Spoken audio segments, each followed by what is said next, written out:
Alright, we should be live for the top cut for the New Year's Showdown for 2026. And we're starting with hella drama. Like, apparently somebody did get their deck list, like, wrong during the tournament. Talking about that with me in the commentary booth is Warlock returning from yesterday. Hello, everyone. I mean, we don't know for sure. We've only seen rumors about this supposed deck check, so hopefully everything is alright. That's very much like it hit our earpiece just now. Mm-hmm. And it's like spicy news. Like Baa Ram Wu edited one of his decks before the event, Lamo, and then posted the wrong one. Oh my god. Not my goat. Classic Baa Ram Wu, yeah. First steal the spot from Not Yeti, and then do this shit. Not my goat. I mean, stealing the place for Not Yeti. Okay, my goat. Yeah. Take it away. Nothing else matters.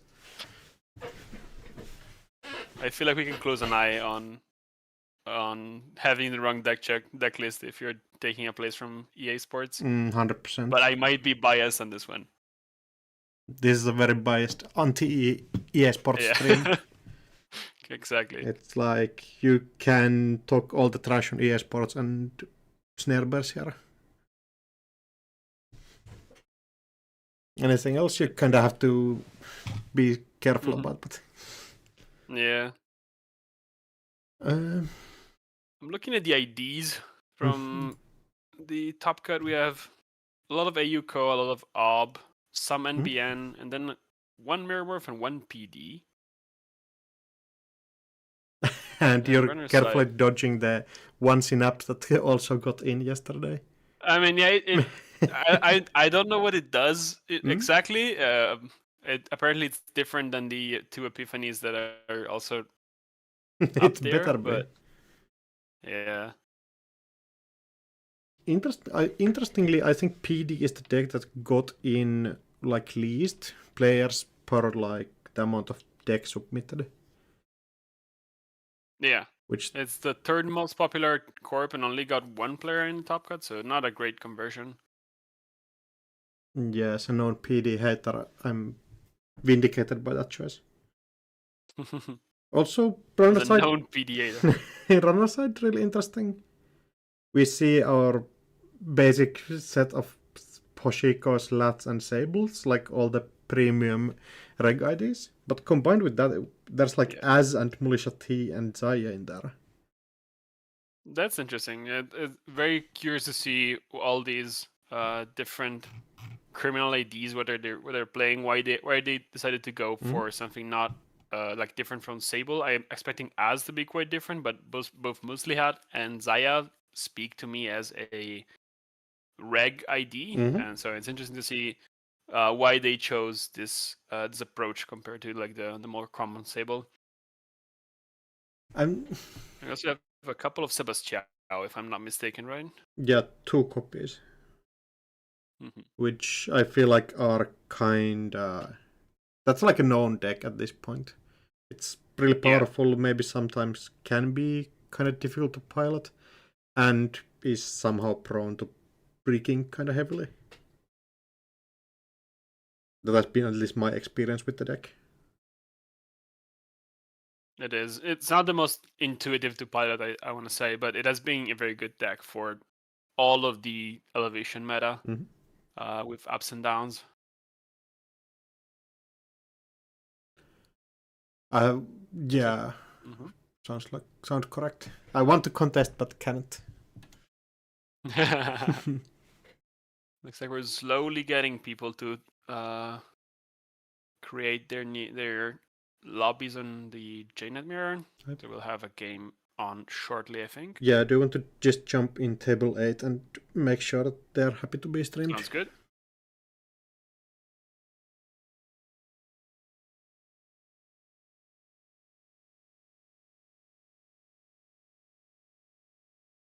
I think we have to get, at some point at least, try to get the Zahya deck on stream. I heard yesterday that there was some spice in there that wasn't shown in the one stream game that we saw. So gotta Ooh. keep an eye on that one. Pasimolt, I think, getting in as the King of Swiss, right? First seed. Yeah, So 100%. great showing on their part, and we'll see if he can keep the performance up and you can spot him in the top bracket later on, or like later this round, I guess, if that ends up being. Yeah, it sometimes happens that you have like a great tournament in the Swiss, and then it's just 2 losses and you're completely out of the tournament. That's the unfortunate truth about top cuts is that 25% of the players don't win a single game, and another 25% go out right after the next round after winning a single game out of the 3 they played. So there's no shame in going out soon. That's just how how brutal the top cut can be. Yeah, it's definitely a aspect of like we want this show element into our tournament. If everybody was just caring about like getting the best player into the winning position, I think we probably would play just like 15 rounds of Swiss. Yeah, definitely. We have no K from both players, so if you want to jump in on table 8, we haven't started the game yet. We're just on the waiting lobby. We're gonna look at a lot against Op matchup, I think. Do we have decklists yet? We do. Ooh. So gotta check out what kind of an ob list it actually is. We do see three SDS drone deployments. So it's not going to be the Scrubs op that we kind of have seen a lot during the couple 2 months. And just going in like more of a rushy direction, as it looks like. Yeah, double power is the B, single Hollow Man and 3 Virus is the fetch it, a single Tranquility Grid, and 1 half run to kind of help out the setup. I think we've seen something similar yesterday in one of the op games. It's more of a rushy style behind one, like in a single remote, using some of the usual suspects that you see in ob to score out those agendas and use Oloman and other ob tools, I want to say, to keep the ball rolling, scoring the score agendas fast enough that the runner can contest. Yeah, I think this was quite in favor before I think the Cyber Harvester ban that we got, where you used to have way more access to getting a super early Tranquility, which kind of hurt the deck, but I feel like if you can get the ball rolling, it's still a real powerhouse of a deck. Yeah, absolutely. And going on the other side, we have a fairly regular lat, I want to say. Double penal trading, double transfer of wealth. Oh, actually, never mind. I stand corrected immediately. Extremely basic, yeah. Yeah. There's also... I believe this might be the list with... No. Yesterday we saw one Cyber Trooper Talut deck, but doesn't look like that it's here. If you want to jump in the game, actually they remade the lobby so we can look at the deck list on screen. I don't think we can. For like no stream quality purposes, or no, the spectators can't see the list. Yes, you can. Click on the show high deck list. Oh, the button's there now? Oh. Yeah. Okay, never mind.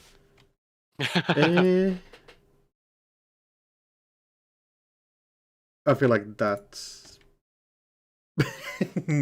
yeah, kind of challenging. It looks better if you zoom out a little bit, but then we'll see. We can pop it in and out if necessary, if people ask about 100%. the deck list.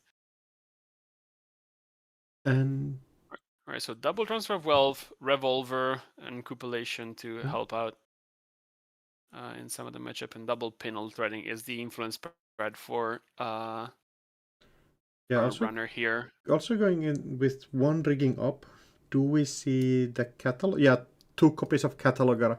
That's going to be our win condition.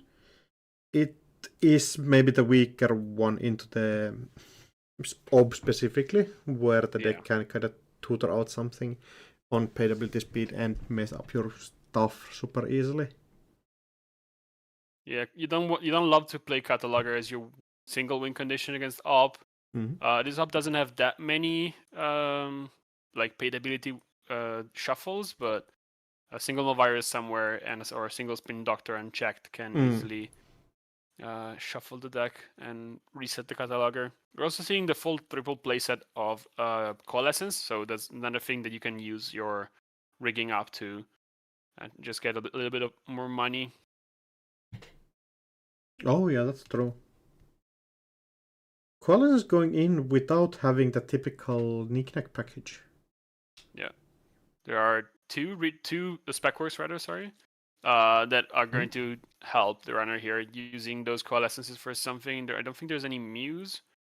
So it's with a fairly common Anicum, I want to say, setup where you're using the Coalescences for Specworks and sometimes as Simul chip fodder, but not much else. Yeah, kind of interesting that those still deserve the spot here. I'm not sure about the modern lat developments, but I feel like those were cut at some point, like super recently. What are you talking about specifically? Coalescences. Yeah. It's not 100% in the Anicum versions, but it shows up here and there. Yeah, could be. It's still a credit positive play that does something, and I mean the runner is running out of economic events that they want to play, and I think they're just reverting to some amount of just non-event economy at this point. 100%.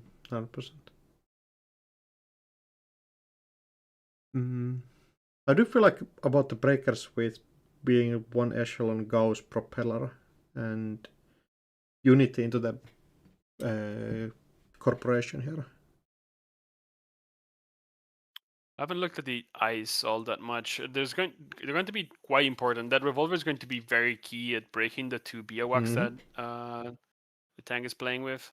There's a single envelopment, but the rest of the ice feel kind of okay to break. A lot of very strong sentries. So I think Federico's gonna need the revolver to break a lot of the threats that tank can res, and the rest of the ice suite feels fairly easy to deal with by the rest of the breaker suite, and I think all the code gates we see on the screen are one strength, so the Unity is just perfect at dealing with that. Yeah, that's 100% true. I'm just afraid about revolver being taxed out by having to break Biawak multiple times. Yeah, after that you have to rely on the echelon, and that's gonna be quite expensive. But if you can put 4 breakers on the board, that might be enough that you can break Biawak for 6 a few times per game and still manage to win the game. Biawak for 6, Stavka for 8. It starts to add up pretty heavily. Definitely.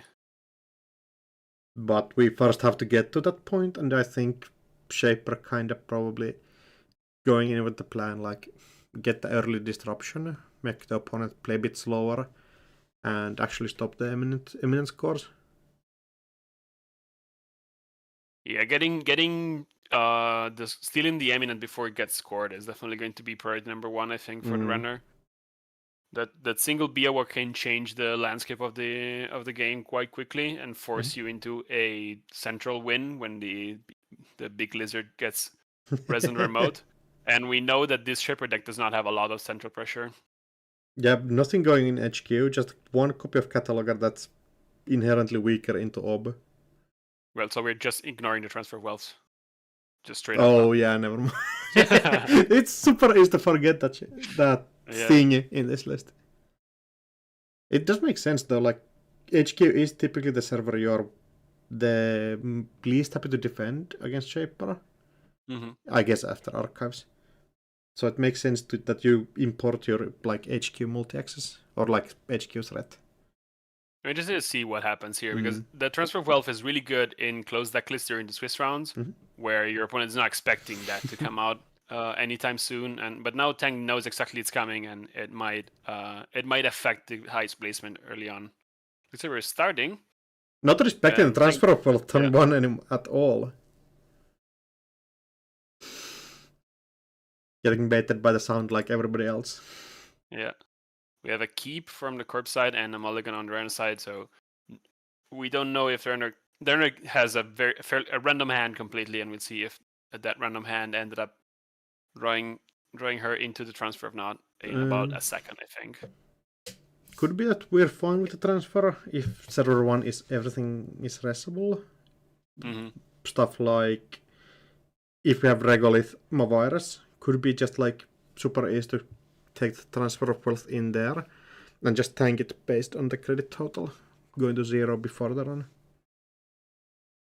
Yeah, and that would be quite annoying for the runner, definitely. So we'll see what the approach here is.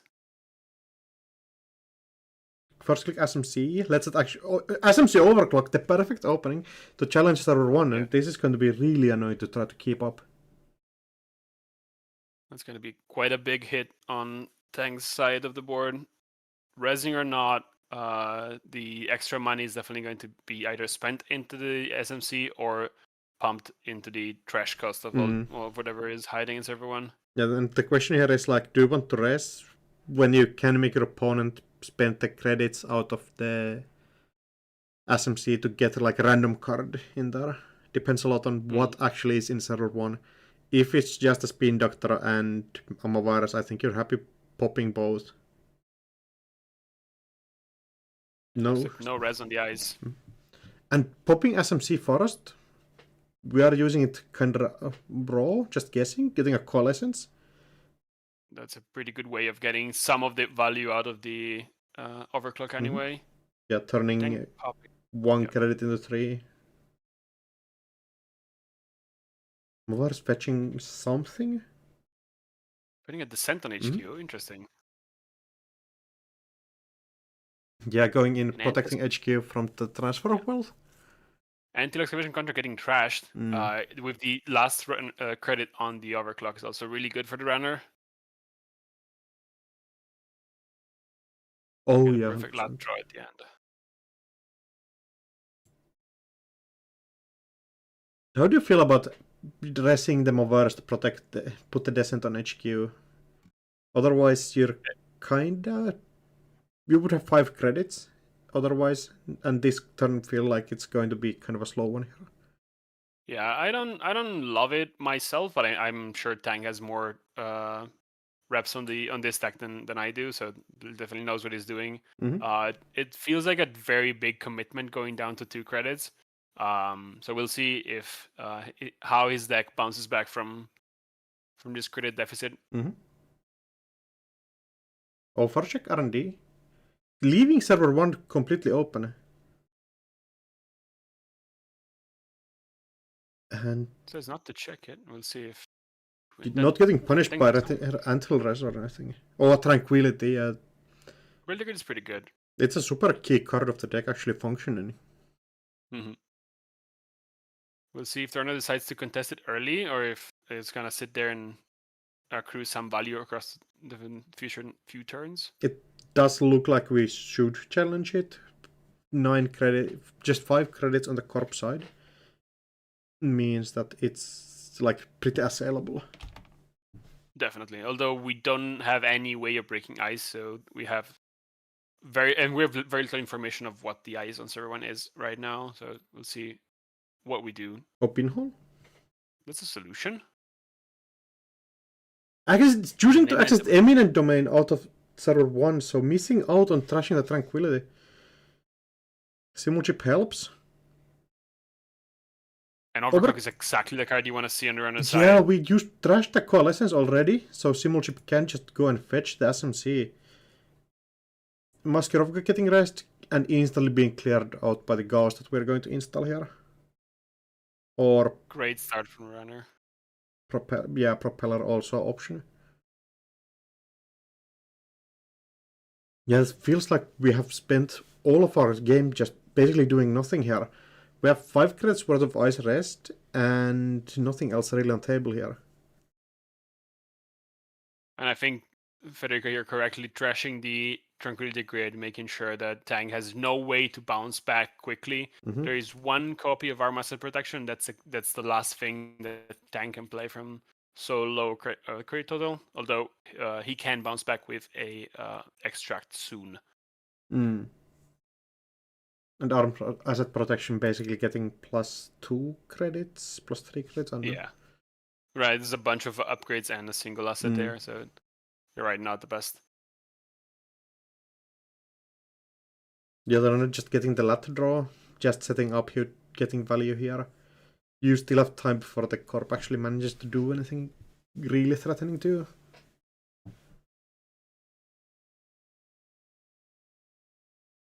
And again, no res on server 1, so not an or out server 2 for that matters. Not denying the lat draw with a spin doctor. Does look like I wonder what that is. a virus, maybe? I don't know. Possibly, yeah. Yeah, there's the armed asset protection. Gaining in total +2 credits. No, +3. So at least going same as a Beanstalk royalties. It's not great to play a Beanstalk when we're so far low on credits. You take 100%. You just take it. Fine. Yeah. Challenging the table, sniping a part of the B out of there, and instantly going into server 1 also. Yeah, the parts of B kind of hinting maybe at a possible agenda in server 1. We'll see if the credits get spent correctly to find the agenda, or if it's actually just an asset hiding behind that Maskurovka. Not an asset, a different version. It's the second time that Tang decides to res that Mavirus and use it to put ice on server 1. Right now, Federica does not have any way of breaking barriers until she resets the propeller or finds the gauss that she has in her deck. So it could be a window for Tang to push something, any economic asset or an agenda, and maybe have the one turn to get some value out of it. Yeah, we are on 3 oh, never mind. Sviatogor getting rest means that we bounce up to 6 credits. Get a wall-to-wall. Tang had the option to trash the Maskurovka and find a Regulate mining license and empty it partially. Instead, he decides to go for a different play altogether. Yeah, I think the choice here is what you called earlier, that we need to do something on server 1 while the runner doesn't have the tools to go in there. Very interesting asset department for the corp here. We have 1 copy of Wall-to-Wall, 1 copy of Regulate mining license, and 2 powers that be. So we have a lot of different one-offs that these regulates and extracts maybe can find throughout the game and provide exactly what we need, exactly when we need it. Yeah, it does look like it. A second Sviatogor in server 5. Going to be really annoying to clear all of those out. But might still be worth it. Sviatogor kind of an annoying card if you just let it churn on the table. Definitely. Although Tang doesn't have a lot of things to trash. It is going to get a start of turn Holoman at some point if we don't contest it at all. But Tang cannot use it every turn to just get 3 credits. It's going to run out of trashable for a while. After a while, definitely. After a while, but I feel like that's the key point of the games right now. Even leaving a 2 cost, like you have good options with 3 cost ice on the 3 and 2 cost ice on the table. The 3 coster goes into your Holomans, your Tucanas, which is in the bean technically, but everybody knows that what I mean. Or Descent goes into powers that be, like if you manage to score right here, right now. Might be an issue. Wall to wall, might be exactly choosing what to happens draw. here. Sviatogor, trashing. Titan or Indie? Yeah, Tithe basically an annoying card. You switched out, install a second Ice on HQ, probably the Winchester that we have in the list, going there. Other than that, it's kind of difficult to choose something that you want to sell your other ice for. I have a really hard time reading what this card in server 1 is right now. It's not an asset you want to res to gain money. It doesn't look like an agenda that you would score right away, so it's probably not an eminent domain. I wonder if it's the Holloman we were talking about earlier, or maybe an Azia if we're waiting to score for a more important moment. Yeah, it could be any one of those. It definitely feels like an upgrade there. Another option that I see it being might be a Mavaras just waiting for the perfect opportunity to do something. That could be. That would be the last Mavirus though, which is would be quite interesting to find that early. Also, letting this Spin Doctor get trashed, it's going to be taxing the amount of cards that we can get back into the deck. Yeah, that's one less recursion, assuming we can use a spin next turn or at some point. But Ob is pretty good at finding more spin doctors by just trashing their one costers here and there. So yeah. if Tang needs it, you can just sell the wall to Asviadagor and find it in anyone. Yeah, Ob for sure the faction that has the least worry about just not finding a spin doctor ever. A new card going in server 1 this could be the agenda push. It just feels way slower than we actually needed it to do. Unity coming down, server 1 extremely assailable right now. Oh, transfer of fault, even adding injury to her. It is tough. If Federica wants to challenge this and server 1, she's gonna need a bunch of credits and maybe multiple use of symbol chips. So we'll see if how this runs goes, but that Sandstone is quite bad to find. Propeller can't get through it right now, and we'd have to waste 3 counters to break it, which means we would not be able to challenge the Masquerovka that's sitting on server 1. Yeah, other option, getting SMC, fetching the Gauss. Jud starts with 4 strength, has to spend up to like hella credits, 3 credits to break this thingy, even on the Gauss install turn. Probably still worth it to get in there. Transfer of wealth, not the kind of a huge install, effect. But yeah, quite expensive. Pressing the spin kind of tells us that there might be some points, or at least some cards that White Tank does not want the runner to find, diluting the HQ and not raising anything else. And there's the SDS. A challenging steal though, like you don't want to lose any of these programs you have. But on the other hand, that would put you to 4 points, and that would be that's already a very good position to play the game from. Very tough spot to be in here. Definitely a pivotal decision of the game. Yeah, make or break choice here. Yeah, deciding to sell the revolver into SDS means that server 1 might be off the table for this turn here. We have no way of getting through sentries, but I don't think there's any sentry that White Tank can res with 3 credits. So we might be okay just challenging server 1. Second transfer of being sent. That's big. And now we see... Staying tag at this point, actually, definitely staying tag at this point, but breaking the Sandstorm for very cheap, and Tank resing the Hollow Man, going down to 1, forcing the runner to only steal a few bucks, but then having nothing to res server 1 means... Just ending the turn tagged? I think we have looked at the list and seen there's no tag punishment anywhere. Means that your only worst option is that your telework... Oh, and SDS on the remote also! It's the second SDS, wow. Not the best draw from the corp side here. And getting both stolen in a single turn is quite unfortunate. Yeah. Third SDS and and an eminent domain. Yeah, just extremely flooded. Yikes. Challenging spot there. That's for sure. I think we can jump into a different game. Sounds good. I think you can take your pick. Ooh, I can take my pick. Okay. I know we've seen Baa Ram Wu's corp being played, but would you be down to jump into that again? Yeah, 100%. He's also playing against Az. Let's see.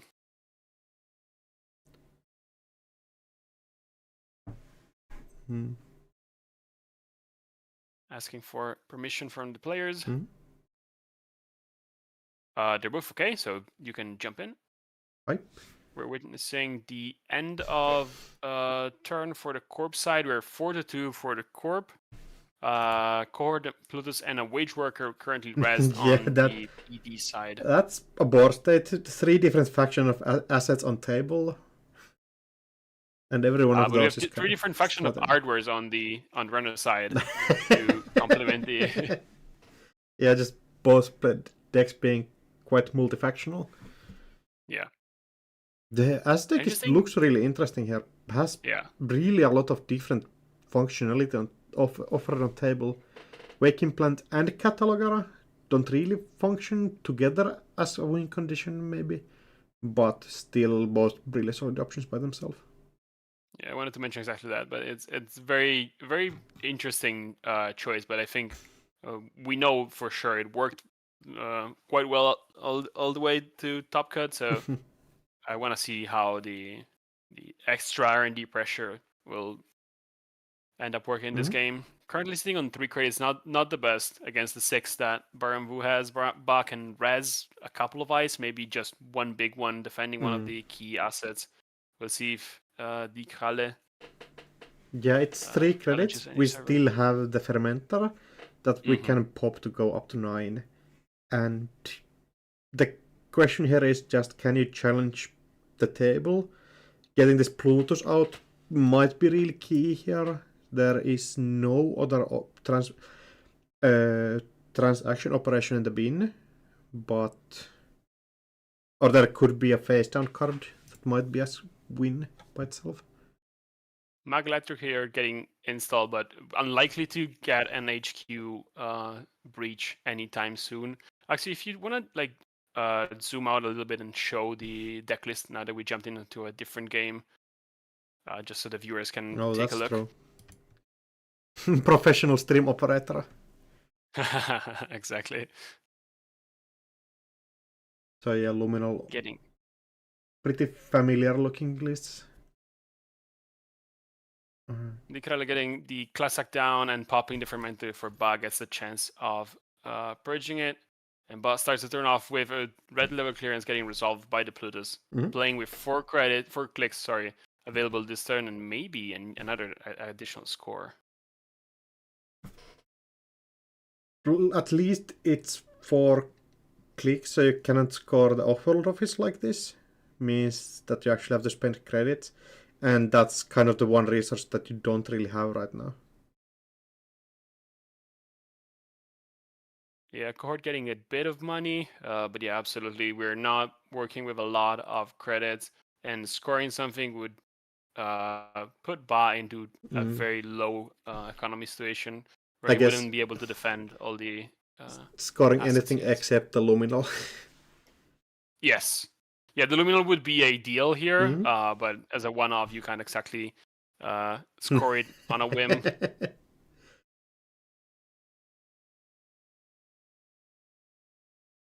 Apparently, we are being told you... Oh, there's the wage workers on table. You can actually score an offworld office.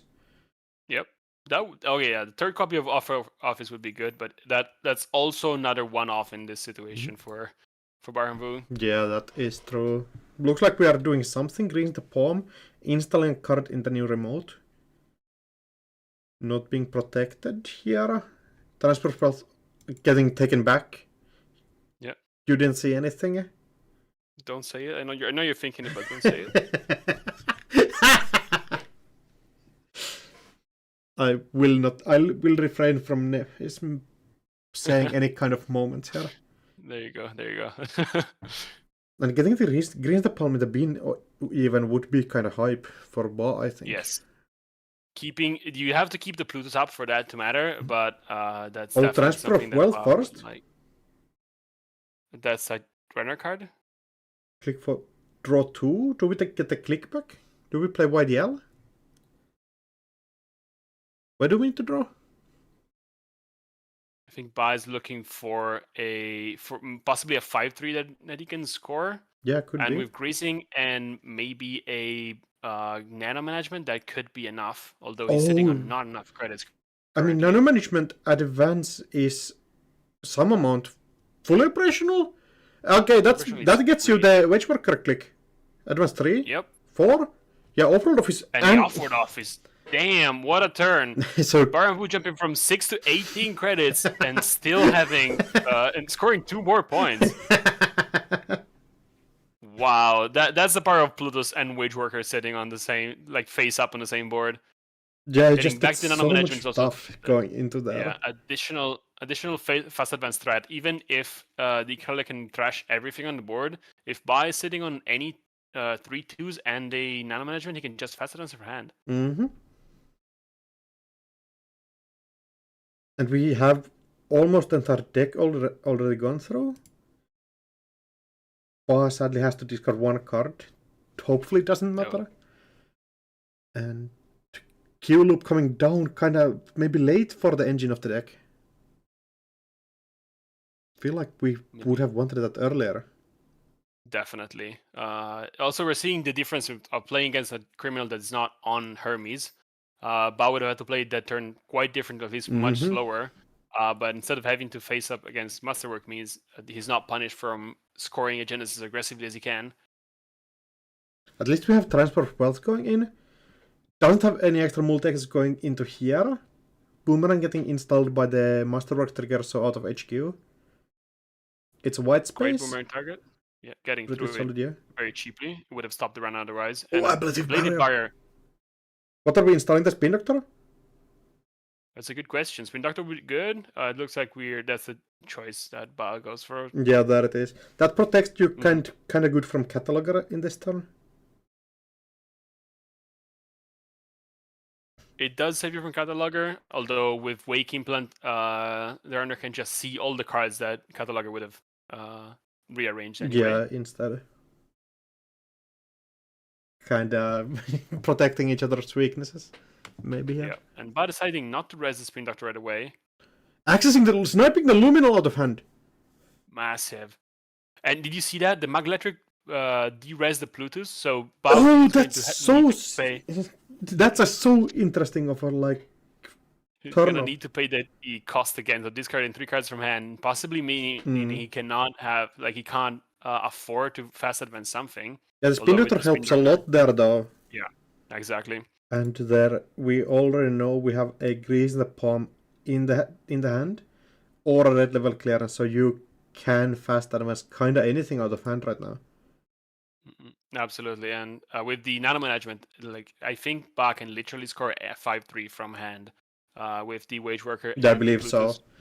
I feel like this might be around his last turns here. You kind of have to go and challenge something.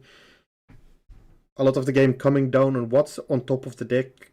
Can you Q loop something like a Boomerang on R&D and go in there and challenge that? So you're suggesting just running R&D, hoping to find the points. You don't expect the runner to survive. I feel like the next turn is going to be it, especially with the Spin Doctor being pressable, and we see so many cards already out of the game. That makes sense. 8 more points to be able to hiding somewhere between HQ, R&D, and the 2 cards in archives. Using Q loop to reveal Masterwork? Not the Boomerang though. Can install that, doesn't actually do anything though. It draws you a card that might be enough. That might be. Wait, Revolver? And just running. Last click. If this is a code gate, the run is over. There's no way to run into R&D. But it doesn't look like it's because raising a Spin Doctor. And we get to see 4 cards out of R&D here.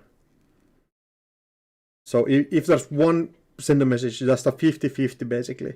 If there's 2, the odds starts being against the corporation quite heavily. There are 2 send a message in the deck, so there are, I think, 4 agendas left. Yeah, the question is, where are the send a messages? Yeah. Both player looking for it. Yeah, Spin Doctor getting it popped, finding red level clearance into the deck. At least looking at it. Full operational going in. Let's see what Baa ends up selecting. It And the looks like second it's Spin a Spin Doctor. Doctor and a Folly Up. And we see 4 cards for the runner here. If any of those send a message, that's the end of the game. Calling go fish. First one.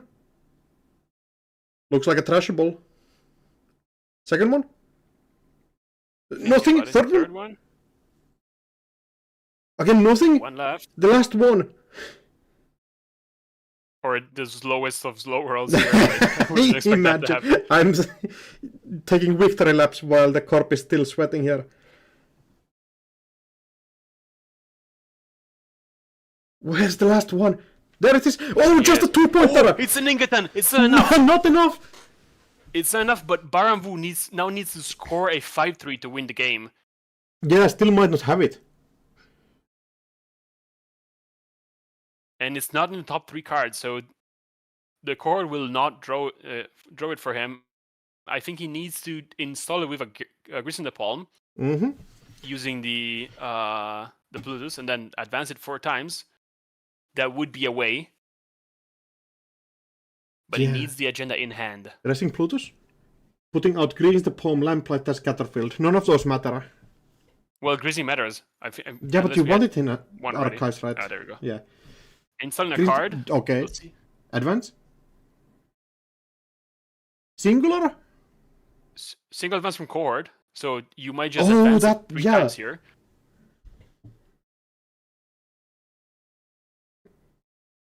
Oh, you also get the opponent was tagged, so you get also that one. Oh, right. Nano management, huh? Playing 3 nano management, of course. 8 advancements. Going for the maximum value play. Flaunting the extra clicks and the extra credits from everything. Finishing the game with 6 credits and 9 points. What the heck? Just having to send an actual message here.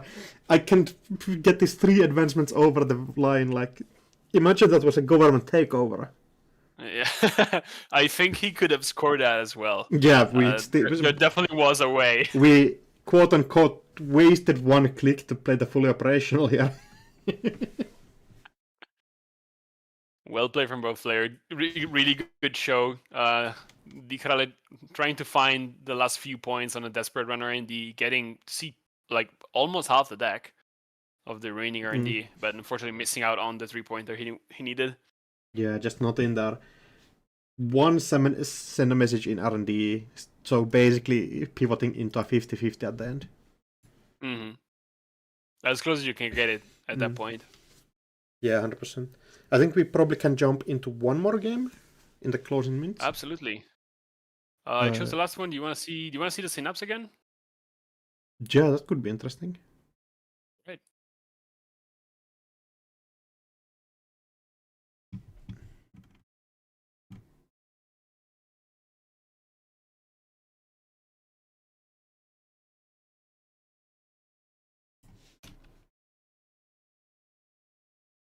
Yeah, the last game kind of Alrighty. popping off. We can jump in? You can jump in. Yep. And that table space interesting. Yeah. It's a tough spot for the Corp. We just lost another agenda. Playing 6-2 forward runner. A charge wake implant, a Hermes trigger bouncing something again. The full rig and 18 credits. Not exactly where you want to be, I think, for this Synapse deck. Yeah, I feel like we're probably playing more of a rushy kind of a list. Going in HQ, accessing 0 cards without twinning, and we might be digging R&D for like 15. Yeah, that's exactly what's happening. I think that's 6 cards that Cybersuck is gonna see. Yeah, I believe so. He breaks his expensive Boomy with Carmen. We could have used the Leech if we wanted. Cybershark. That would have saved 2 credits. Yeah, maybe thinking we don't need it. I don't know what ice is in this list. I don't think there's anything scary. No, Boomy is by far the scariest ice. Just winning is 2 more. Waking Blast is 3 more. First 3, nothing. Fourth one, nothing. 2 more. Oh, that's a Spin Doctor Trust. And doesn't find it! And Francie shouting hold in chat. And looks like R&D held. Yeah, curse But of R&D holding. The agendas don't show up. Yeah. How do you win this game if the agendas don't show up at any point, though? There might be some in HQ. I think we just accessed singles of HQ the last turn. That's a good point. Yeah, not instantly going in there and running there.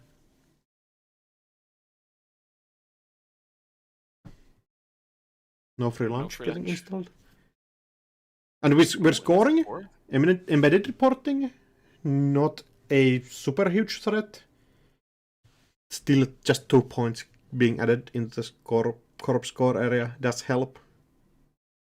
There is no 3-pointer in the corp list right now. We're playing with 10 2-pointers, so there's no way for either for the corp to win off of a single score. Yeah, that makes the situation more challenging. Backroom machination. There's a backroom machination. Oh, I think that's our idea of how to close the game out. Yep.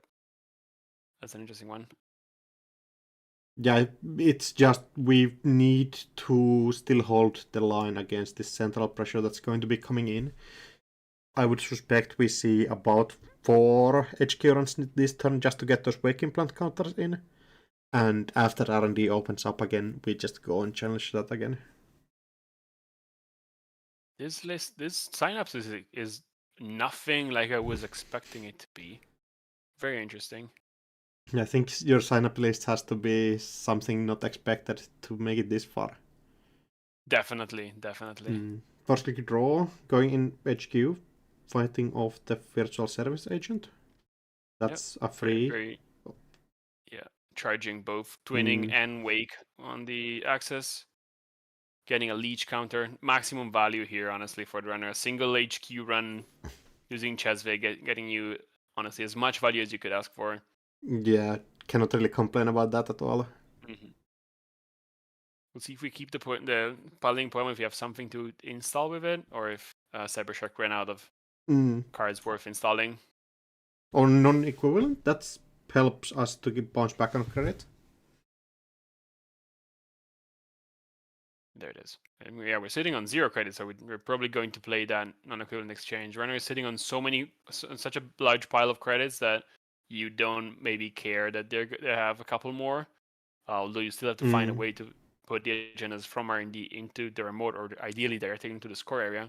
And with such a potent R&D locking tools on the runner side, that's gonna be a tough nut to crack. It does feel like they're deciding to go with the non-equivalent, getting 7 credits in total, just has on the small downside that you have to give the runner also 2 credits.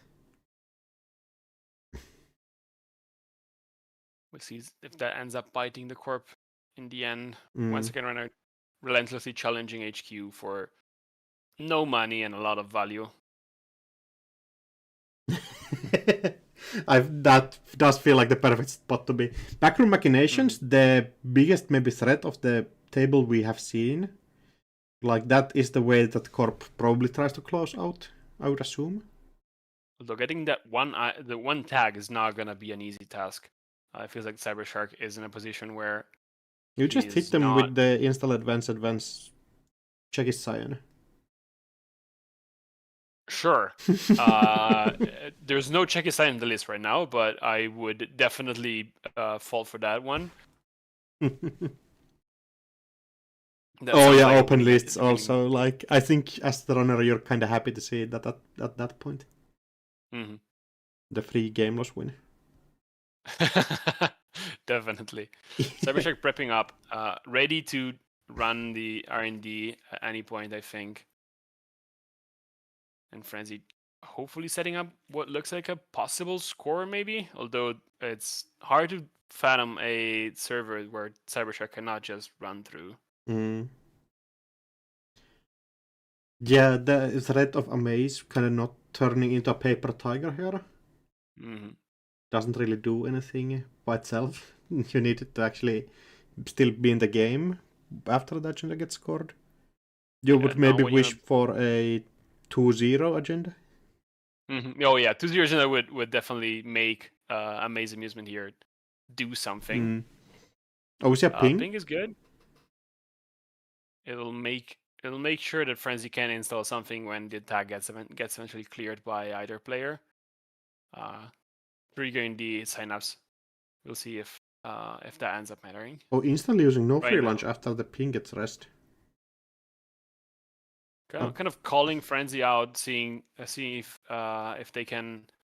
they have anything worth installing right now. Maybe a Spin Doctor on server 4. I decided to go for a Fly Swatter on server 4. Okay, that makes it look like the game is not ending yet. Fly Swatter is kinda annoying. Leech being completely wiped out means that the ice will be cheaper to break. Though none of this ice particularly needing the leech support to be broken. It will end up being a couple more credits to break that VSA with Sable if Cybershark has to run the server again. Human resources instantly getting kicked down with the Amaze amusements. Amaze going maybe just to prove a point. Yeah, no reason to trash it, to be fair, but just getting rid of it out of habit, I think. Out of habit, out of like just curious wonder. Yeah. Enjoyment of thrashing things. All typical human emotions. Exactly. Oh, Boomerang going on Boomy? We're on Boomy, saving a few credits and a leech counter. I think we'll see Cybershark contesting R&D soon. Although I think he's definitely going to track how many cards he's seen off of R&D. To know if he needs run, if there's a fresh R&D, if there's a possible way that Frenzy can break the lock. And right now we're running it with a Carpe Diem.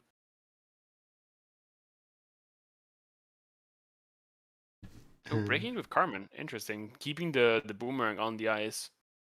Yeah, kind of does help after if we get purged somehow. It just saves you more credits at that point. Or if you hit the ganked that it is in the list somewhere. There is no ganked in the list. Really? Yeah, the upgrade department is 2 Amaze and 2 Holloman. Oh, might have been a different list that we saw yesterday then. Once again, 6 cards access from Cybershark. Finds both Hollowman at cards 4 and 5. And the game's still going on. Spending 6 cards to trash everything. We are running out of those at some point.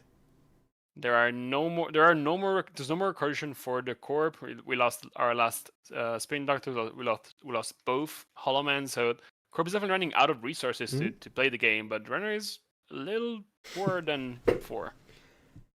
R&D of Steel is the comment from Cybershark. Which makes sense. Now just play some Econ, Ice HQ with a different ice. And the attacks the Runner out easily. We've seen a lot of the cards that Frenzy's holding in HQ, and most of them are attack banishment. I think we've seen a bigger picture. We've seen a backroom machination. So there's not much that Frenzy can play. No, but like a Mess in Chessbow or something. There's no Mess in Chessbow. All the ice, you see all the different types of ice that Frenzy's playing. It's ambient deck without Mess in Chessbow? Correct. And we were playing a single Opera Research. I told you, this is much different than what I expected. Okay, sure. Going in, checking archives, it's not even there either. Agenda's just hiding somewhere. Spending the leech counter, accessing HQ. Seeing something we probably have seen already. That's a predicted planogram. That's a way to bounce back with some credits. Once again, more attack punishment that the Corp is playing. Just getting those wakes counters. Yeah, just farming HQ, backroom machinations, everything completely known. Going in R&D again, basically next turn. Yeah, 4 new cards, because we've thrashed 3 of the 6 we've seen already. And new ones? That's incredible. Yeah, there it is. Finally. On the last axis, we find the Off-Road Office. Yeah, 33 cards, unique cards access during the game, and R&D is still holding up. Well, Cybershark pretty much touching like almost all, like more than 2 out of 3 cards in the Corp list right now. That was an unfortunate way to a very tough way to have your variance, but the position front runner was playing from was such dominant that Yeah, ended up mattering. basically just waiting for the game to end. That looks like it's the end of round 1. Yeah, looks like it. We've seen a 1, 2, 3, 4 corp wins and 4 runner wins, so perfectly balanced as all top cuts should be.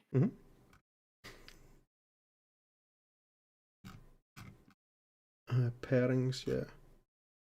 Yeah, Amaru taking it over the King of Swiss here. Puzzle Mult falling down to the lower bracket. Matches that we saw Baa Ram Wu winning over Dykral. In the game where we saw like the most advancement counters on a single turn that I have seen in a long while. Sadly, Synapse falling down on the first round, kind of frustrating. Tyrus keeping on, winning against Tyrus. Keeping strong. Yeah, it does look like it. Mirrormore falling down to Sebastian. I did remember this deck being kind of assety, so it does make sense that Seb pretty good in taking care of those ones. Then Mortivore managing to Sleeper managing to take the win against Mortivore. Alco falling down to Lat. It probably was an interesting game. Sadly cannot watch every single one in Top Cut. Yeah. And then both OBS in the Top Cut, Ice Cream College and White Tangy managed to take it. No, never mind. Okay. Yeah, different results. Yeah. Federica taking the win on table 8, but Ice Cream College winning out on the Lat. Same matchup on table 7. Yeah, professional, not screen watcher here. It's fine. You read the names. You don't need to read the result. And I think we're probably going into the next round quite soon.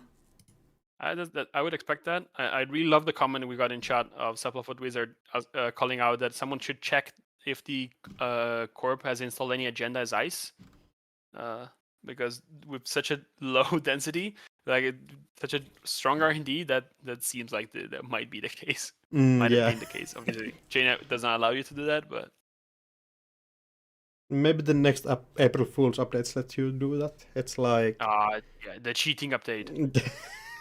That sounds up our alley. Lets you design your own altars even. If you want to see the Zahya, we have a second chance. Passive multiplayer against the Decral again. Zahya against Ayuko. Although we would see Decral again on a second game once again, but I wouldn't mind that. I think I'm interested enough to see what the Zahya is doing to try to watch that table. I also totally missed that. Francis on Lou. Yeah, just cooking. Alright,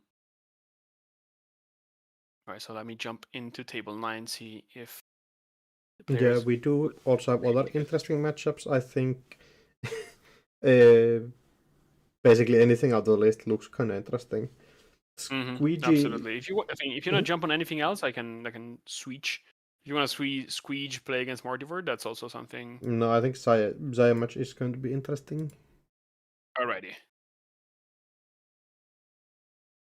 Just saying, it's good Squeege or playing again against the same matchup twice in a row. Oh. The lobby disappeared. Unluck. Definitely.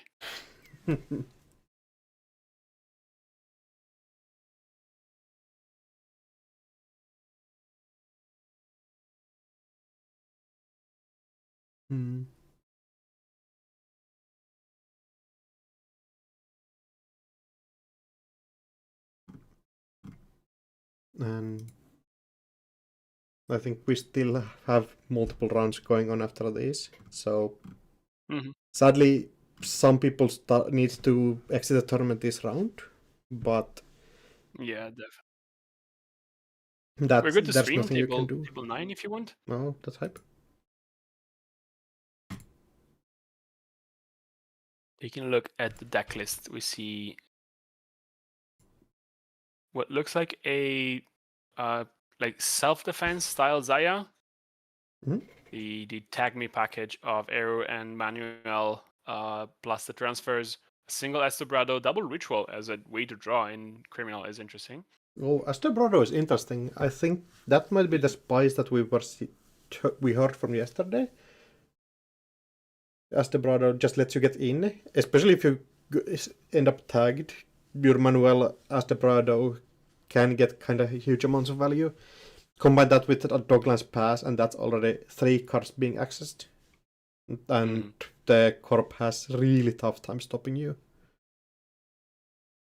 On the other side, we have a looks like a score out AUCO with all the usual suspects of assets, a couple of scatter fields, and a cheeky measure response single copy as a way to maybe punish a runner that steals an agenda when they shouldn't, and go over threat forward and just get measured. Interestingly, I'm assuming. Go ahead. I'm assuming people got caught out of it a lot in Swiss, but now we know about it. I would suspect, yeah. I'm kind of interested in the Semaxamoon staying in the list. I think typically before Semaxamoon's Rise to Fame during the Dol meta was kind of like falling down against Tatubola specifically. It is an interesting choice, yeah. Tatubola sometimes has a hard time getting the swap value because Ayuko kind of plays and trashes and discards a lot of cards, so it's hard to keep a lot of ice in hand. So it might be the choice that the Corp made here, which is like, I want something that's better, a little bit better against maybe Seb, and is a bit more robust and maybe more expensive, and I'll trade the value that Tatubola would give me because I don't expect it to bounce back often enough. That would be my read out of this choice. Yeah, that does make sense. Also, specifically, it's really good against Criminal, where Tatubola can be kind of a liability, because it makes your Botos basically be free to break. Yeah, which is like not optimal. The only, definitely, and Boto is the only big eyes that the Corp has right now. There's one Vampirasa and 2 Botos, but everything else is very cheap. Yeah, very cheap. Still annoying to break. Scatterfield, 4 strength, Semaxamoon, 3 strength. Still challenging ices in total. And we see Petika's first turn into 1 copy of Mindscaping. This might be a turn where we line up like 3 Transfer of Wealth and it's Jover. That's a Hanser review, by the way, not a Mindscaping. Yeah, but I get the gist, yeah. Dikrala getting all the money necessary, but not setting up a scary board. We'll see what ends up happening. That's an interesting Hermes install also. I think that's just that we want to install it down and make sure that we don't lose it to random damage during the game. Yeah, that's my read as well. We see a Blooderword access and 2 ice coming down, 1 on HE, 1 on Archives, setting up the possible Regenesis core in the future and defending from transfer. Yeah, a bit late for defending against transfer. For 1 already got that line in. At least protecting against the second one. Really important here is that the runner does not have to fear any tag punishment. There's no tag punishment in the list. There's no end of the line. There isn't even a Mindscaping. So Busimold is free to keep those tags since they're not running any resource that they care too much about. And they're going to be able to use the manual to get extra accesses in the future. Yeah, I think definitely runner getting more of a benefit here from the open deck lists. In close ones, you kind of have to be scared about the tag punishment, maybe jumping in that route. Here you can just be safe in floating the tags. You're not worried about anything. Oh, choosing to trash the petty cash, I think that's an interesting choice that I don't think has like clear definition on what's correct against like a tag me runner. Yeah, you're kind of getting like clicking the petty cash from hand as well. Something you usually don't see a lot of out of the Okos. You have a lot of ways to discard it, and then get the free half of the 4 credits that you would gain.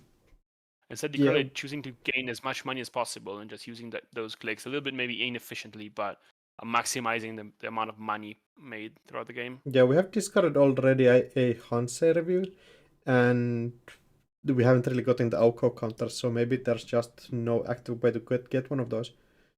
Mm-hmm. Oh, jailbreak going in R&D. No way to break code gates, but there's no code gate that ends a run in the list right now. There was one of those, but I think luckily, if yes, right, maximum yes, one. you're right. Easy enough to break. It's a single flip. Mm-hmm. And the run is credit neutral. Months 1 credit in total due to jailbreak and Zahya working kind of nicely together. Mm-hmm. The additional draw also ends up getting a little bit of value, cycling through the jailbreak just to get another card in hand. And Cord getting trashed out for R&D. That makes sense. Very important. Yeah. Decral doesn't have a lot of ice to defend assets, but he also doesn't have a lot of asset to defend right now. I'm sure he's looking for some ice to play to just start generating value, because the deck definitely needs some kind of pressure on the remotes, and Fat is exactly the card he was looking for.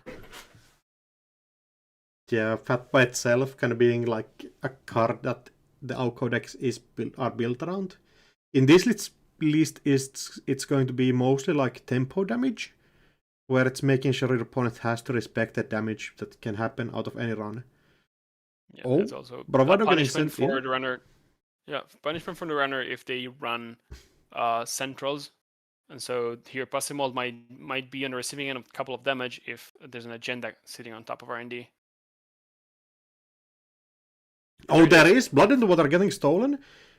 Not active right now. Bounces the ice protecting Fat, and 2 damage getting taken out. Oh, but damage hits the Steel King and the Boomerang, so Pasimold refreshing the hand right away. Instantly. There's 2 more copies of Boomerang in the list, so we're not terribly sad about losing it. And it's only a compilation to just challenge the Fat for free, or for just nab cheaper, it. I guess. And the remote completely destroyed in one action. Decral has to spend actual actions to get that back online. Yeah, silver lining for the Yoko player is that we finally got a second counter, so we finally got some card draw, and we're definitely looking for cards to put on the board, so pretty good on the Kerala side for that reason at least. Also, there is a world where we're starting to get kind of flooded. We have a lot of agendas in the deck, and we really have not gotten rid of a lot of them, maybe. Archive probably has a few, but HQ could just be 2 copies of something. Yeah, luckily for Decral, we have a Spin Doctor that can save some of them. Pasimo looks like he's pushing our archives to maybe kind of force the Spin Doctor and making sure that the board can't exactly. That's a scary one to hit. You don't want to go in there. Like, accessing is basically certain death here. Yeah. Damage also finds the second Boomerang, so we're not going to be able to use those for a while. And surely we're checking out. Surely we're checking out, yeah. Exactly. Oh, Classic protecting, jumping in. Classic, the last card in the deck, the last card in hand, sorry, and it's the second Class Act out of 2, so Pasimold has no more Class Acts. Genesis? Fuji? Oh, that's 4 points! You should have gone in! Probably would have died at that point. But Fuji would have definitely killed. Yeah, right? 100%. It would have been the 2 damage, so damned if you do, damned if you don't, kind of situation for Pasimold there. No way to get the Fuji out of archives or getting the Regenesis out of the server 4. HQ opened up, can be run right this turn. Transport Wealth maybe would be internal. No, Jailbreak. Jailbreak combined with Docklands Pass, combined with Copulation, means we're accessing the entire hand. We're seeing all 5 cards, although we might be bouncing some of them in between, so we might not see the whole hand. Longevity, that's 3 points in a single access, and we get 5 credits, and 2 Hermes targets, everything coming back to hand. Went from 2-0 to 5-4, a position where both players are fairly close to winning the game, and although we're not seeing a lot of cards on the board for the Corp, so we're quite a way for them to actually set up a score, although there's no decoder also on the random side. So. I think Alco probably fine with this board state. It's a deck that is built around scoring the 4 points out of table, and then you can sneak your last points in there. 1 hybrid release scored out of hand, and then you have a moon pool trick for that last 2 points. Absolutely. That checks out to me. Although we're seeing a Blood in the Water, and there's a second one somewhere in the deck, so there's no 2-pointers that's technically easy to score. We'll see what the corp ends up having to go through. What's the route for them to score out these last 3 points? Yeah, might be punished by choosing to play Blood in the Water instead of something more typical like a Yagi Sericulture Expansion or Yagi yeah, Uda, yeah, exactly. I just remembered some Second other visual words coming down for for the sericulture expansion.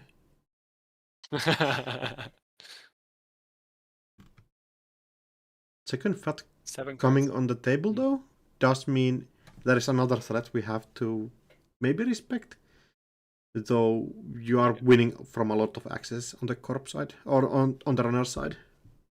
There are 3 more 1-pointers which would not win the game for passive mold, but be enough to deal some damage with foot.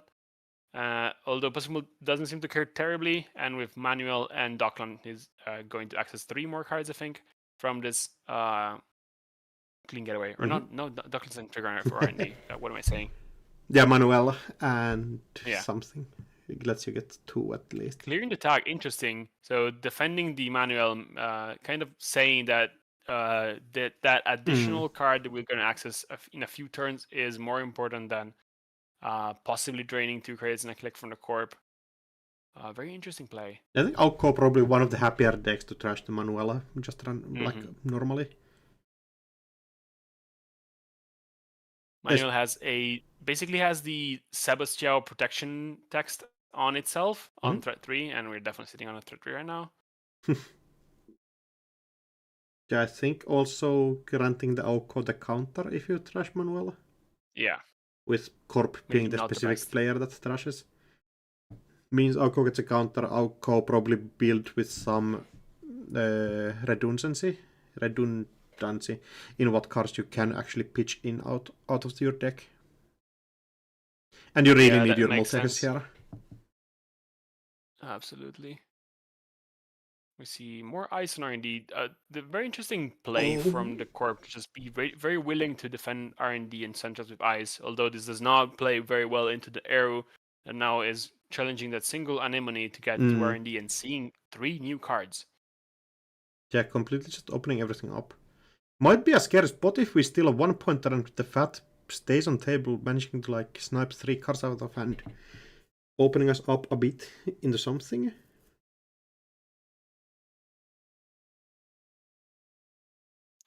Yeah, finding human resources and touching 2 cards that they didn't care for about trashing or stealing, or they couldn't steal rather.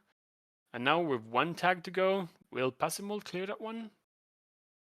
Or will we call the bluff for clearing it? Yeah, probably based on the last turn's game actions, I would assume that we're clearing the tags in this matchup, especially with these 2 options on table. Like Manuel and Air combined let you just get so many access on R&D kind of for free. Or changing up the ice on archives for probably something more expensive or taxing, and installing something on Surface 7. What is your read on what Surface 6 is right now? Because it didn't get rezzed, it's not, it didn't get used, so it might be a Spin Doctor, it might be a Moon Pool. Moon Pool, Bladder Warts, we have options. Might even be like a 1-pointer that we're just putting in there to like get damage with fat, make your opponent slow down. Sure. Open up something like a measure response line, could be something. Double install on archives, making sure that the Iron Archives is very expensive. Right now, passive mold is trying to find that 1 decoder that he needs to get through the single Fly's Water. Fly's Water, the only ice in the list that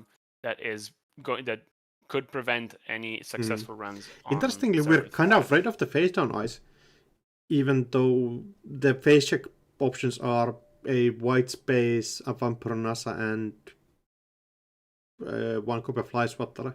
Like, none of those are extremely annoying for you on the face check, but still deciding to play safe. Using the card, keeping the clicks for different uses. Chord guiding programs getting Dikrale out of a gem maybe and digging much deeper into R&D. He's looking probably for ways to get points or at least some money to build a server that can protect agendas for a turn. A new card going in server 5 could be an actual threat. No, yeah, Fat getting rest. That's definitely a thing you have to be mindful about. And as like a viewer, it feels like we can just send it on HQ. Like, what is the problem that our opponent is facing? And yeah, there it goes. Just sending a transfer of wealth in there. Looks like Passimalt agrees. The single flies water, we finally see it, ends up getting res on HQ, stuffing up the transfer of wealth. Yeah, instantly. But now we know we can punished. get through. Yeah, we can get through server 5. Although we might be I facing off against. Yeah, we can get through everything right now. The issue is Bumper. What am I saying? There's 2 scatter fields. We true.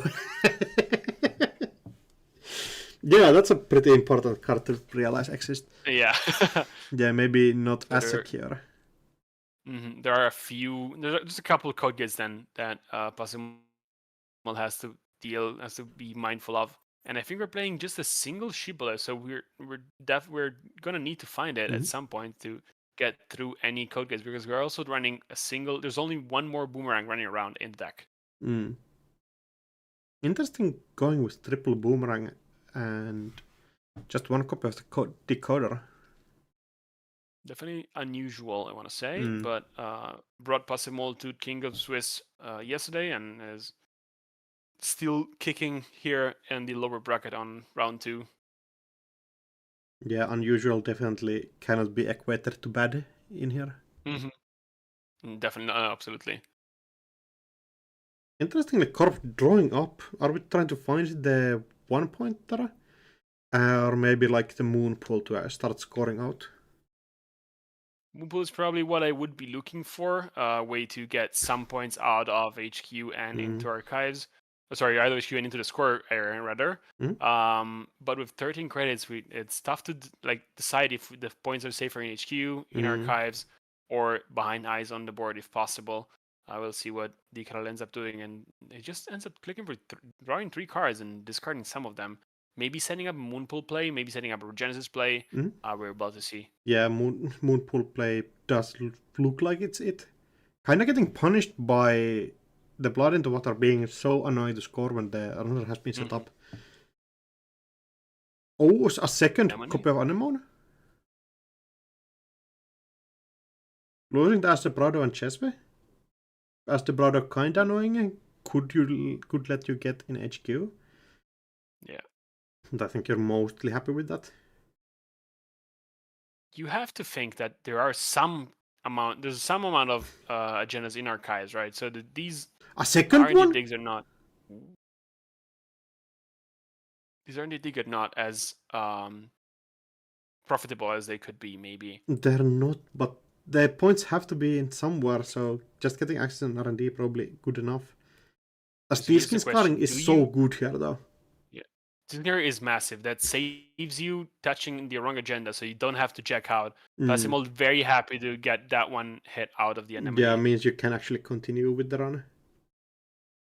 We lost our last boomerang. We still somewhere have a Carmen sitting around. Only we're popping Spin Doctor just for the set, so maybe Arca is completely empty. That looks like the call, or it's the fact that server 6 is another Spin Doctor.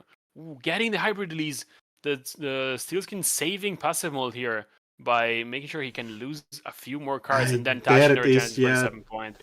Also access their Genesis instantly after.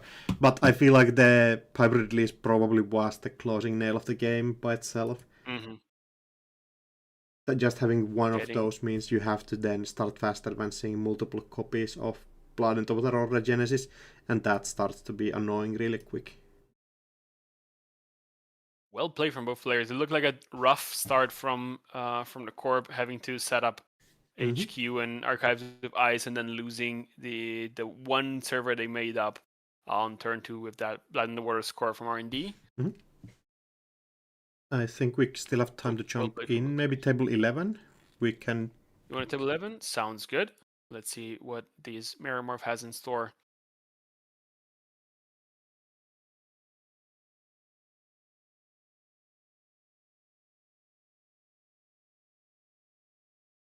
Yep, good to jump in. Mm-hmm. We're seeing a 6 place 4 runner in front of the order for the runner in terms of points. Nano Etching Matrix on the board right now for Squeege, playing into a 5 counter Leech and a 1 counter Audrey for the Sebastião player. Mm. A 5 counter Leech is kind of means you can go into anywhere, kind of freely. Yeah.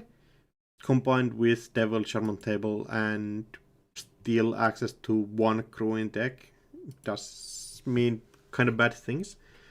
Also, you cannot really push the corp out because they have an option of just going in trashing the nano-etching matrix, and then you can start just rampaging through central servers again. I think Squeege here is interested in keeping as much money as possible and fast advancing and as many agendas as possible. There's 1 Paddy Cash out of the game, and there's 2 more in archives. Those are the kind of key cards for a bunch of these Mirror Morph decks to get an extra click and score out agendas from hand.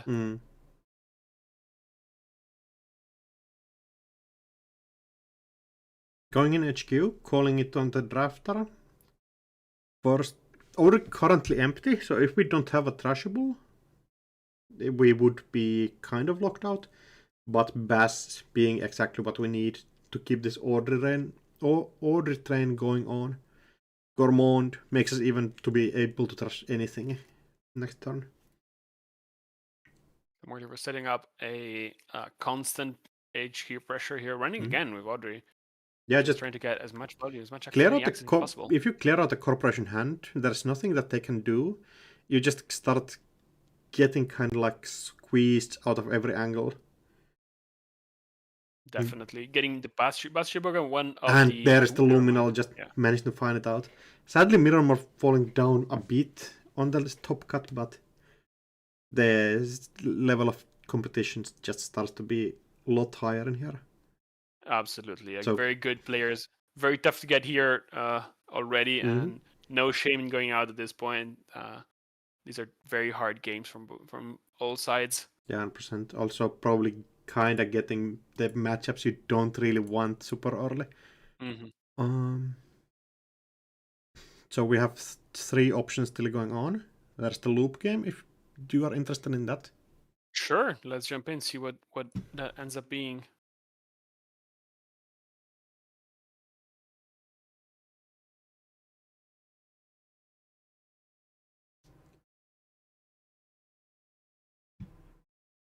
We're good to go.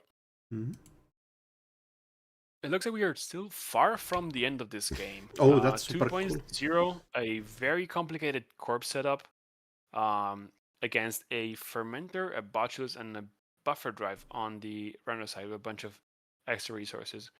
2 spin doctors, a single moon pool, and 2 petty cash out of the game. Kind of tells us that we've been playing for a while, but no point has been scored on either side. And Tyrus is sitting on a double advanced card in Server 4. Double advanced card. We do find the order now, so can Francie can start actually challenging the remotes here. Calling Server 7 first. Yeah. Maximum, not the card you want to see, though. Yeah, exactly. Completely They've stopping been performing order. really good, I'm assuming, for these players against the virus-based Anarchs that we've seen rolling around after Vampire won Worlds in October. Both Botulus and Audrey cannot get through, so Maximum cannot break the subroutines, and Francie might have to take some damage if he wants to access Server 7.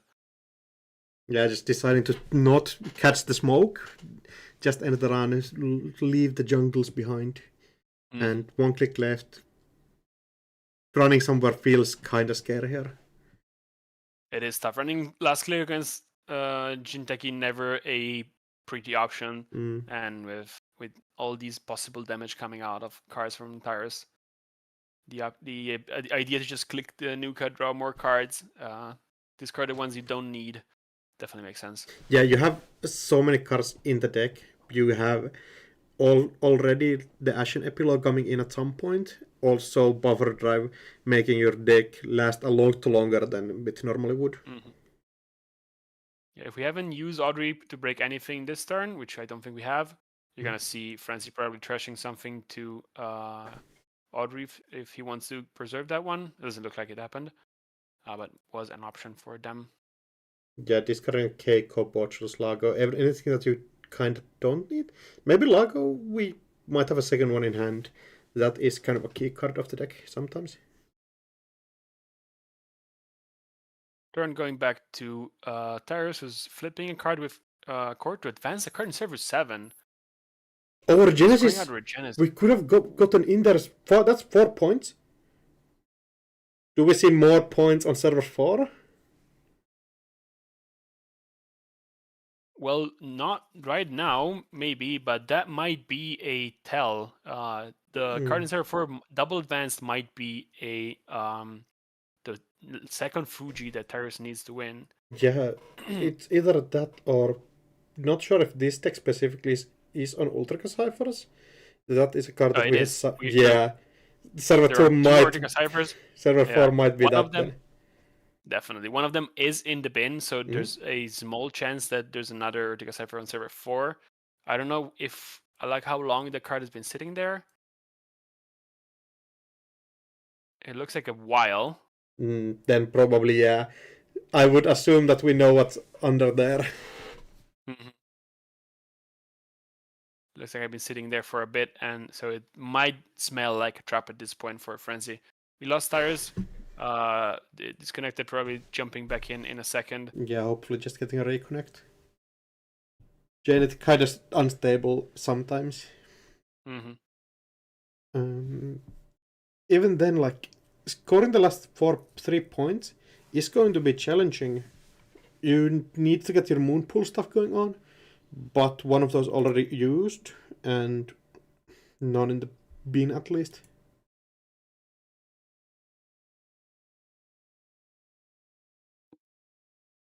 Yeah, sitting on 3 credits is not a lot, but I was thinking the Lu deck does not need a lot of money to run, and the Fermenter is ready to pop. Tyrus had to use some of his turn to score.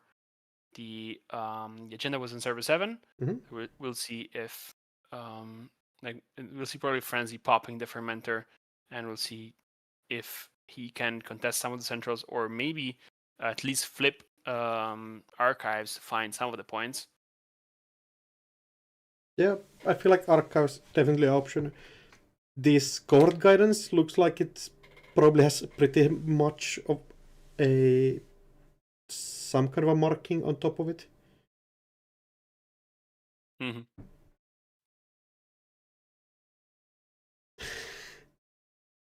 in the Moon calling out for the opponent not to leave the lobby could be kind of an issue if the lobby gets closed while both players have not finished the game yet. Yeah, the unfortunate technical difficulties of playing on Jinteki, playing these online tournaments. Yeah, there could be a world where like the lobby stays around after both players disconnect for like a minute or something. Somebody put a Git issue for that in there.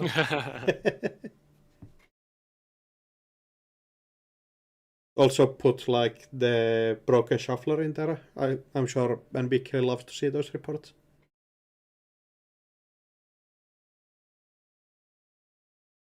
Yeah, I'm not sure how long this is going to go on.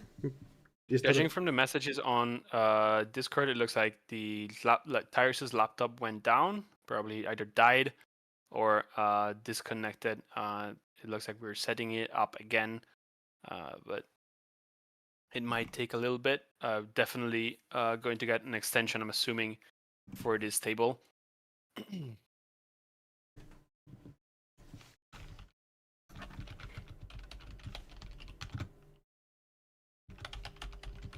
It's an unfortunate position to be in.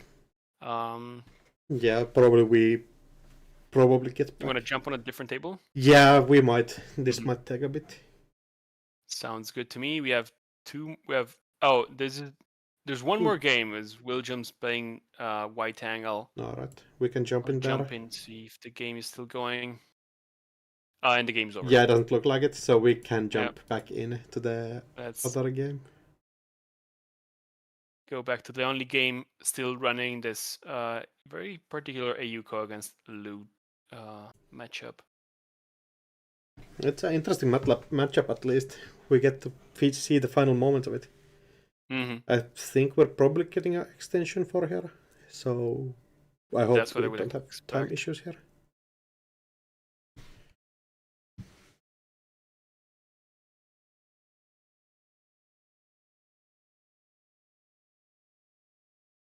Getting even more judges in there. Yeah. Well, the judges showing up, checking on the table. If anyone's listening, it might be a good idea for the players still in the game to click for a credit and then undo it, just to keep the lobby up. It hasn't been long enough for the lobby to go down for inactivity, but that's always something. It also has the sound effect, you know.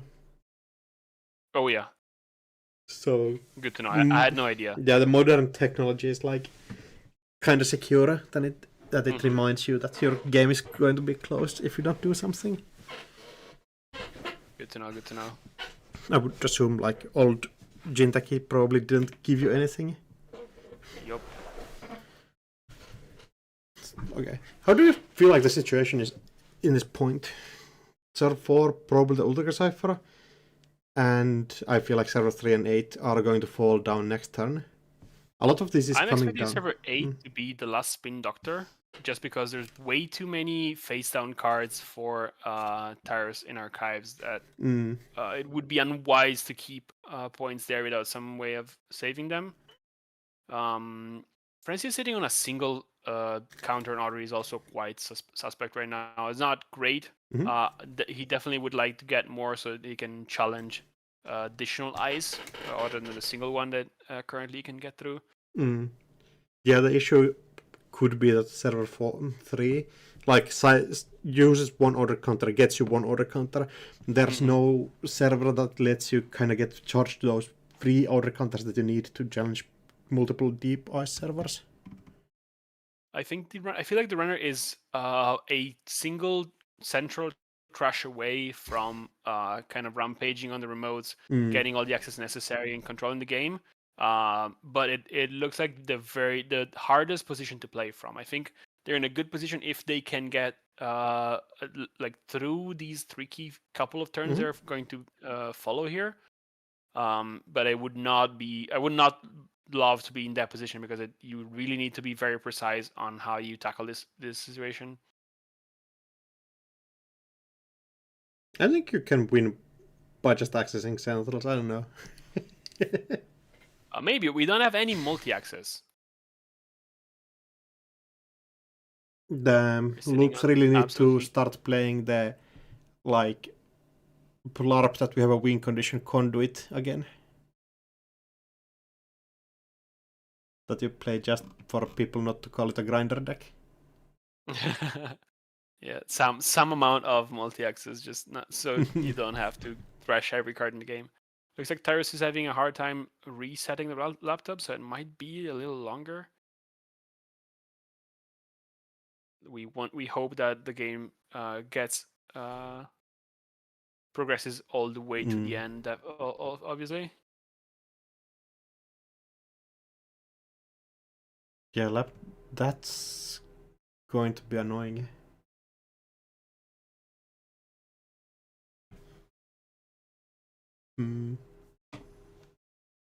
Is this a top bracket or bottom bracket? I think this is bottom bracket. We saw the Synapse lose last round, so. Right. You're correct. In the worst case, this is a technical like equipment issue that makes Torpedo Tyrus drop out of the tournament. That would be very unfortunate.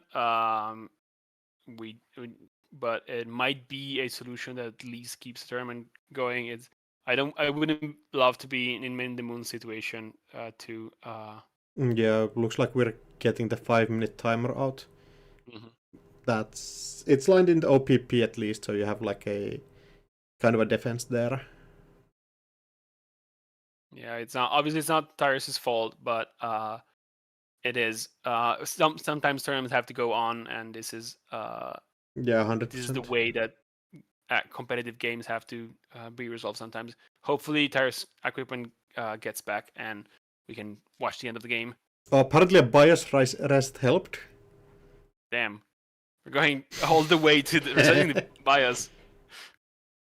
The laptop screaming in agony for being Yeah. online for too long.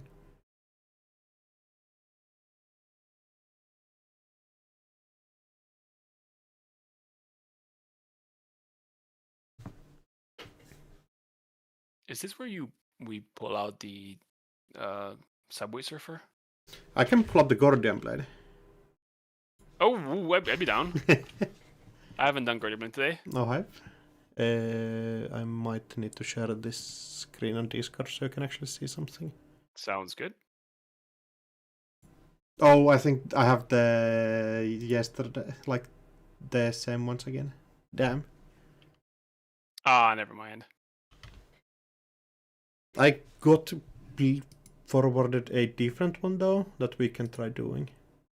You have a different Gordian Blade? Not exactly Gordian Blade, but It looks like it's not necessary. Tyrus just came back. okay, hype. Crisis averted. And we can still continue the game. Yep, Tyrus with one click after scoring the Regenesis. We'll see what he ends up doing.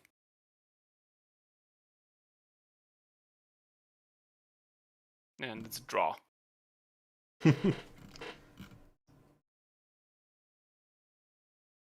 Yeah, draw makes sense. Just get your hand completely full and nice. Mm-hmm. And yeah, Brunner going to probably be trashing a lot of stuff this turn. Yeah, it's tough because you really want to get some of these ice rezzed, but every time you break an ice and untrash something, it might set you back down a lot, like quite far. Rising Tide helps a lot with Semax and Moons. Definitely. And the Raindrops Cut Stones on HQ maybe might draw something. When that's the third Semax and Moon, damn. Oh yeah. Can't be broken by Rising Tide for That's 3 credits. Mm-hmm. It's not as cheap as you would like, but still you have Fermenter and not a lot of other uses for the money. So 15 minutes left in the round in total. Oh, getting a Fuji. That's big. 3 more points for the runner, taking a couple of damage, losing a Fermenter and a Paladin. That doesn't look like those are necessary for the runner. No, just going to Fermenter being added back on bottom of the deck, just to get more fluff you can feed for your orders at some point in the game. So you were partially right. The stealing points from Centrals looks like the way that Franzi might win this game at this point. Those 3 points were definitely necessary though to get into this position. Yeah, being on 5 and 2 is kind of a huge difference. Who knows? Taking a look at the list, I know we don't have it on JNet, but I'm checking out on Cobra.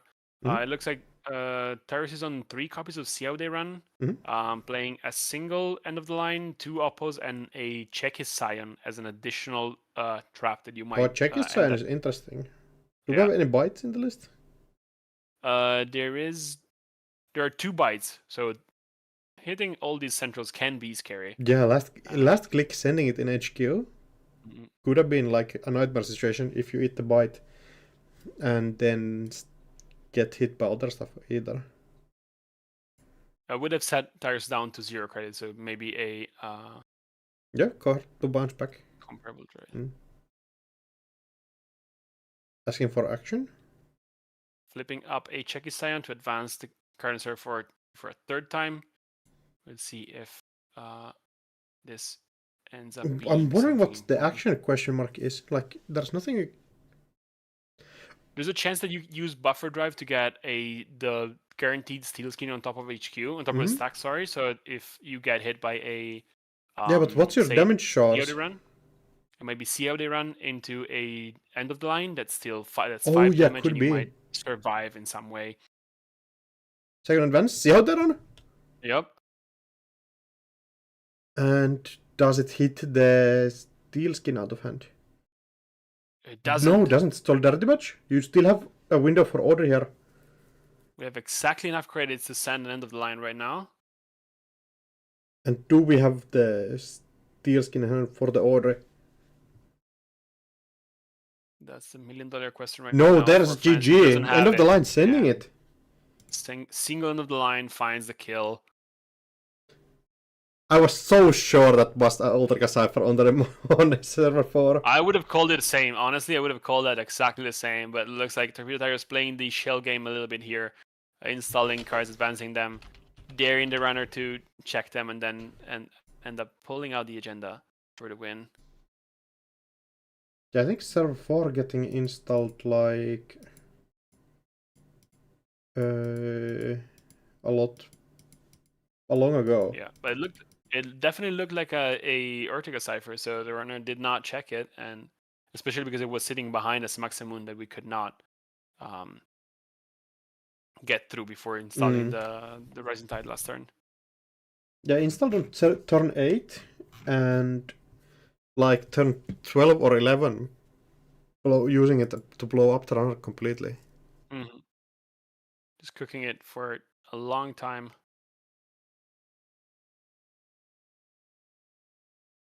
And that is the round finished.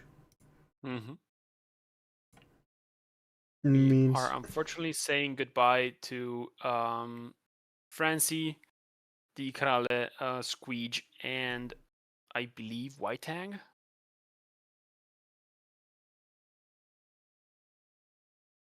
And we have Cybershark, Sleeper, Federica, Birkenstell, and whoever won between Amaro and Baa, who haven't reported the game yet.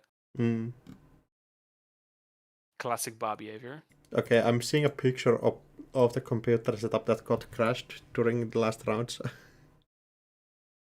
Whoa, okay, yeah. And for the stream sake, there are a lot of there's like a bunch of artwork currently sitting on open air in Tyrus. Yeah, that's a setup if I have ever seen one. Mm-hmm. A true hacker station, you know. Mm-hmm. Absolutely. We'll see if we get a timer or a round sooner rather than later. It is Baa. I knew it. Baa coming out in the chat. Yeah, professional, not reporter. Yeah, exactly. Look at this guy. Yeah, next time after Baa finishes his match, we need to remember on stream to like yell at him. Mm-hmm. As soon as I see him in the chat. Turns out Amaro won the game. Damn, unluck. 5-3 in favor of the corpse on this round. Yeah, it has been a corpse meta for a while, you know. Claiming it based on this amount of results that we got today. Exactly. I think watching the stats from the Swiss yesterday, Corp looked a little bit favored. Yeah, but it's the typical Swiss thing also, which helps. Yes, yeah, that's what I figured. It looks a lot more balanced right now with just one more game going to corpse instead of runners.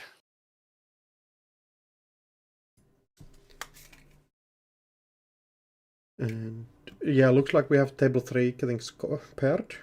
Other losses last round on the top bracket were the Ice Cream College losing to Fredrika and Matushak's losing to Sleeper. And Tradon losing to Cybershark. So still a lot of good players fighting it in. Absolutely. Any specific interest to watch? Let's see. We We haven't seen any RH game. We might pop into Cybershark's game if you feel like it, or Sleepers against Frederica's Lat. Or if you'd rather watch some lower bracket, we have a lot of Auco and Epiphany playing against mostly I don't think we have seen Sables. Amarum yet. Cybershark vs Amarum could be interesting. Sounds good. I'll pop in as soon as there you go. As soon as the lobby jumps out.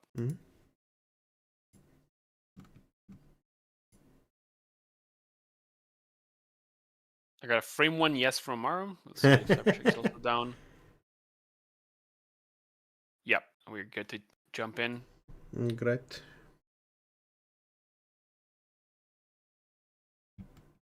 $49 cards RH for Cybershark against a 53 cards Oshiko on Amarum's side. We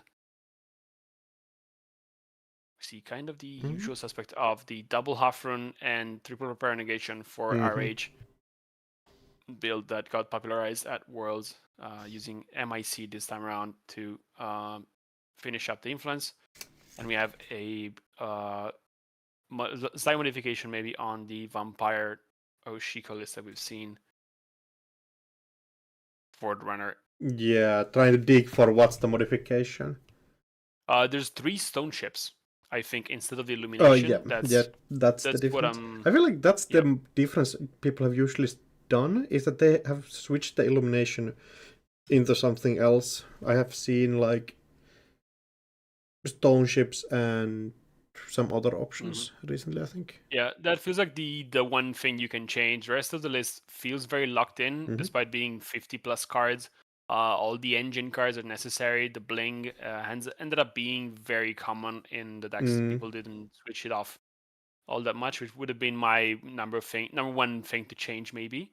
But yeah, people playing around with a little bit of influence here and there. And yeah, I think the corp deck basically being the same list, a lot of the ex-unbanned players played at Worlds.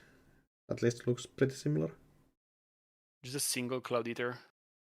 I don't know if I can support that, but that's a choice. Do you want to play multiple? I played 2 at Worlds. And I loved seeing as many as possible. It ended up being my Archive's Eyes almost every game. Imagine committing a tank with Eyes on Archives and being happy about it. You're very happy about it. Every time you res it, your opponent is scared. It's sad. And it doesn't end the run on its own, just very taxing. So it's not great on remote, I think. Yeah, but then they put a chisel on it and it's over. Yeah, well, that happened to me as well. So that's why you play a second one, you see. Oh, true. You double stack them. Exactly. Well, maybe not double stacking them, but like...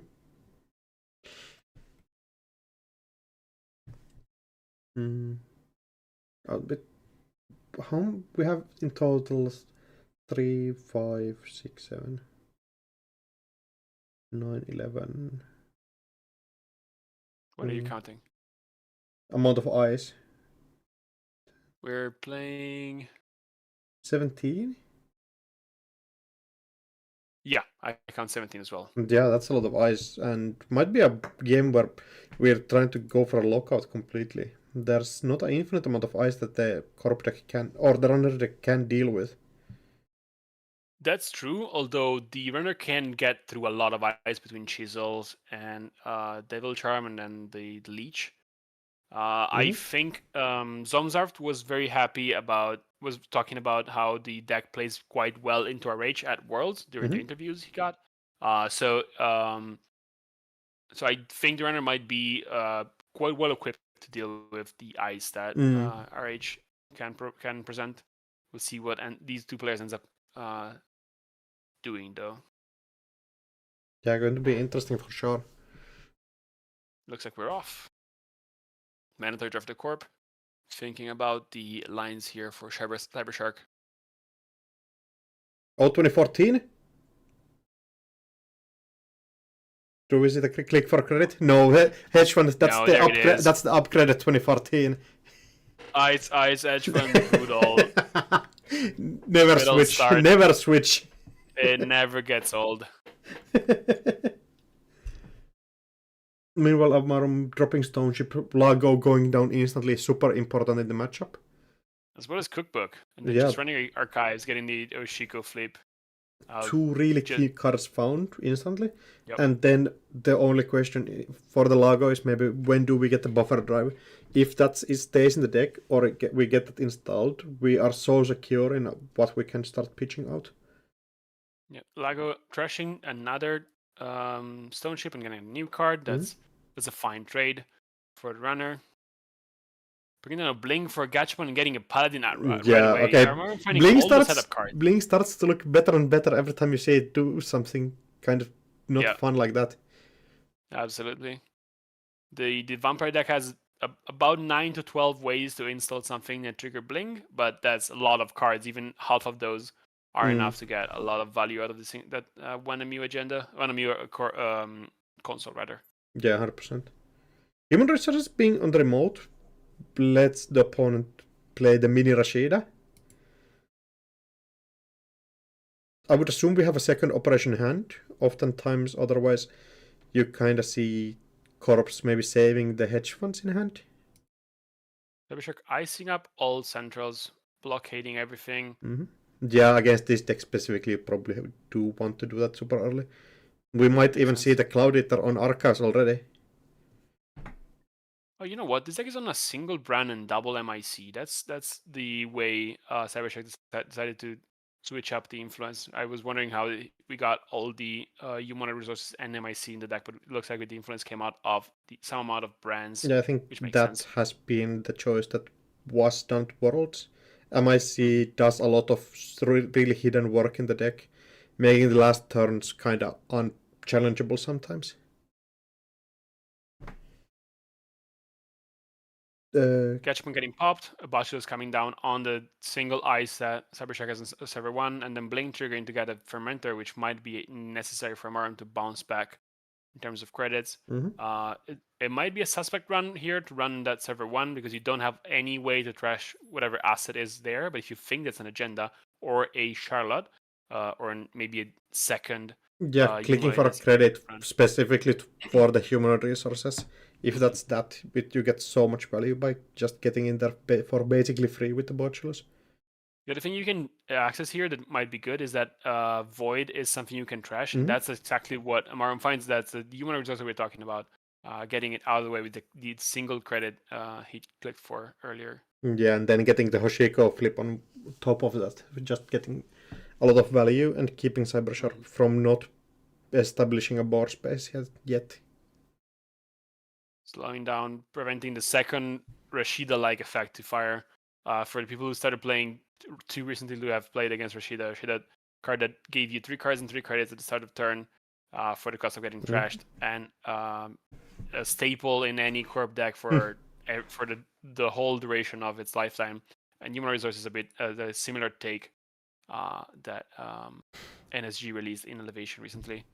Yeah, kind of a polarizing card while it was released, but most people agreeing right now that it just gets you a lot of value in this Glacier decks. Absolutely necessary. And a reason probably why Cybershark is playing all these operations. Cybershark installing a Spin Doctor, raising it right away, getting to 7 cards. Looks like enough finally to get some amount of cards face down in archives and start to trigger that RH. Yeah, very important way that the ID gets enough money to resolve the big eyes. Drawing 2 with the Spin Doctor, but also sadly giving the Lago trashing Steel Skin, meaning that runner draws 3 cards while you draw your 2. Definitely not feels exactly bad as the corp. Yeah. At least it's not the Steel Strike Fund that generates the opponent 2 crits. Over-installing the ice, so the Botulus ice sent into the bin. That's the face down card you could get this way. That's a good point. That's a good way to find the extra credits here for Cybershark. Apparently also drawing up, so... Yeah. Well, but even if Cybershark ends up discarding a couple of agendas and maybe Amarum forces the Spin Doctor pop, we might still have 1 face down cards in archives that will generate money. Yeah, exactly. For the corp. Also getting the Botulus in the bin. We haven't seen a Simul chip yet, but not having a free thing to trash on table sometimes can be beneficial for the corp runner here. That's a good point. Although I think Amarum is not unhappy to just move that botulus into some different server. So maybe having it locked down on the old server 1 could have been worse for the runner. We'll Yep. see. It's definitely like a mix that where you have to try to figure out the right balance on do you have to do you want to trash the old ice or just keep it around to tax the botulus out. Absolutely. And with the Blinks deck specifically, maybe doesn't want to keep it on table because the MU starts to get stretched sometimes out. Yeah, 5 MU is not as much as 6 or 7 that we've seen different multi-list play along throughout the years. So I think Amarum is not too unhappy to have that one freed up to play around with in later turns. We'll see if the payoff for Cybershark ends up being enough. And Amarum taking a moment to think about this situation. You have 9 cards, so deciding on what to do kind of challenging sometimes. It doesn't look like there's an obvious play, and I wouldn't expect one to be there with such a complicated deck and 9 cards in hand. Oh, looks like we're just setting up the Solidarity Batch order engine, forcing out the Spin Doctor. I don't think you're expecting that you are allowed to trash that, but still, you gotta go and make the opponent discard it. Yeah, and you want the Solidarity Badge on the board anyway for all the possible trashable cards you'll find throughout the turns of the rest of the game. Yeah, at some point you will trash something, and getting those out. I'm discarding an Audrey and a Lago that were not necessary with the other copies already installed on the board. Yeah, just blank extra cards that you don't need.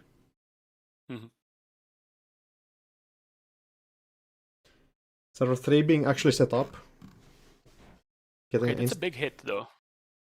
The Lago trashes the Ashen Epilogue, which means Amarum has to be a little bit more precise and get that extra buffer drive on the board, or not extra, but the one buffer drive on the board, and not getting it trashed by Lago or taking some damage here and there, because that's the only way that Amarum has to get back the recursion it just lost.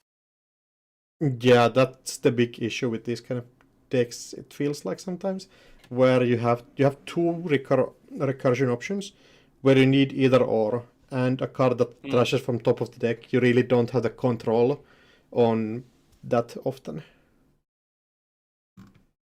Also, Install Advanced going on the remote might be the Charlotte that start to generate value here, or just a raw agenda push. Like getting the proper negation with the counters might be extremely turning for this game.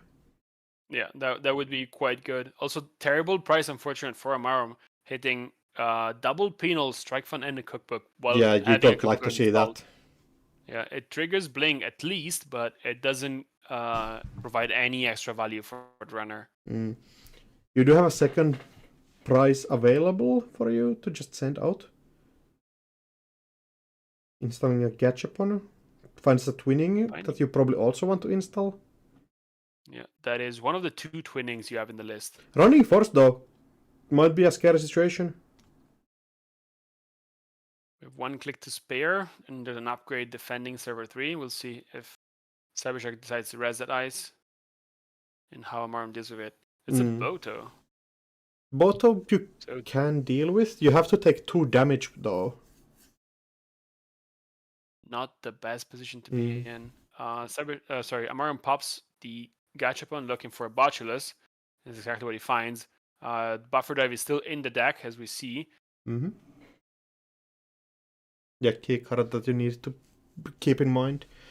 Having to remove a Gourmand, not fun, but you have to get rid of that before you can get rid of your buffer drives. The rest of the cards looked way too important to remove right away. Botulus breaking one of the subs, and then I'm assuming using Audrey and a couple of cards to break the rest of the ice. Having to trash 2 cards for the Boto here. Getting kind of taxed about cards.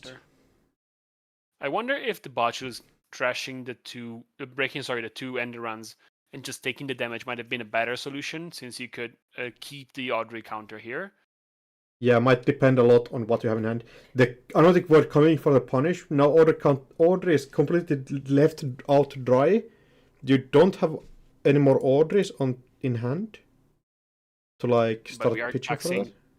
We are taxing the corp out, going down to 2 cards, going down to 3 credits. Yeah, even like advancing next turn seems kind of unwise, maybe. If that's the agenda, Cybershark is going to go very low to score that. And if that's a Charlotte, that's something you have to keep defending over and over and over and over. Yeah, definitely stuck in a hard position here. If it's an agenda, can you just set up more of your econ and then score out next turn, or is that too unsafe? You can try, but the way we're running back. You get. Ooh. That's so annoying.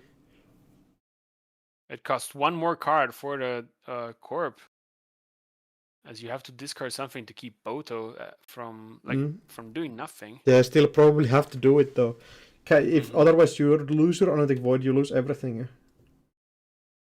Charlotte is so important here. Gets you a draw, gets you econ, everything in a single card, and we might be a situation where we need to dig for a Spin Doctor soon to protect cards that we have pitched out. Yep. 1 extra ISO-3 is necessary. Cybercheck needed something because that Boto was not going to hold for long. And Amarum right now sitting with nothing, no way to break the ice that isn't rezzed yet. So probably has to sit back this turn, set up a little bit more, find more ways to break ice. Yeah, that's a challenging position. Losing the order counter is so important. Otherwise, you could be challenging maybe HQ, maybe challenging R&D. But yeah, just being kind of stuck here. And you are kind of afraid of doing anything, because if you somehow lose your buffer drive or other value cards before you are really in a position to use them, you are hurting. Absolutely. There's a silver lining for Amarum is that we haven't used any of the chisels, we haven't used any of the devil charms, and we are still sitting on all 3 symbol chips somewhere hiding between and stack. And so there's a lot of resources left to be able to play the game, to go through all the ice that Cybershark is setting up. Yeah, there's one of the symbol chips that actually lets you play the game, though those do get taxed kind of heavily during the game. Near remote, looks like a Spin Doctor. It looks like it, yeah. Ooh, hitting a symbol chip with Lago. Amarum not afraid to trash the. I feel like we surely have the buffer drive in hand. Otherwise, we're just gambling on losing the game instantly every time we use the Lago trigger. That does look like it to me as well, but we don't know. Sometimes you have to use the Lago because that's the way you keep up with the game. And so sometimes you risk losing that. 1 in 14. Yeah, definitely is an option. Looks like either a Managarm or a La Costa going on server 3, defending it. There's no Managarm. It might be an Adrian size. That's the other thing that Cybershark has access to. And other option, second Analytic Void, maybe a bit less likely with 2 pinholes already gone. I think with Charlotte not getting advanced, that screams La Costa to me. Yeah, 100%. Bling installing a chisel. Pretty good.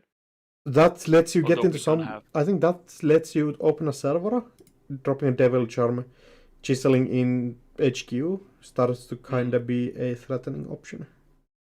I don't know if you want to use the chisel on a face down ice already, but it might be necessary to get the engine rolling, and it looks like Amara installs exactly on HQ, finds the Devil Charm, and then probably hammers the centrals here. Hammers the centrals, we have 1 click left though. That's enough. The Devil Charm and Chisel just get rid of the ice, so whatever you have to face doesn't exist. You just get a free access. Yeah, I feel like the issue here is just that you get 1 run, and if the corporation just sets up some new ice next turn, we're in the same position again. Sure, that makes sense. Although this run will get you an Audrey counter, which might be enough to get to sneak in a different server. Mhm. Accessing server 3 maybe if you find your last pinhole or something like that. There could be. We're thinking about the rest.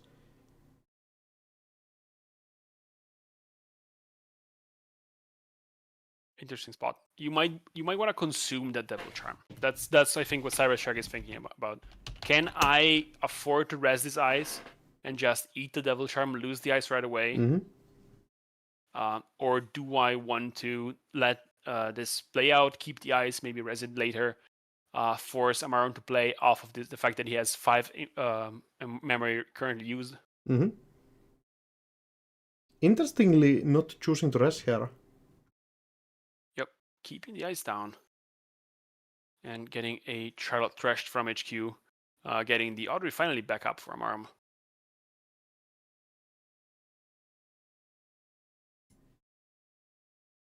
I guess there's like an option where that if Chisel is stuck on HQ, you're kind of more happier about that than the ice actually being trashed.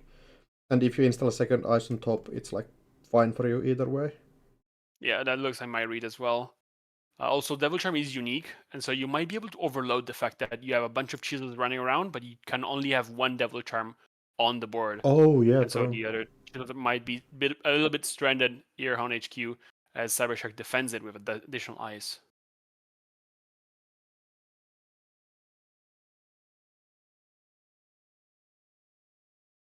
Start of turn, Solidarity Badge doing work, Paladin getting credit. And a lot of like incidental rip is being set up on runner side. Going archives? Yeah, check archives, see if you can flip the archives, making sure that deciding that Vampire is an issue, we have to go deal with that. In kind of an interesting choice. Because archives is not a server you typically can keep open to start farming your counters for anything. That is true, but it is something that Cybershark is using to gain money and ideally res more ice in the future. So it's a good way to clean it. It also opens up a lot, like weakens the threat of Prepare Negation in the future. Yeah. Also opens up if we have the pinhole lying around. Right. That can be sent into like Charlotte. And then we have 2 counters on Audrey and just 11 credits on Cybershark's side. So that might be a good option here. Question just is, do we have the pinhole threading? And where is the buffer drive? We have not seen buffer drive. We haven't trashed a lot of cards from a hand yet, but I would expect Amaram to want to install that buffer drive as soon as possible at this point. Stack is running very low. You want to preserve it as much as possible, and you are gonna need it at some point to get the Ashen back in the deck.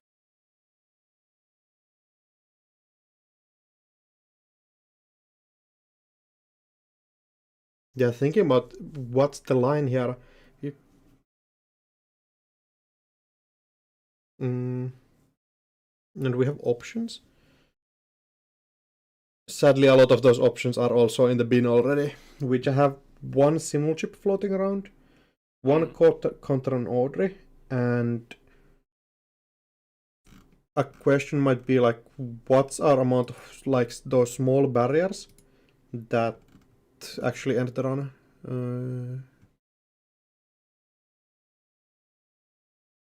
Pinhole threading getting lined up. Question is, you were talking about. What are we trashing, Charlotte or the Audrey? Anotic Void, I mean. Choosing Anotic Void?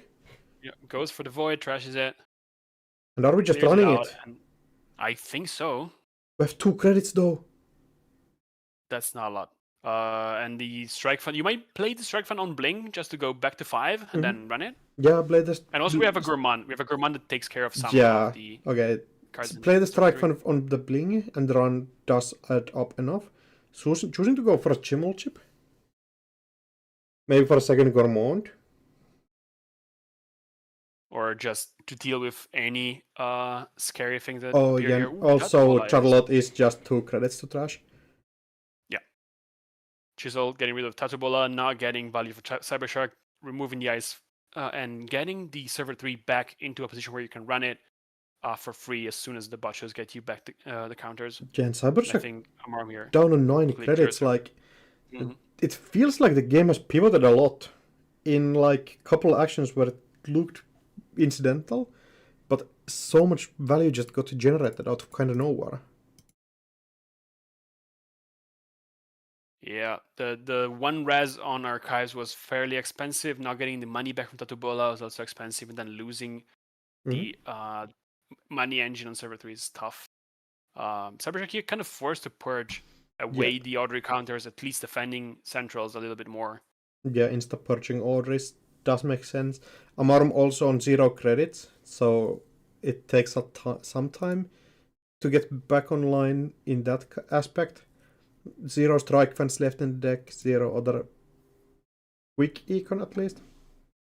I had a flashback of that Fencer Fueno coming down on Amarum's side of getting it to 9 credits yesterday. We'll see if it behaves better today.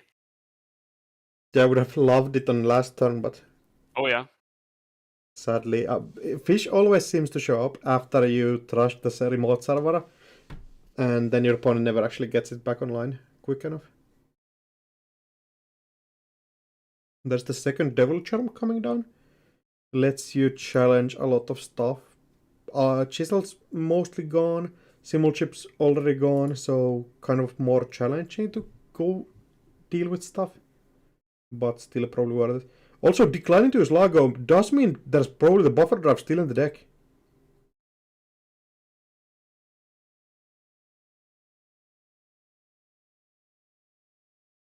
And that is kinda interesting. Instant advance? What can be the advance here? Could be... If we're just pushing an agenda, that seems kinda rough. But maybe worth it if... Imagine you rest the ice, and then the opponent still doesn't get the order counter and spends everything to get in. It is a tough server to break at this point. We don't have anything else other than the Botulus on the Boto. You can eat your 2 damage. Just say yum and go through. That's true, but how do you get through the first ice? Chisel Charm? Easy as. Easy as.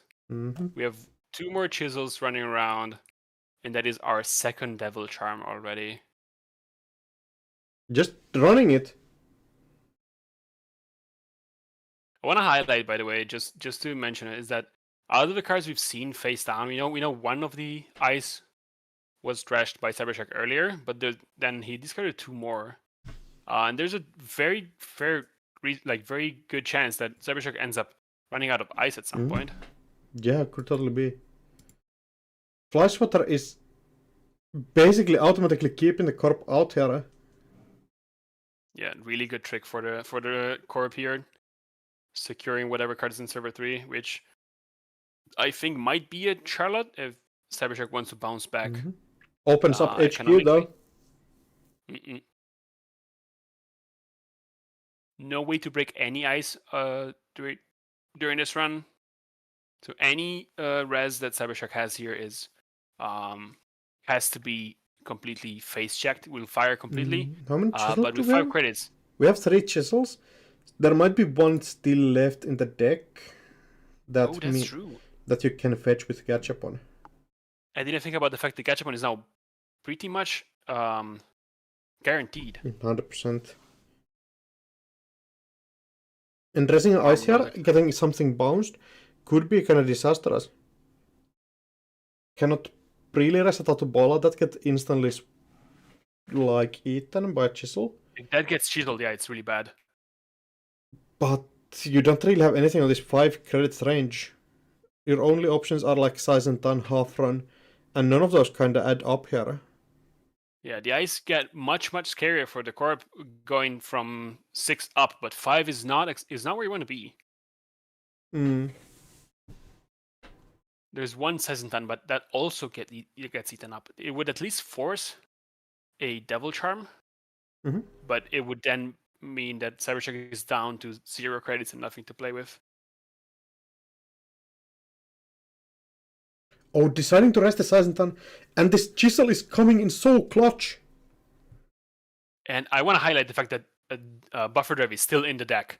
Amarum, with no fear, used Lago earlier, knowing that there was a chance that the Buffer Drive could I think we're fine taking those 1 in 12s, deciding that the 1 in 14 was too much. Also hitting the Unetic Void and trashing, managing to get the order counter. Run again. Send a message. Finding a huge, send a message. Huge. Very good for Amarum for the money, but Cybercheck is going to be able to res something, and I maybe use that to stabilize. Yeah, if we get blow the HQ up, or res HQ ice, would mean if that actually is a Charlotte in the remote, we can get back into the game. Choosing a brand on R&D does make also sense. Depends a lot on if HQ is trashable. Going in back in, MIC, yeah, that's kind of safe. That's not a Charlotte. That's not a Charlotte. Whoa. That's an agenda server 3. That's very telling. And we only had one more Charlotte in the deck anyway. And I think, yeah, Cybercheck has to click for credits and might consider not even scoring it next turn if he feels that's safe enough. Although there's one more Chisel running around, and we know Amarum has it in hand, and so he might be able to just eat the damage and challenge server 3.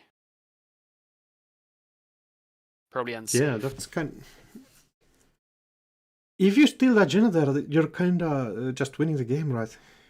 Yeah, but you might be risking running out of steam, and I think Amarum here has to. It's probably the turn where he has to put down the Buffer Drive. I don't think the agenda is going anywhere anyway, and if Cybercheck scores it, the only great scenario is if that's the offward office, the one offward office that Cybercheck has access to. The prepare negations don't do much in this board state. Yeah, that's like...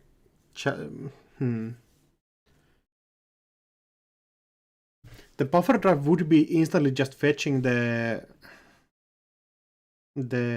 Ashen Epilogue though, right? Yeah. For the chat who's asking, the ice on server 3 is a Boto. Oh yeah, 100%. Boto without the... operating, do you? No, I'm playing on Edge. Or streaming on Edge. Mm-hmm. I see.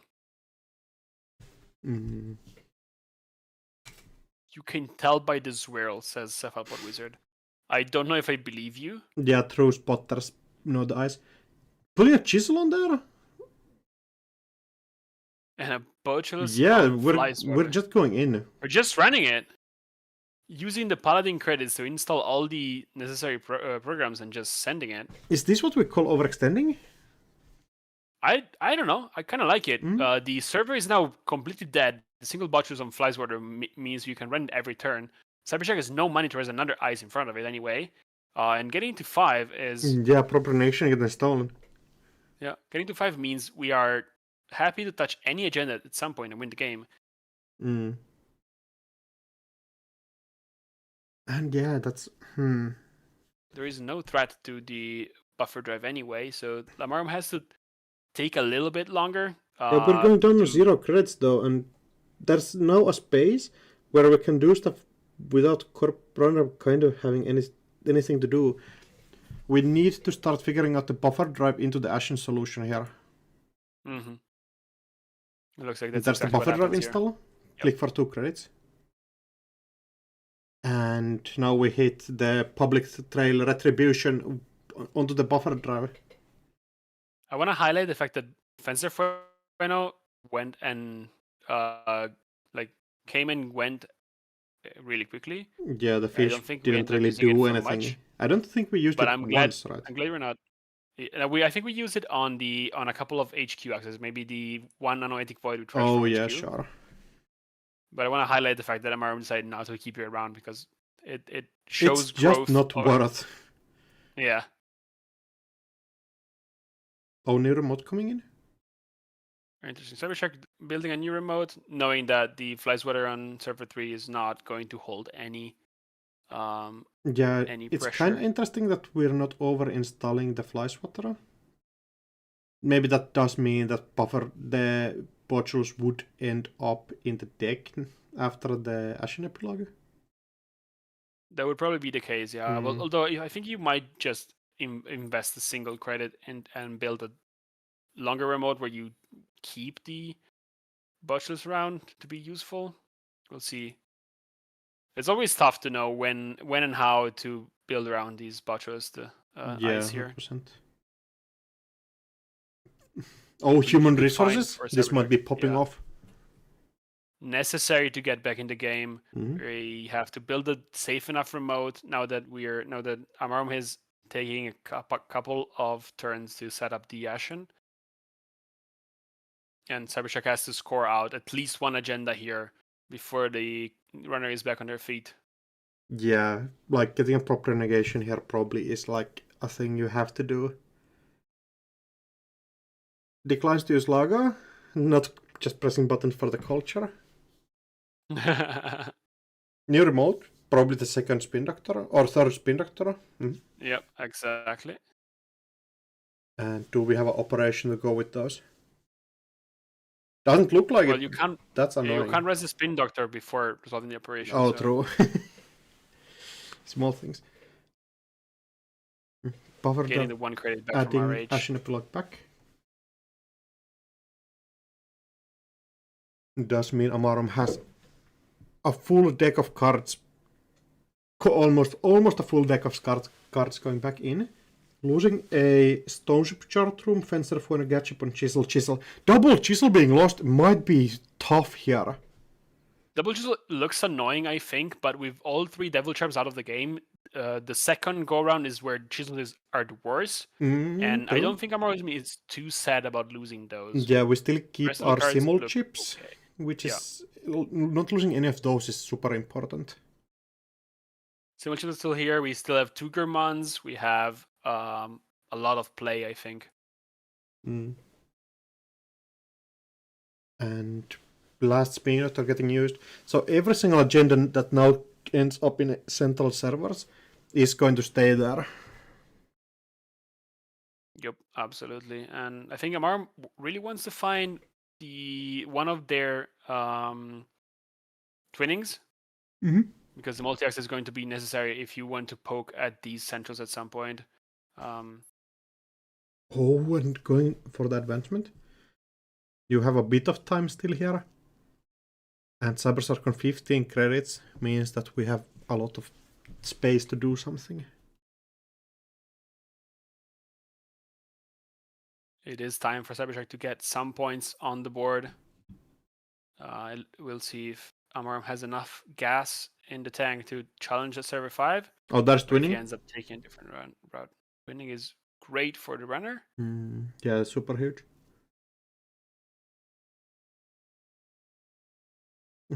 Chisel on HQ. And the last Chisel on HQ. Kind of calling Tatubola. Yeah, just gotta be safe against it. Ends up being a Boto. That you... 5 strength. Now that we are on threat 4, so you can't get through it with just Chisel and... You can't get through with just Chisel and 1 card from Audrey. Yeah, I don't think we actually can get through it at all here. Can we?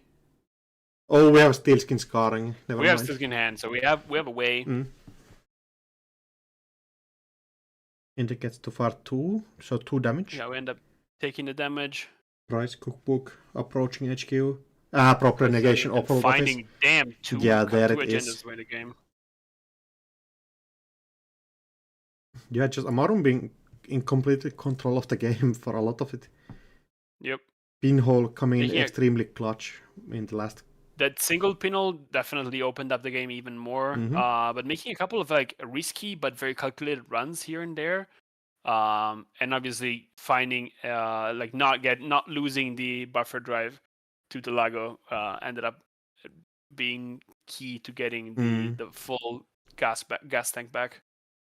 Yeah, also managing to survive the buffer drive not coming in early enough. was super key in that matchup. Want to jump into Mother Shark against Tyrus? Yeah, I think we have a couple of minutes left. Mm-hmm. Or 6 points in the runner score area. Just 6-0. looks like we're finishing the game up, though you never know with Alco. There's like huge... Oh, never mind. We just jumped in to see Tyrus finding the 7th point. Yeah, Tyrus still is keeping it up. Matushak sadly has to take a step back from the top cut. And do we have rest of the top cut results here? It looks like we do. We have Pasimold winning against Ice Cream College, knocking out Ice Cream College from the contention as well. Mortimer takes it over Tradon, I think, knocking him out this time around. And Baa Ram Wu winning against Viljums, keeping the loser run alive and unfortunately knocking out Viljums. On the other side, we have Sleeper winning the game against Federica, and we know Amaro ended up taking W against Cybershark. Yeah, also Matushak. Tyrus winning the last other game here. So, kind of a split round here. Still, there's going to be a 35-minute food break starting from right now, and I don't think you were jumping back on afterwards. Yeah, I think we have a different caster to cover for me later on. So thanks for having me. Yeah, 100%. All right, hope everybody has a good lunch, and we're gonna go take like a 3-hour break here. Absolutely, going to cook up some great Italian dinner here. Yeah, hype.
Perfect. Alright, welcome back. Commentary team has switched a bit. We are missing our Italian and gotten replaced by a sea creature that knows something about the Janet rules. That's right. This here is Radiant, I think. That's the one who's claiming to be a sea creature. Or at least a lowly paid imposter. Either Other or people works. may know me as Cephalopod Wizard. I have to close my We're here. little shopping tabs from the stream. Yeah, I think we're starting round 4 of the cut. So still 8 people remain. Yeah, I see people are spinning up the games. Unfortunately, I think I heard that Synapse got knocked out before it came online. Very tragic. Sadly, yeah. Good. Was one of the 24% that has to leave after losing 2 games.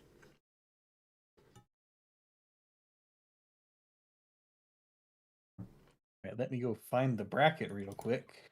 Yeah. Looking at the matches, is there anything that we have missed yet? Oh, I wouldn't know. I was watching the Metropolitan Grid. Looks like Passive Mult versus Tyrus. We haven't seen any Epiphany yet, so that could be interesting. Yeah, let's jump in and see if we can have a watch. Alright, table 23. So we saw a bit of Epiphany yesterday. And that was basically the new version of what we saw at Worlds. Whoa. All right. So there's some misunderstanding from earlier in the round in which we were arguing, is a narwhal a fish? And Radiant is claiming no. I'm going to have to counterclaim that. Yeah, it's a fish. Yeah, exactly. Yeah, like, why else would it be named fish?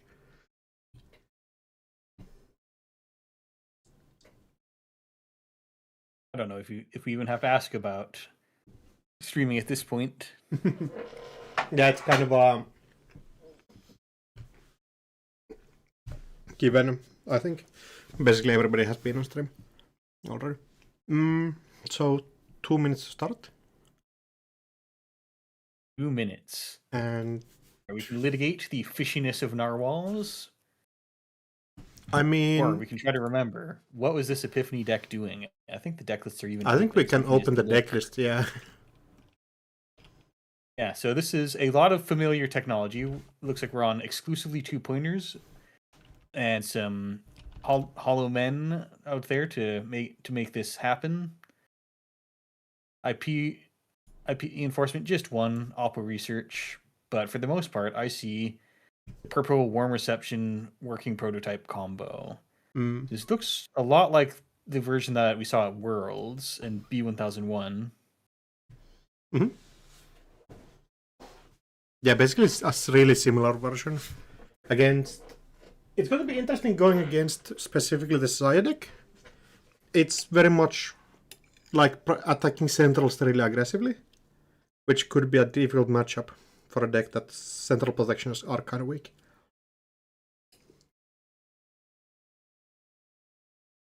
Then on the runner side, we also have something that is surprisingly meta choice since Worlds. We've been seeing the one copy of Reprise in this otherwise very familiar Sable deck, where we're on the classic Criminal Breaker Suite and some Chesvas.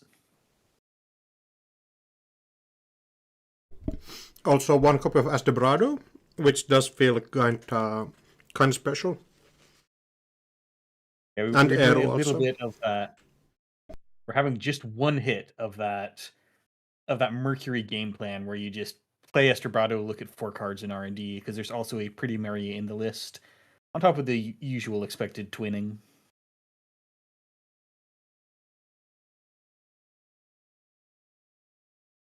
And we are in. Classic start. Ain't Afraid of No transfer. The Marklands Archives. Not ideal, but at least you get to resolve clicklessly your clean getaway. No risk of touching a spin doctor. Yeah, going for the safest possible option here.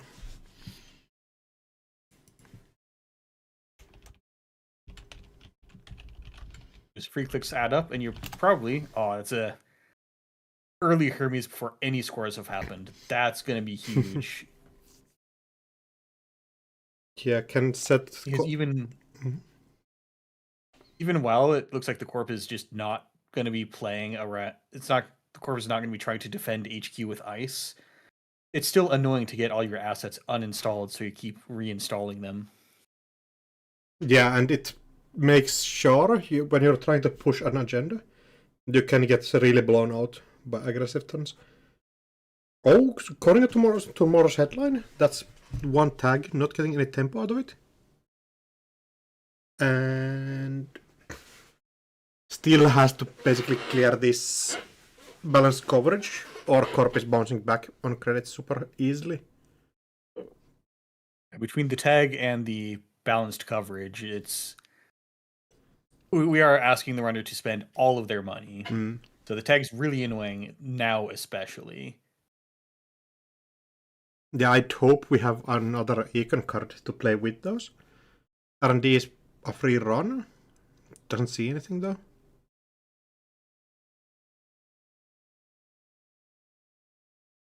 Going attacking balance coverage. And do we have a second econ card in here, or are we just poor as hell? Or do we just float the tag and hope the Corp doesn't have the retribution?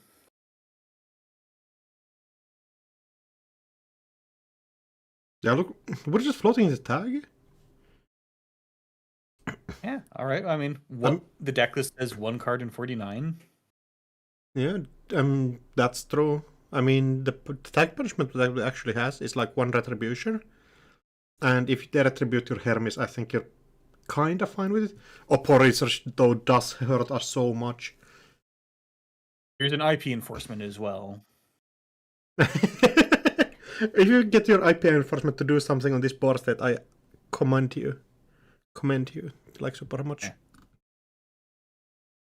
And resing the worm, accessing, yeah. So resing that federal fundraising just to make sure it doesn't get bounced. Yeah, 100%. Giving a bit of information, but I think both Corp is kind of fine with that. Especially when federal fundraising 0 to res, so you can just keep it around kind of safely. And now that there's an agenda in the area, now we're clearing tags. All of them. So everybody's in economic hell, but the Corp at least has an Epiphany counter and a fundraising.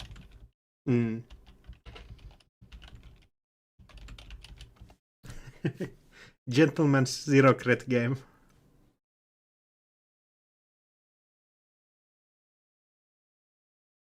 And both players basically on 0 crits, yeah.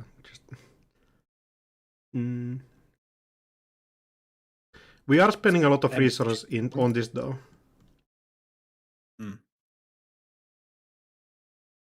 And it does feel like Corp runner is the one getting kind of more favor out of this. Yeah, in the literal sense, you have more clicks to click for credits out of this, but also the Hermes is a much more permanent and annoying problem than the federal fundraising is. Also, Sable does get like free runs everywhere. R&D for a free poke every time. Yeah, always roll R&D. Just get good at determining your mark. You just get to wait that it dies. That has been my plan, and it has been working pretty nice. I once 3D printed some dice for rolling Psy games. That dice was hilariously weighted. I mean, 3D always rolls a 2 or a 0. Yeah, a 1. A 3D printed dice does sound kind of sketchy. Yeah, don't allow this at tournaments if you're a judge. Having like a differently balanced Psy game dice is kind of interesting though. Where it could have like 3 zeros, 2 ones, and 1 2. I ended up giving that to a friend. He rolls the dice and then ignores the result. Oh, that's so smart. Ping getting rest on HQ, just basically a blank Enderon. One tag does hurt a bit, but I think Runner is fine with that. Especially when we're running server 6, server 5, just to make sure that we're not missing any balance coverages or something like that. The runner making sure that we don't sneak anything by. I think bounce coverage is, that's worth taking down. Yeah, because just too much money on a single card. Too much money, and it's a big difference between going from, I guess you only end up net 1 credit after this. And resing that ping, very expensive for the corp, suggests that there might be some HQs in, or some agendas in HQ to grab. Yeah, going down on 1 credit again is so annoying that does for sure make sense. And at least there's no wealth to transfer. I mean, that's yet.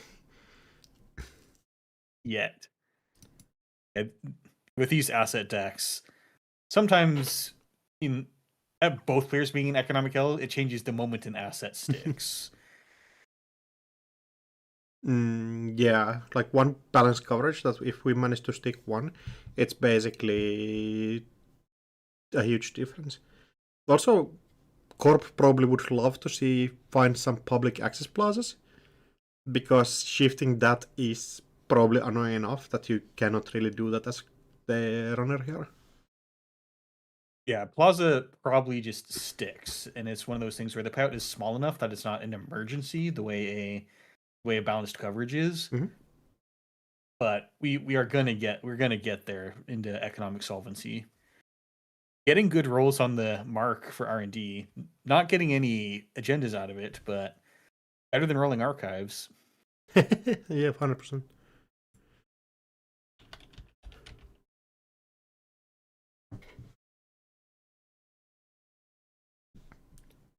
Still having to click for credits though, and discarding a Carmen does make sense. Probably not the card you need at this point. Yeah, there's a single Starlit Night. Maybe we're just saying when that happens, it happens.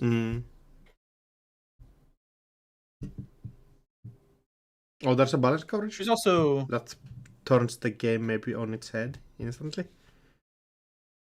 There's also a Revolver in the list, so perhaps of the two, you'd rather just install the Revolver. Yeah, install the Revolver. Well, that's like 3 breaks on the Starlit Night, which is probably enough in the long run.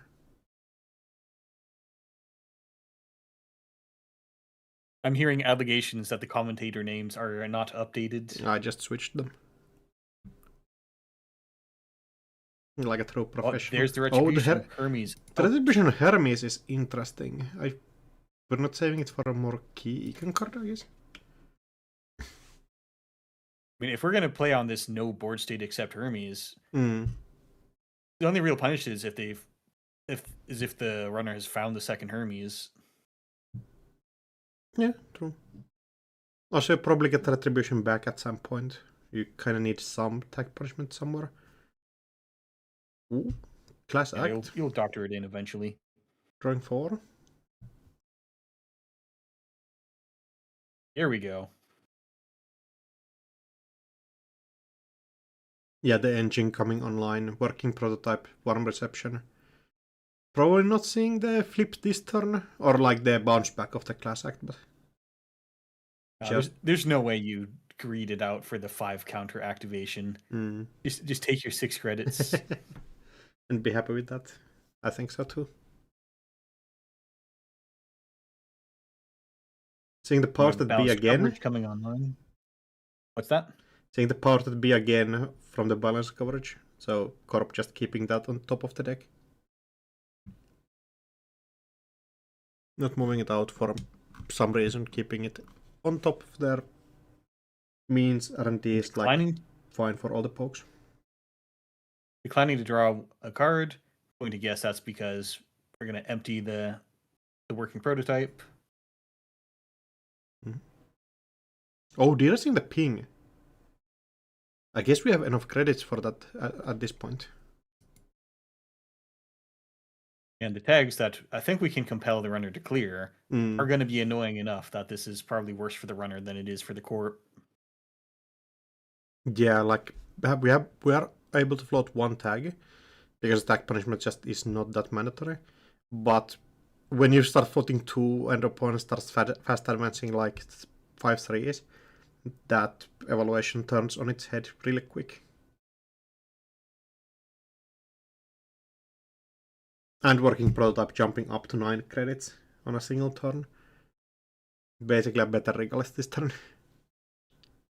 Yeah, this is where the moment the asset deck escapes the headlock, then suddenly they have all the money in the world, and they're gonna... Now you have to start hunting win conditions instead of trying to keep their money down. Oh, bravadoing into the ping? Does mean... Yeah, I think it's gonna get pinged. Yeah, kind of interesting choice. I guess if you have a bravado in hand, you kind of have to send it. And might be just accepting that we are going tag me this game.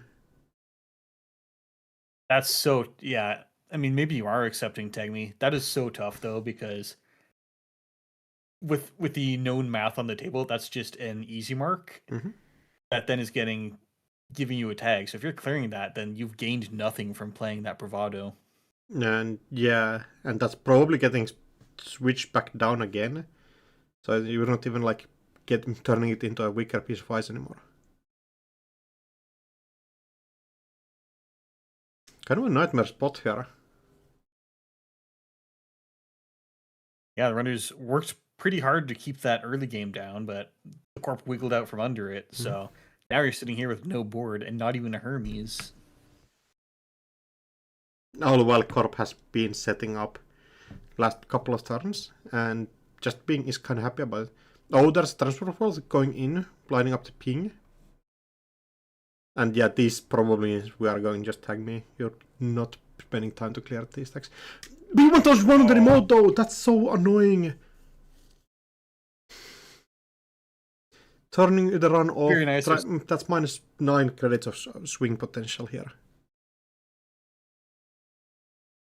And now suddenly you're one tag away and you just start thinking, what if I cleared the tag? Yeah, imagine if you would have like, game might have been different. Those B1001s just sneaking on table are like extremely powerful in exactly these kind of situations. The unrest ping also does mean you're just not getting into HQ ever with a really powerful run event. Now I think we are at the point of being able to warm reception and then bring the working prototype up to 5. Yeah, warm reception can de-res like the spin doctor and warm reception for value here.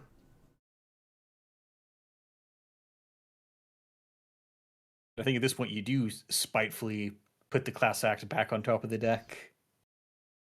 Yeah, keeping installing it is switching just 4 credits for 4 draws, which like is sometimes good for the runner, but not in this like economic hell state that they're in.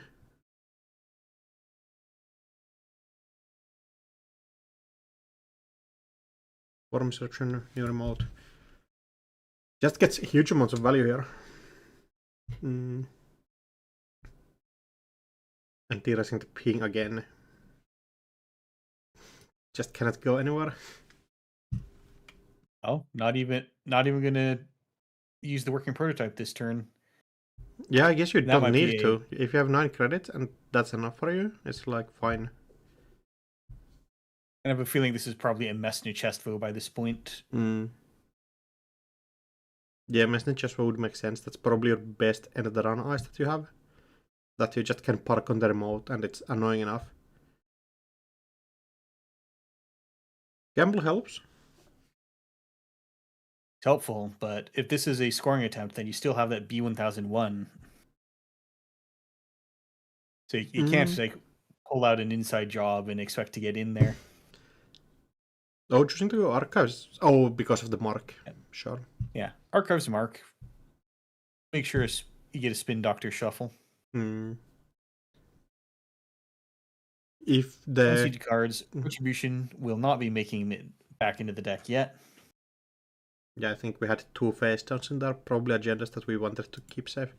Technically, Corp can like make just end the runner turn there, but at this point not valuable enough. Also could protect working prototype, but has enough money coming in from different sources already. So not really necessary.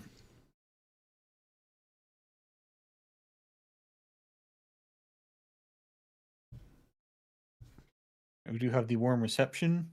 How much more could you possibly need to install at this point? I mean, maybe some couple of cards are still in the hand that can be installed. Somebody could guess.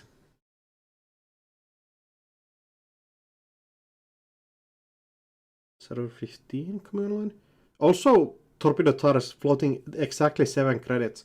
So could be getting hit by what Augustus got hit by yesterday, and just get siphoned for 7.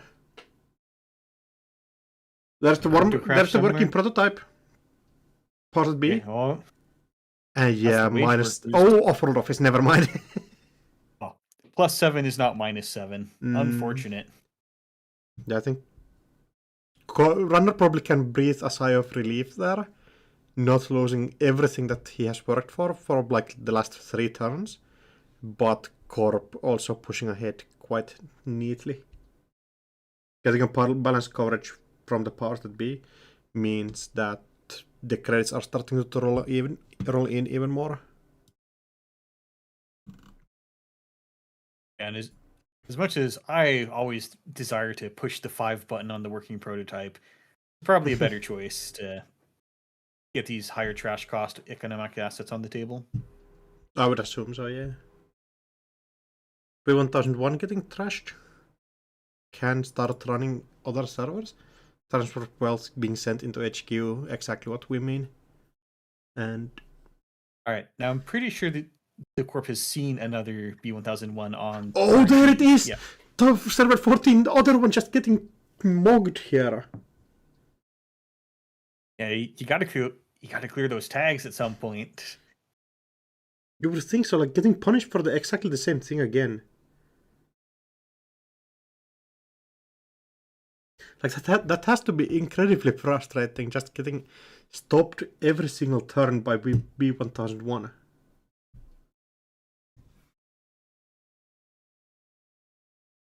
Really giving you the experience of being that little guy in the B1001 art.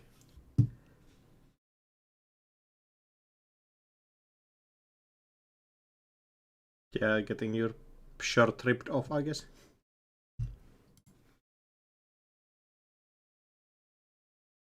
I guess. But Radiant, don't we want to land a diversion of funds? Yeah, you can switch your 0 cost run events into make the Corp clear attack for you, which is kind of funny.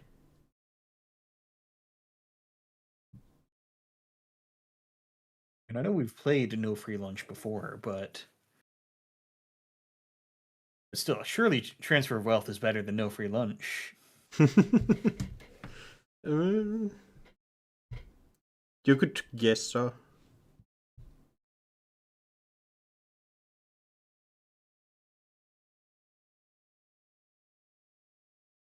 Now we're at the point where we start bringing in our StarCraft actions per minute skills to resolve all these triggers in a timely fashion. Meet here, the Corp is on IP enforcement. Yeah, that could just be locking up the game after we have take this crypto crash out. Icing up the B1001 makes that even harder to shift from the table.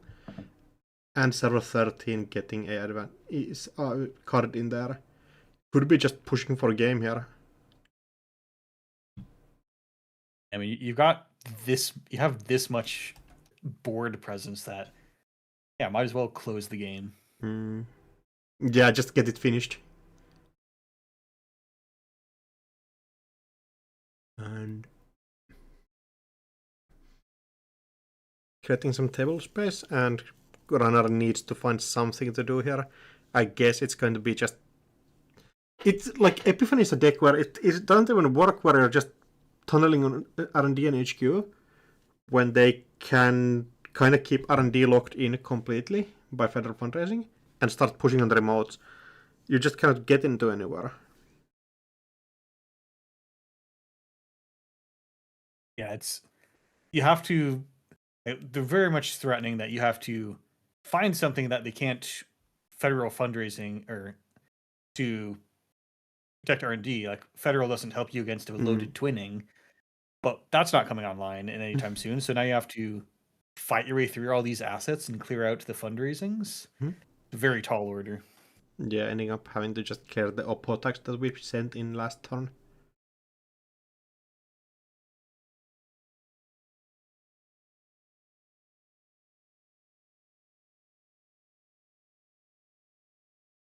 The other real tag punishment being, I think, yeah, IP enforcement, as some people are calling in the chat.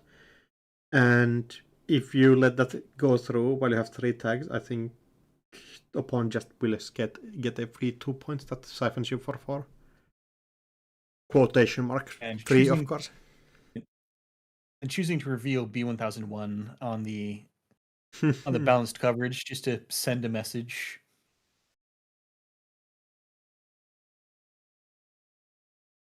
Yeah, that's tell you a lot by like where can the runner actually go next turn. Answer is basically nowhere. And finally starting to cash in some Epiphany counters. Maybe we finally got maybe we finally have a Hollow Man play to line up. Or Stoke the Embers? Yeah, Stoke the Embers, Hollow Man. Yeah, that's a free agenda. Like, actually. No, actually, it costs 1. I always think Stoke the Embers, for some reason, gets you 4 credits instead of 3. Well, after the score, it gets you 5 credits. Oh, maybe that's it, yeah.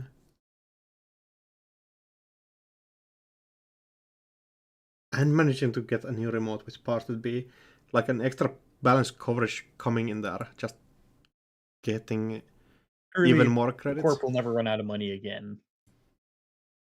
It does look like it, yeah. Advancement on R&D does look like a missed in chest for. I think we're seeing the decision to retribution the Hermes from way earlier. I think we're seeing it pay off because otherwise you'd say, okay, I'll unice your Hollow Man and trash it. But now it's still iced and you still have this live win condition. That's going to be really hard for the runner to deal with. Yeah, just waiting until you get the second balance coverage on top of the deck, or Stoke the Embers or anything. Also, Corp managing to punish the runner for checking everything, just putting a little check Scion on the table. I think we are playing 1 copy, so Torpedo still having to clear the tag. Going down to 2 credits. Just a nightmare position here. And now you absolutely have to clear down to at least 1 tag because IP enforcement onto a Hollow Man gets you that bonus text of you didn't install the card from HQ.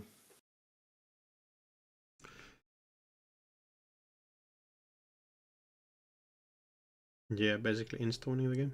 Epiphany? Installing a something? I'm going to guess this is another agenda found to go onto the Hollow Man. Yeah, looks like it. Just going on Hollow Man Advance. And there it is. Kind of a controlling game. Early on, both players struggling for Econ, but Torpedo Tyrus managing to dig out from the Econ lost position. Kind of shorter in more time, so passive mode managed to put balance coverage on table and just grinding it out. Yep. If we're both clicking for credits, every high trash cost economic asset is a devastating thing to put on the table. Yeah, 100%. We probably can jump into the other lower bracket game. I think it's Mortivar against Baa Ram Wu. Yeah. So here we are jumping in. And Oshko on that bling build. I think we said this was the vampire looking deck from the earlier rounds versus Alco. I mean, on that bling build, while we have just a red team on table for some reason, but I think the reason is that Baa Ram Wu is kind of built different. That's true.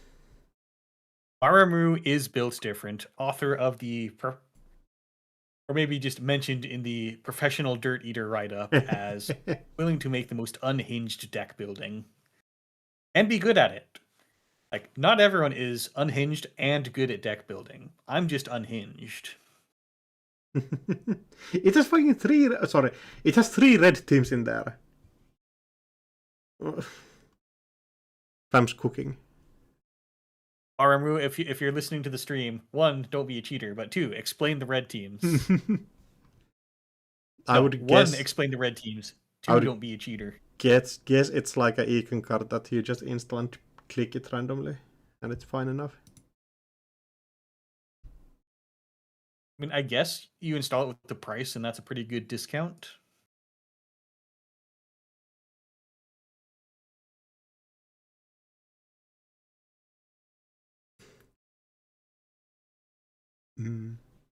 Also playing Hoge, that's kind of interesting. Card we don't typically see. Yeah, it's the best card that we almost never managed to find a deck slot for.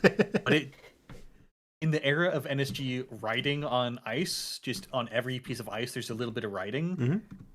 It just deals with everything, except these diviners. And diviner, admittedly, not very affected by Hush. Yeah, sadly, every piece of text on it is on the subroutine itself, so kind of just getting nothing blanked. We are just raw installing it on the ice, protecting fat though. Maybe calling something else on it.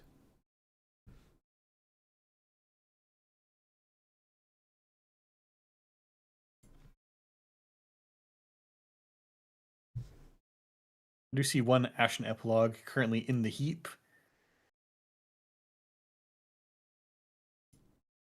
Yeah, Ashen Epilogue in the heap, and no copy of buffer drive yet on table. Does mean Baa has to take it a bit slower with all the Lago triggers. Taking this opportunity just to cash in your current FUT value, due to net damage, score the 2-1 out of hand. Mm-hmm. Oh, and the hybrid delete is also getting its own install. Kinda neat. Yeah, Archives is super loaded right now, and you probably are scared to check it because that FUT is sticking on the table. Yeah, I feel like next turn we are probably going to challenge that at least. Maybe never mind. Second ice on top of there is annoying. We have just 6 credits here though, so can be challenged. Powers that be installed that from HQ though. I have to double check the corp list, and looks like we do not have Tattoo Bola, so it at worst is like a Semaxa Moon, and you can kind of eat some of those.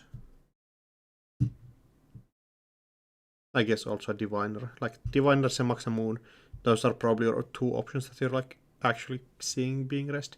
Buffer drive coming down helps a lot.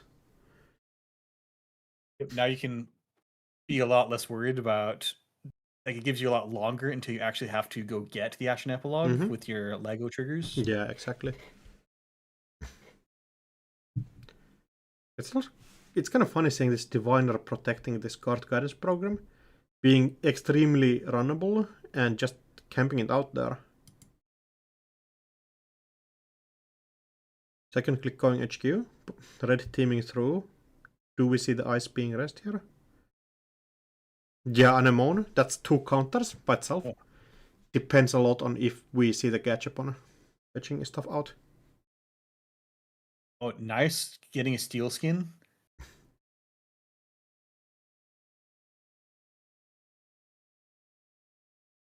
Yeah, steel skin huge. And steel skin Saving instantly going on the bottom. Really? Oh? Undo click. Go and put the correct card at the bottom. I mean, maybe the twinning's the more important card.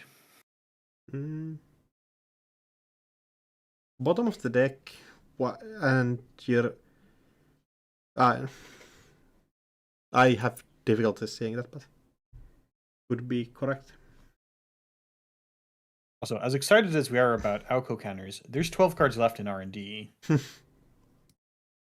Yeah, maybe not. I don't know if you can send the Alco draw at this point. You probably can. You just need one fast advanced Regenesis Fuji line, and you have 9 cards in archive, so it just could be it. Yeah, playing 2 Regenesis and 3 copies of Fuji, so. Firing the Anemone? And are we actually going in? We're just dead if we access a Fuji? We are just dead. They're accessing any agenda is going to do 1-2 damage from the foot. Yeah, exactly. It looks like we're going in. Blood in the water? That's not dead. That's not dead, and that gets you a lot more points than some of the agendas in this list. Corp had to work hard to get these points all one at a time. And what's your last click here? You can go and get pop buffer drive for a Steelskin Scarring if you're completely giving out on the Ashen game plan. Just if you think you're afraid of surviving the next turn. You're about to take a Bloodwort damage. Also, oh yeah, Bloodwort damage and many... fat damage starts to add up. You might actually need to go in and... Yeah.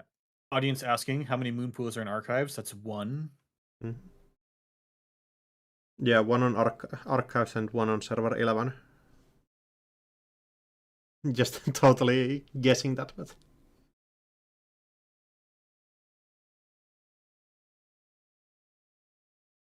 Yeah, I think we are thinking about the buffer drive pop here. And it's just going to be way scarier if you don't do it.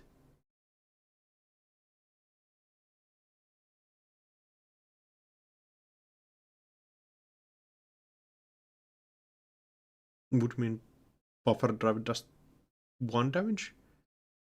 There might be some sort of other damage cards on table. Doesn't look like we have any Reaper functions or such in the deck though. Other cards that we are dead for are like racing 2 Bloodworts in a row, but... Yeah, it's going to be tough if there's another Bladderwort. I think we can probably... How many Blood in the Waters is this list running? 2, so... You can't really stop the Corp from scoring a Blood in the Water unless you run back into HQ. Oh, chat also calling for Gachapon, try to pop Gachapon for a Gourmand and then go and trash the Bloodwort with those credits. Would get you your 1 card, and if you're even more afraid, you can still get the rest of stuff you need. There are just 2 Gourmands left in the deck. 1 Gourmand left in the deck, so hitting it would be a bit unlikely, but I think in this situation you kind of have to throw it out just to see if you can hit it. Yeah, losing the buffer, I think I just take the risk on the Gachapon because currently we're having to spend this buffer drive to get Steel Skin. Now we don't have access to Ashen anymore. Yeah, still 22 cards left in the deck at least. So we do have our options still. And we are looking like we might die here. Has to be kind of careful.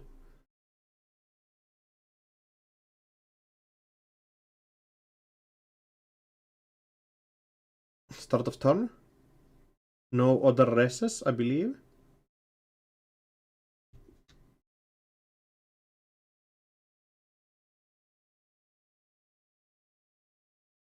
Steelskin Scarring getting lost to damage. That is our first copy. 2 copies of Steelskin Scarring left in the deck. Alco counter getting used. We are down 9 credits, or down to like 9 cards left in the deck, even before stuff like cohort and other options we have. Yeah, and then we're going to take the Mando draw, go down to 8 cards left in the deck. And I think Baa can also be kind of relieved from this Alco getting spent. Does mean that you cannot lose to Regenesis this turn yet.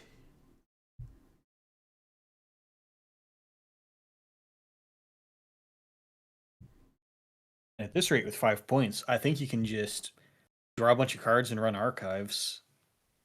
Yeah, could be.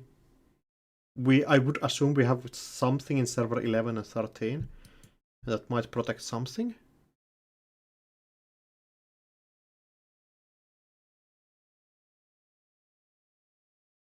But yeah, 11 cards left. In 11 face-down cards in archives. And we just have 8 points out of the game. 14 remaining on somewhere in the tables. There's no way there's not a winning number of points in archives. Yeah, the question is just, is there a Spin Doctor Spin Doctor and a Moon Pool on table? Which would mean that you don't have enough stuff to actually get the win yet.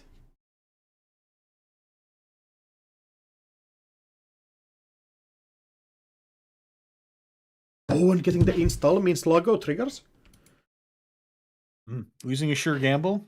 We love to see sure gambles, but you don't need it, so yeah, definitely. Probably a good hit. I'm happy taking that.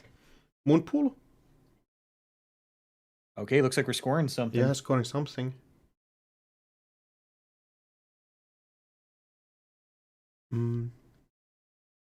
Question just Does that card draw mean that you have to pull out a fast advance tool to score blood in the water? Oh yeah, imagine you miscount the line.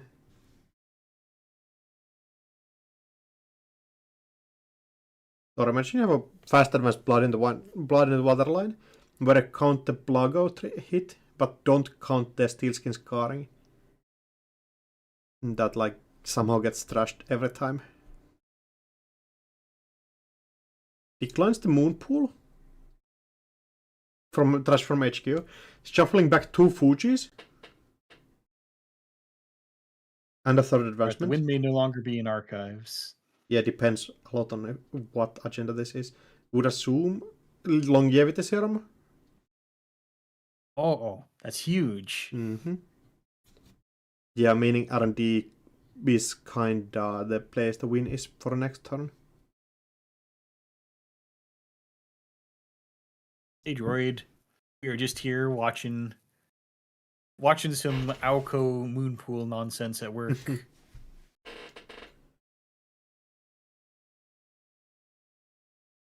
Very sensible card lines. Again, not trashing anything from HQ. That is the second Moon Pool that we have used. Still 1 remaining. But I believe we might not have any other fast advance option here. The deck is playing 2 Blood in the Waters, 3 Fujis, 3 Hybrid Release, 1 Longevity, 2 Regenesis, which means our last 2 pointer is just the Blood in the Water. And if that gets scored, it's just not enough. Moonpool being installed on table, Spin Doctor also getting rest. Are we fast advancing more? Installing root of new server? Popping Moonpool? Is this the Blood in the Water? Oh no. Are we fast advancing 4 points out of nowhere? Shuffling back Fuji and Fuji own, yes! Be allowed. And then Fut brings you down on the threshold enough to just score the blood in the water. Yeah, that's wild. Bar upping OMG. That's out of nowhere, just winning. Fast advancing a longevity serum, putting 2 agendas back in the deck, and then fast advancing a second card that we only can manage to fast advance is because Fat does the 1 damage that we need. That's so sick. That is awesome. Very, very good spotting the line there. I'm sure many of us would have said, "Oh, great, got myself up to 5 points. Good turn."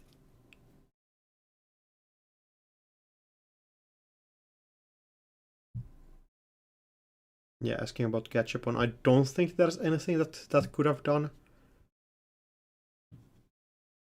Yeah, no steel skin in hand. Just an absolutely wild turn.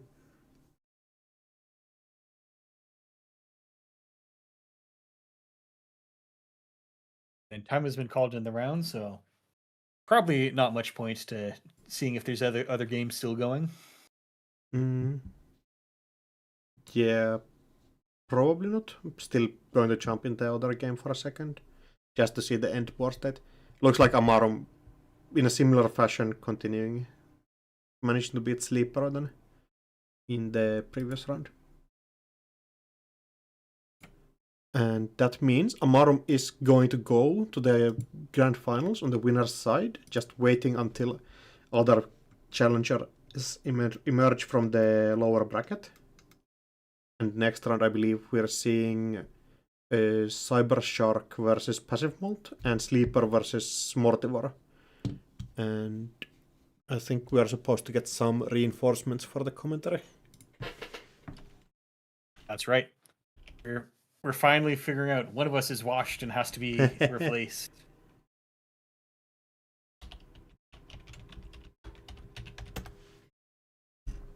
Yeah, one of us. It means Hello. hello. I'm buying out. Hello. I have talked enough for today, and I'm going to just drink my monster and talk shit in the chat. Okay, sounds good. Keep up the good work. Yeah, thanks for the stream. Thanks for hosting.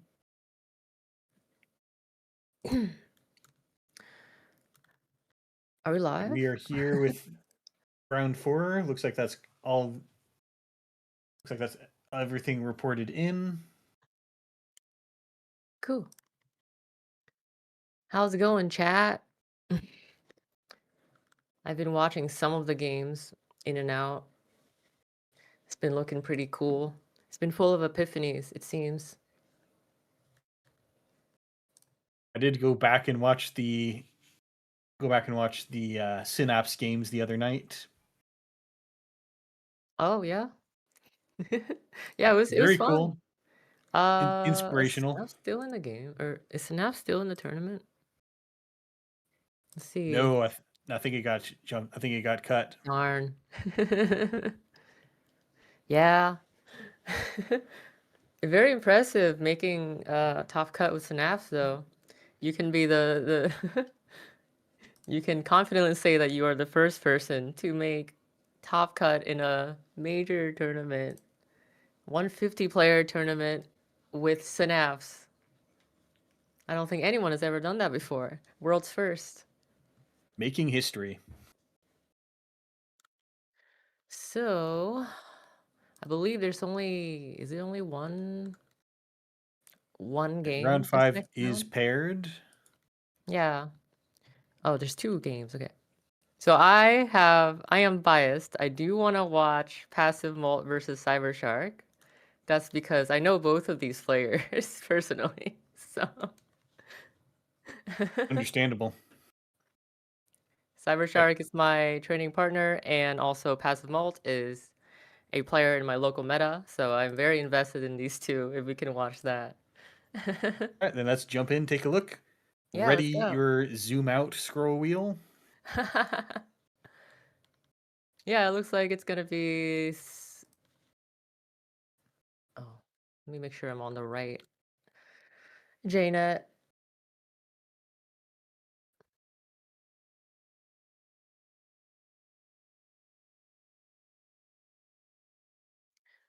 Actually, what more could we possibly do to NBN?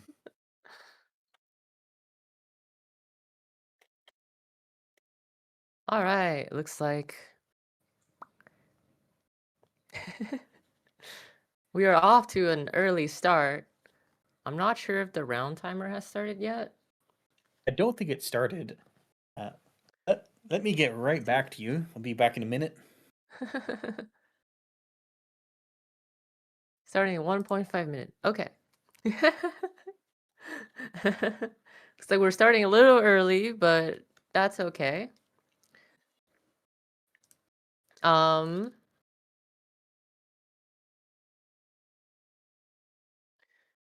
So we have Sable versus Epiphany. This matchup I know fairly well. Cybershark yesterday, he only dropped one round. And it was against Passive Malt's Epiphany. So this is a rematch, and we're gonna see how it's gonna go this time. Passive Malt, as everyone knows, is undefeated in Swiss yesterday, and Cybershark has only lost one game in Swiss, and it's against Passive Malt's Epiphany. And so yesterday, Cybershark went and asked me to prep against Epiphany. So let's see if any of our prepping has helped him today.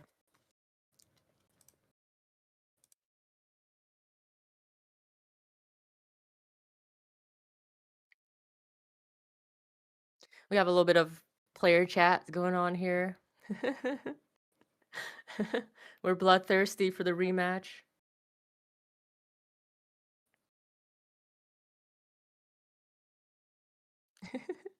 Yeah, both players are in the Pacific Northwest. Not quite in the same team, but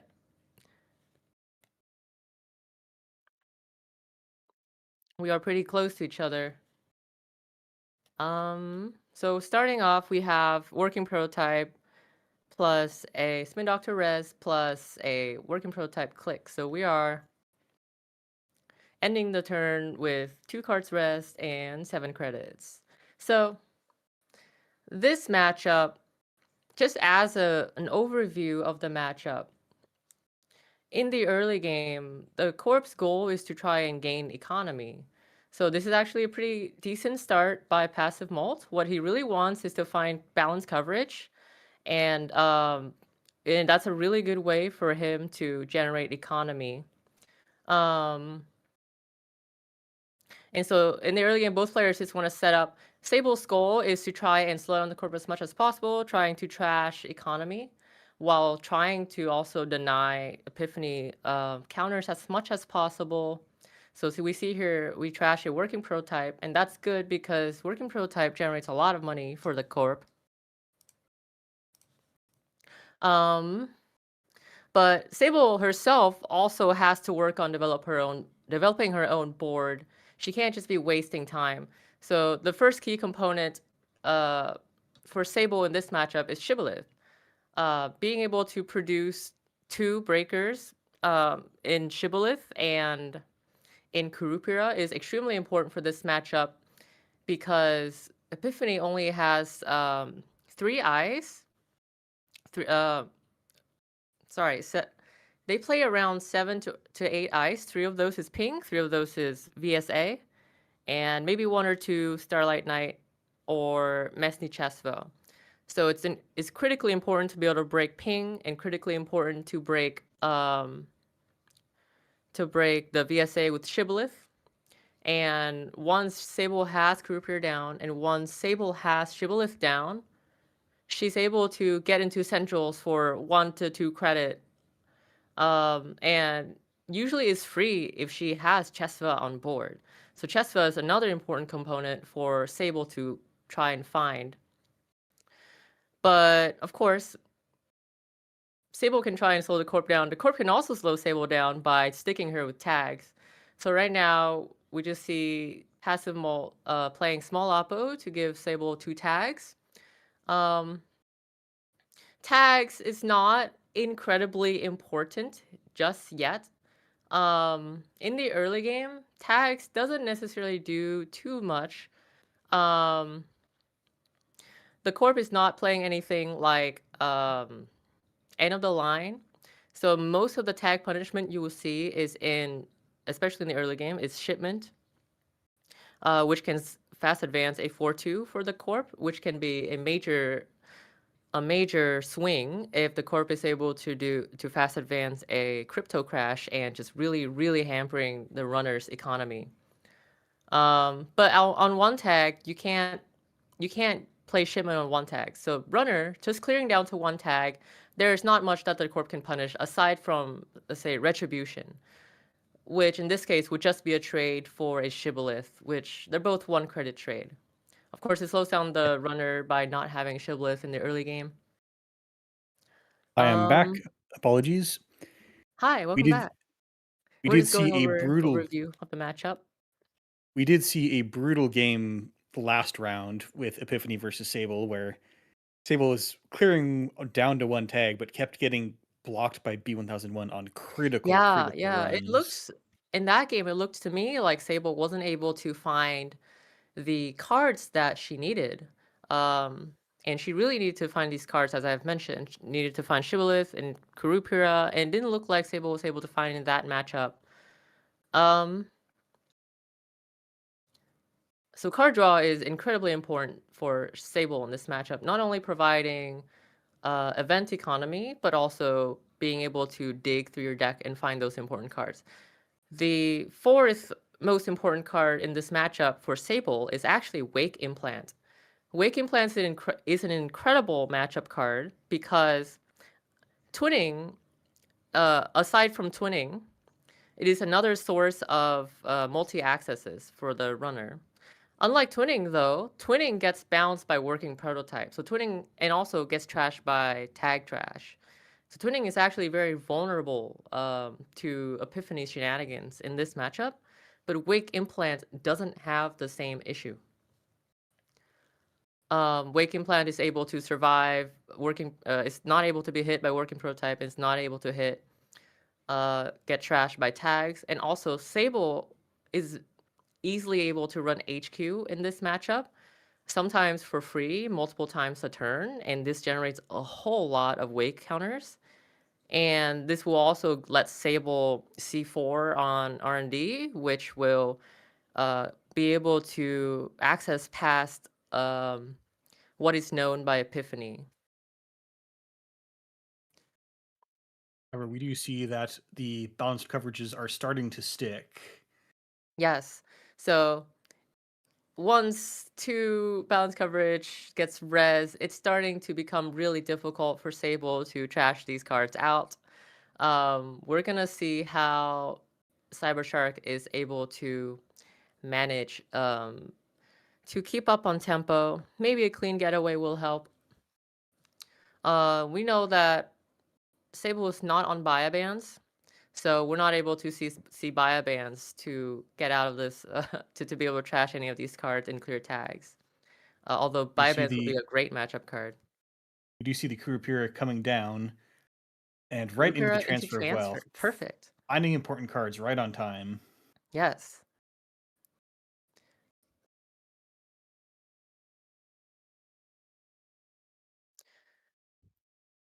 So transfer is perfect, of course. Excellent Sable economy card. Other things that Sable doesn't really have to do in this matchup is she doesn't really need to check cards very often. Anything that's important, such as all of Epiphany's economy, needs to get rezzed before they become useful. So Sable can simply wait for them to be rezzed. There are only a few cards that is actually impactful that the corp doesn't res, such as Hollow Man is one of them, and Hollow Man plus a table agenda, can be a good way to sneak through points. In this case, a 3/2 sneaking its way through and sticking the runner with a tag. This doesn't matter too much for the runner. The first 2 points that the corp scores is not really that important for the runner because it doesn't slow down the runner's tempo at all. It's not only until the fourth point that the corp scores set threat 3 is enabled. That's when Big Oppo gets turned on. But for now, I think it should be pretty easy for Sable to clear this tag and just be on her merry way. And as we can see, Wake Implant coming down, that's perfect. Leech getting trashed. Leech is not an important matchup card because all of Epiphany's ice is pretty low strength anyways. And we see Carpe Diem on HQ pulling a mark and getting a Wake counter. Yep, so once again, 3 important cards for Sable down already. I think Sable is ready to transition into the mid game where she's able to just run HQ over and over again and eventually just wreck Central and ignore Corp's board. Yeah, your rig is basically complete at this point, and maybe you'll get goofed by the one of Starlit Knight, but Sable running HQ once again. This that was good. That was a good score. I was worried it might be a little greedy, considering that it's possible for Corp to play Oppo, but Oppo, we're not on threat, so we're actually just going to small Oppo here if we have it. Oh, and Epiphany revealing an agenda in HQ with balanced coverage. that was on top of that off-world office was revealed last turn on the balanced coverage, so we're starting to get some unfortunate draws. Yeah, so Runner has information already. Runner looks to be in a pretty stable position. They're pretty low on cards, and if they steal 2 more points, which we know there's 2 more points in HQ, or it might be in server 7, the Runner could be in trouble if the Corp is able to stick a big Oppo. So maybe Sable might want to slow down just a tiny bit and just draw up before they try and get too greedy here. But let's see what Cybershark's going to do. But so far, a very stable game for both players. The Corp has a pretty strong board with a lot of economy and is able to sneak through cards, whereas the Runner has a very developed board and is able to charge charge Wake up to 3 counters. Now, as I've said, it's pretty hard to interact with Wake Implant, but there's one card that can interact with Wake Implant, and that is Retribution. So Runner has to be careful of big Oppo into a big Retribution here. But we're just going to see 4 cards on R&D, and let's hope that we see, points.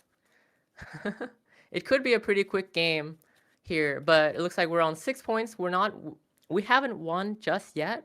I imagine that the Corp is going to try and stake a big Oppo in the following turn. There's not a lot of time to make.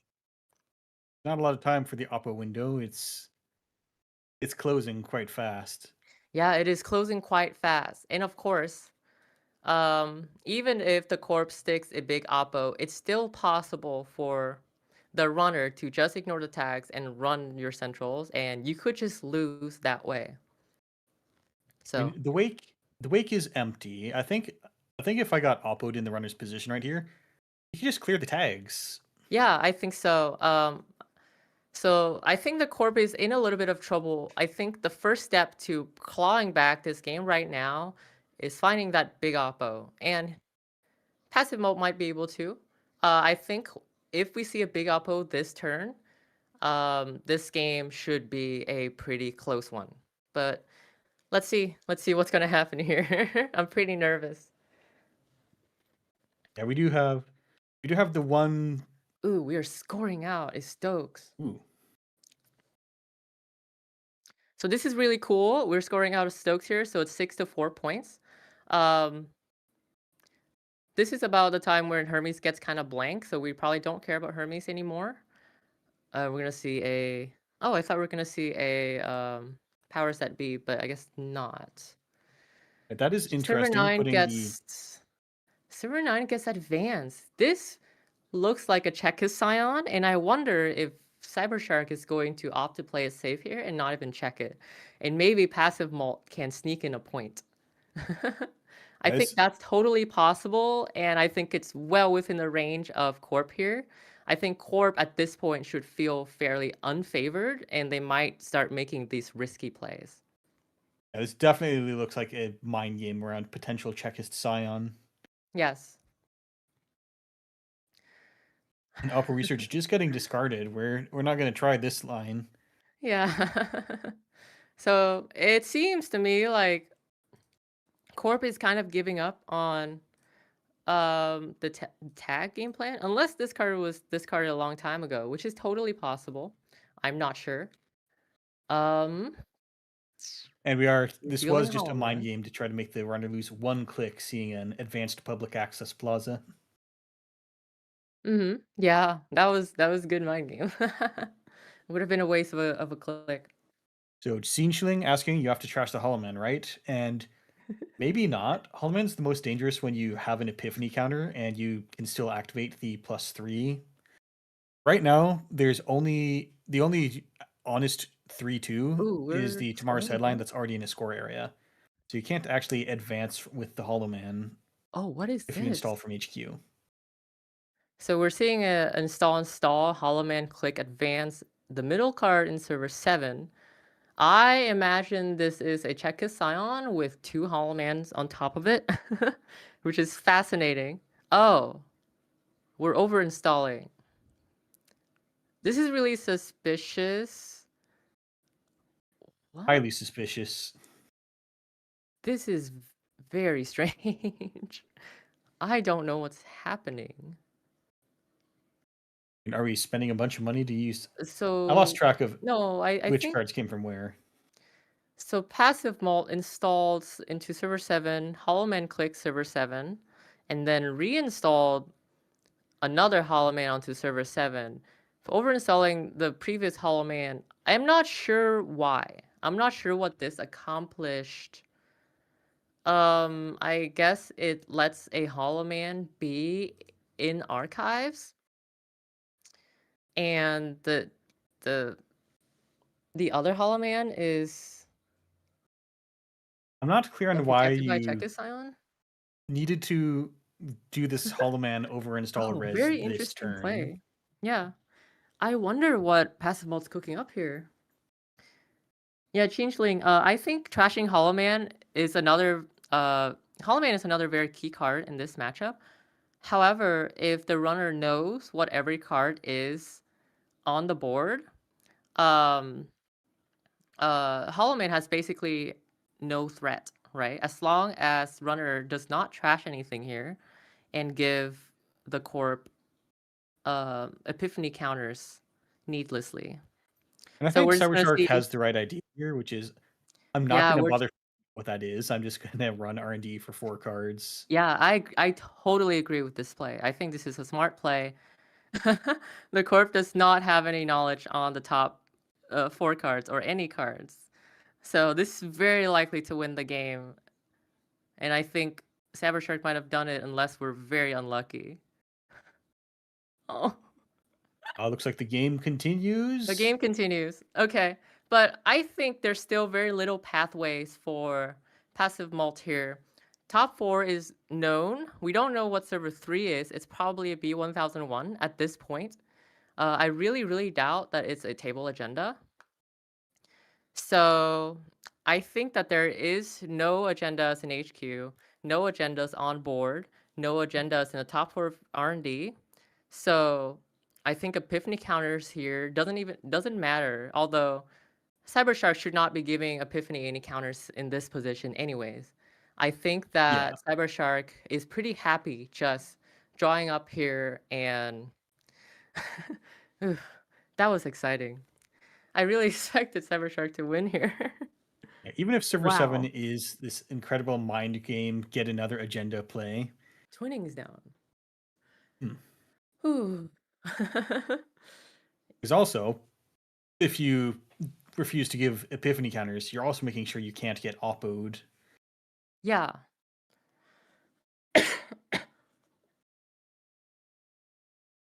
Exactly. So Cybershark here is basically immune to Big Oppo unless he trashes anything. And I think that Cybershark has 0 reasons to trash anything. Even a federal fundraising might not even help Passive Malt all that much.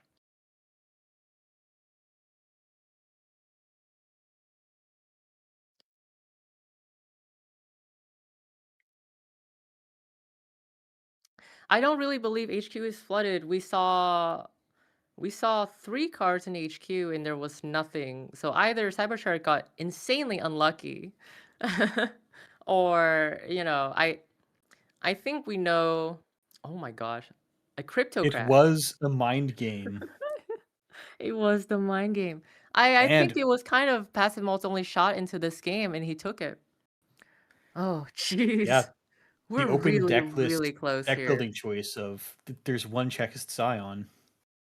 But I think that still, it's very difficult for Passive Malt to get the last points here. He would have to stick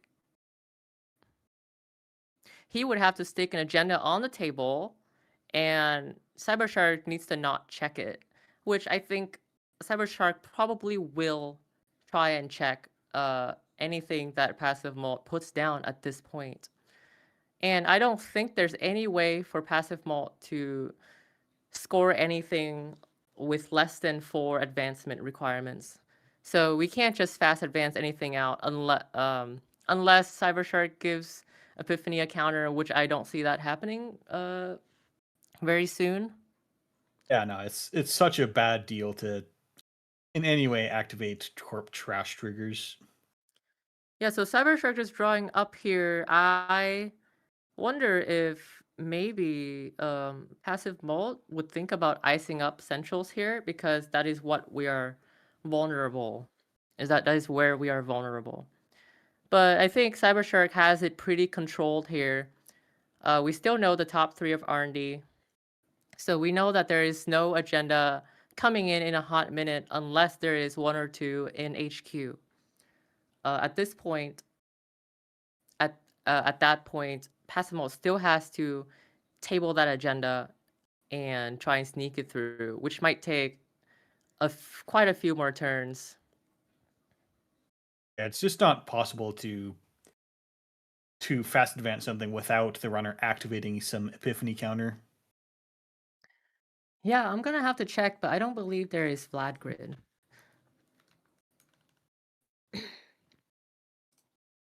There is no So- Vlad grid. The only upgrade is the Hollow Man. I see. So if I have to pick a side here, I would say Sable is favored. Of course, we're at 6 points to 6 points. Anything can really happen here. Pessimal's drawing drawing up. I think that we're still 1 card is known on R&D. I think if Cybershark runs HQ 3 times and run R&D, I'm not sure if there's anything for Passive Malt to do about that, because Cybershark would be able to see 5 cards on R&D if he does this play, which again should be exceedingly likely to win.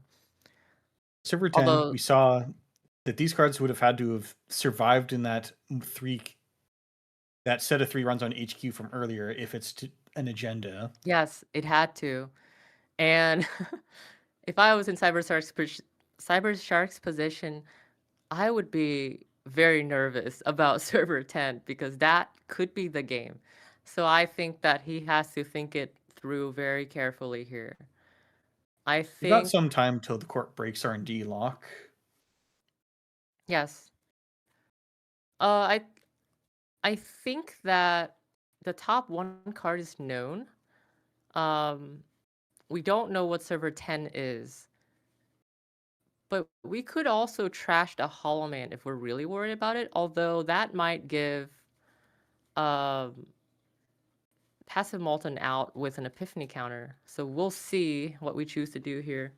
I believe we're running HQ twice and then running R&D. I think that might be the play. Yep, Chesva's given you that hosted credit to be able to charge up the twinning, which you weren't previously able to do.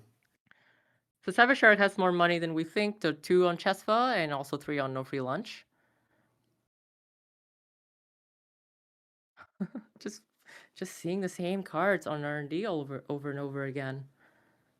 Oh my gosh. I'm so nervous. So seeing 5 here, top card is known. Oh, no way. Unreal. Oh my god. No agendas. The agenda must have been installed as ice on server 10. Oh, holy moly. Does Passimal have it? No, he does not. Oh, actually, we don't know yet. Server 7 might... Hollow Man might skip to server 10 here. Oh my no god. way. That was an HQ There's that no made it the whole time. Oh no. GG to Passive Malt here. Very, very well played to Jordan. Or sorry, very, very well played to Passive Malt here. Playing to his out. I think Cybershark got kind of robbed by RNG here. I think there was maybe 2 in 5 agendas in HQ. Wow. On the turns that Cybershark was poking HQ 3 times. That is so unlucky. And RNG just completely held. Wow. Absolutely missing. And then Wow. the runner can get into this situation where it's like, well, the corpse R&D locked and no agendas could have possibly gotten by that, but in the very rare games, it got by this time.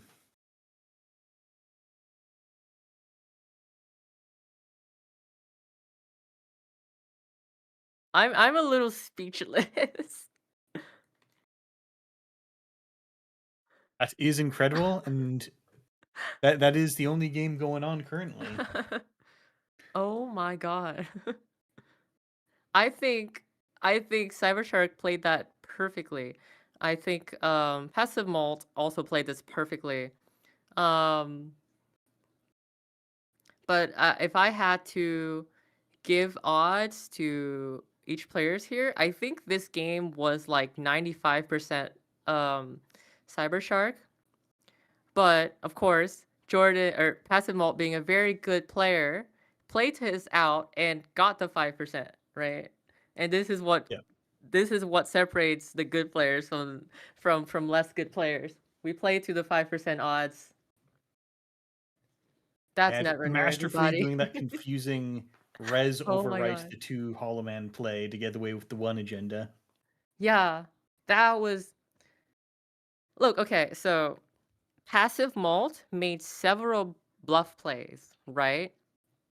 He bluffed by putting an agenda counter on Public Access Plaza, and he bluffed, and after that, he bluffed by putting 2 advancement counters on an agenda, and it looked like a Chekka Scion.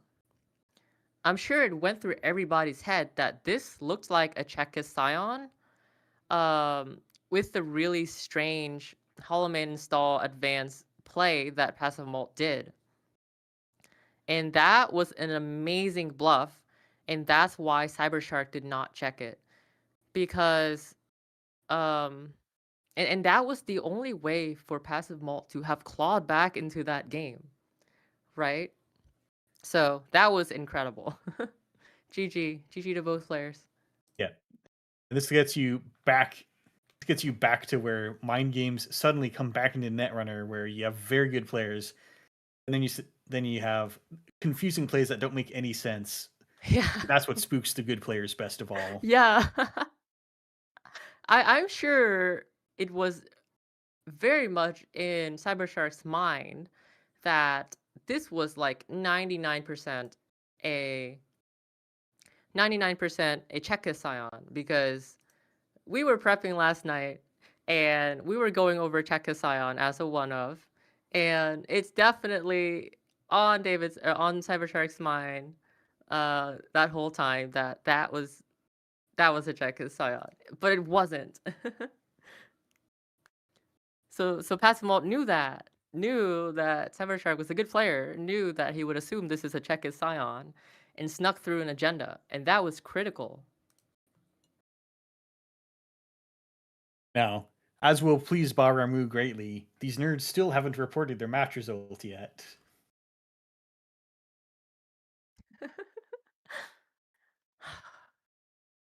Wow, okay.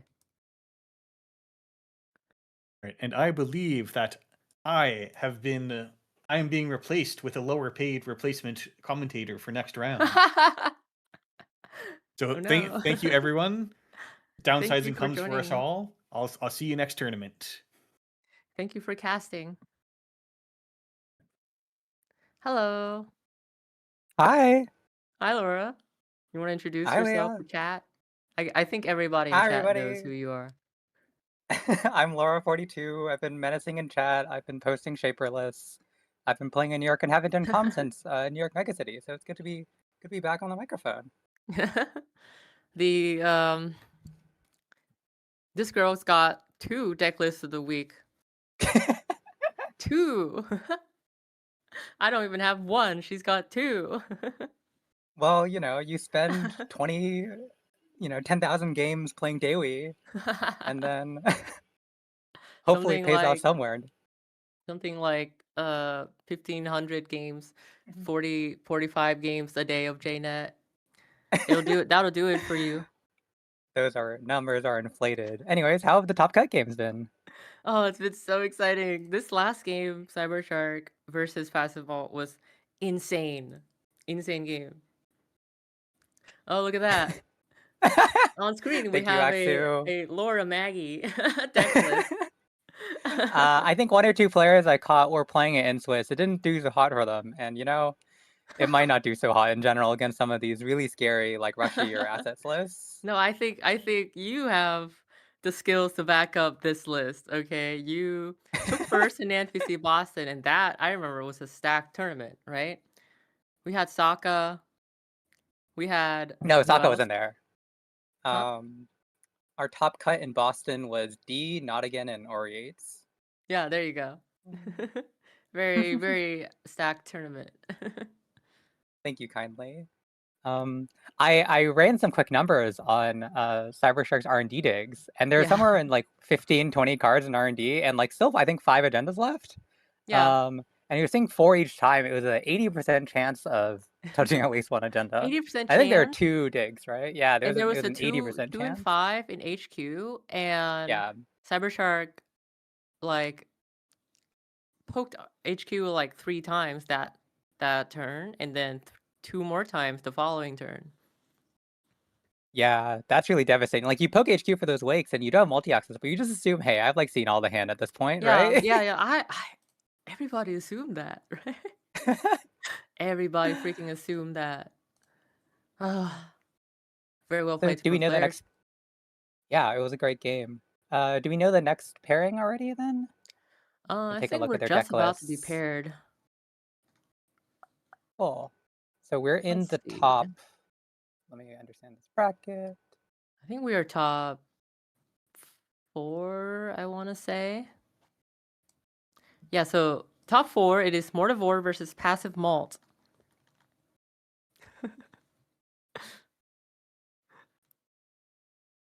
Yes, in our lowest bracket. Passive Malt in our local meta Discord talking about the Hollow Man play. I mean, that's I don't know if I want to be exposing his secrets here. But he has some thoughts about that play. Advancing random assets against good players is an important skill. I think you did it once against Alco on stream too. He's telling us that he miscalculated that Hollow Man play. Thought that he had enough click to fast advance the off-world, but was not able to, and just played it cool, pretended it was a Czechus Scion, and it totally worked. See, like, that's the best part, when you start making a misplay, and then it looks like a total big brain play afterward. Yeah, right? Crazy. I think Cybershark has just had rough luck with the wake implant count. I think yesterday he had a game against the Synapse that also the agendas just were not showing up in R&D. Oh, who was not who against Synapse? I think yesterday's last game, maybe I'm misremembering, but there was a Synapse game with also wake implant counters that went super deep and came up short. I don't think I witnessed that game. Anyway, so we have Mortivore against Passive Malt, Alco versus Zahya, not Sable, so not the sort of mainline pairing that we've seen a bunch. Yeah, so Zahya is this we know is not a normal Zahya. This is self-defense Zahya. which Ooh. was a deck that was popularized since pre-rotation, and it's still kind of stuck around for post-rotation, where we are playing basically Tag Me Zaya. So we have stuff like Manuel plus Iru, and with Manuel down, you can transfer in C2, and that's kind of basically the gist of the deck. C2, you know, gain 2 credits from Zaya, etc., etc. And Zaya just doesn't bother to clear the tags because, I mean, they're just tags. Who cares? She doesn't need to play resources, right? Right. Because she's not So, charging up any long-term resources with like the twinning. It looks like just Eru and Manuel, which you can yes, get just down and use and then Emmanuel. clear the tags. So the key cards in this matchup is actually, I think he's on 3x Steel Skin. That's going to be very good against Bladderwort pings. Yes, so I remember Passive Malt telling me that he feels very favored against Alco with the self-defense Zaya. So we're going to see how that shakes out. I'm trying to find the deck list. Here it is. So I have to say, I think my favorite part of Passive Malt Zaya list is actually the 2 rituals. It's a great way to bounce back at the start of the turn. It's going to feel really bad if you lose in the Bladderwort, but if you keep them, you're gaming. Okay, so fun fact, so I know that original Zaya was not on any original self-defense Zaya was not on any ritual. They were on 3 Steel Skins. We had a conversation in the PDX Discord about Steel Skin and ritual, and I was like, if you're just clicking to play the Steel Skin from hand, that it's actually just a worse ritual most of the time. So I think, and Jordan disagreed with me, but it seems like he agreed with me on some end. I mean, this deck list and his results are proof that, you know, ritual's good. You just draw click exactly. 2 and are sad and wait a turn. Just gotta be patient. I think self-defense is nearly undefeated. I think only lost 1 round in Top Cut. Oh wow. I know that's Passive Malt was undefeated in Swiss yesterday. So yeah, lost to Corp against Ob on round 1 of Cut. Oh wow! So he lost the round 1 and Cut has been fighting his way up from the lowest bracket. Yeah, he is fighting his way up. Amazing. So who is undefeated right now? It's currently Amaram that's undefeated in Top Cut. Yes. So Amaram's waiting in the upper bracket. Sleeper is waiting on the lower bracket for the winner of the matchup between Mortivore and Passive Malt. I don't know if we can pull up the bracket just to make this clear to people because these upper lower bracket things can get weird. And then do that? We could be playing Gordian Blade instead. That's what we're doing actually. It's because I'm really bad at Gordian Blades, so I'm trying to move away from that. Meanwhile, we have Mortivores. So after this round, we also have Sleeper. So whoever wins this round will play against Sleeper, and then whoever wins that will play against Amaram. Yeah, and Amaram it's gonna be a long road for these 2 players, but Amaram playing practically perfectly today with Vampire Hoge. I've been witnessing some of those games on stream earlier, just destroying. Yeah, I saw those games against RH. Previous round was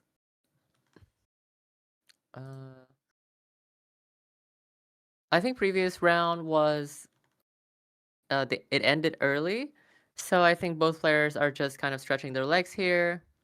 Although the timer has started for finding table, I think Mortivore hasn't made a table yet. I think it should be on Mortivore to do so as the court player. Oh, here we go. They've made the room. Yep. Yep.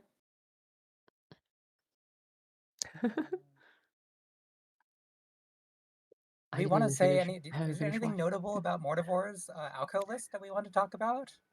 I did not get to witness it. Did you watch any of Mortivore's deck today? Yeah, well, I'm looking at the deck list, and it seems like it's not in the standard 3-2. It's actually playing 2 copies of Blood in the Water, which sometimes it's better than a Oh 3-2, dang. and sometimes it's worse than a 3-2.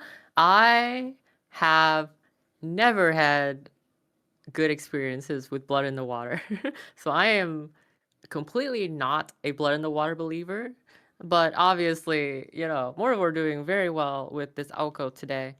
But other than that, looks like Oh, a one end of the line, but only 2 Oppo research. Other influences being opted to spend on Scatterfield and Powers. So that's very interesting.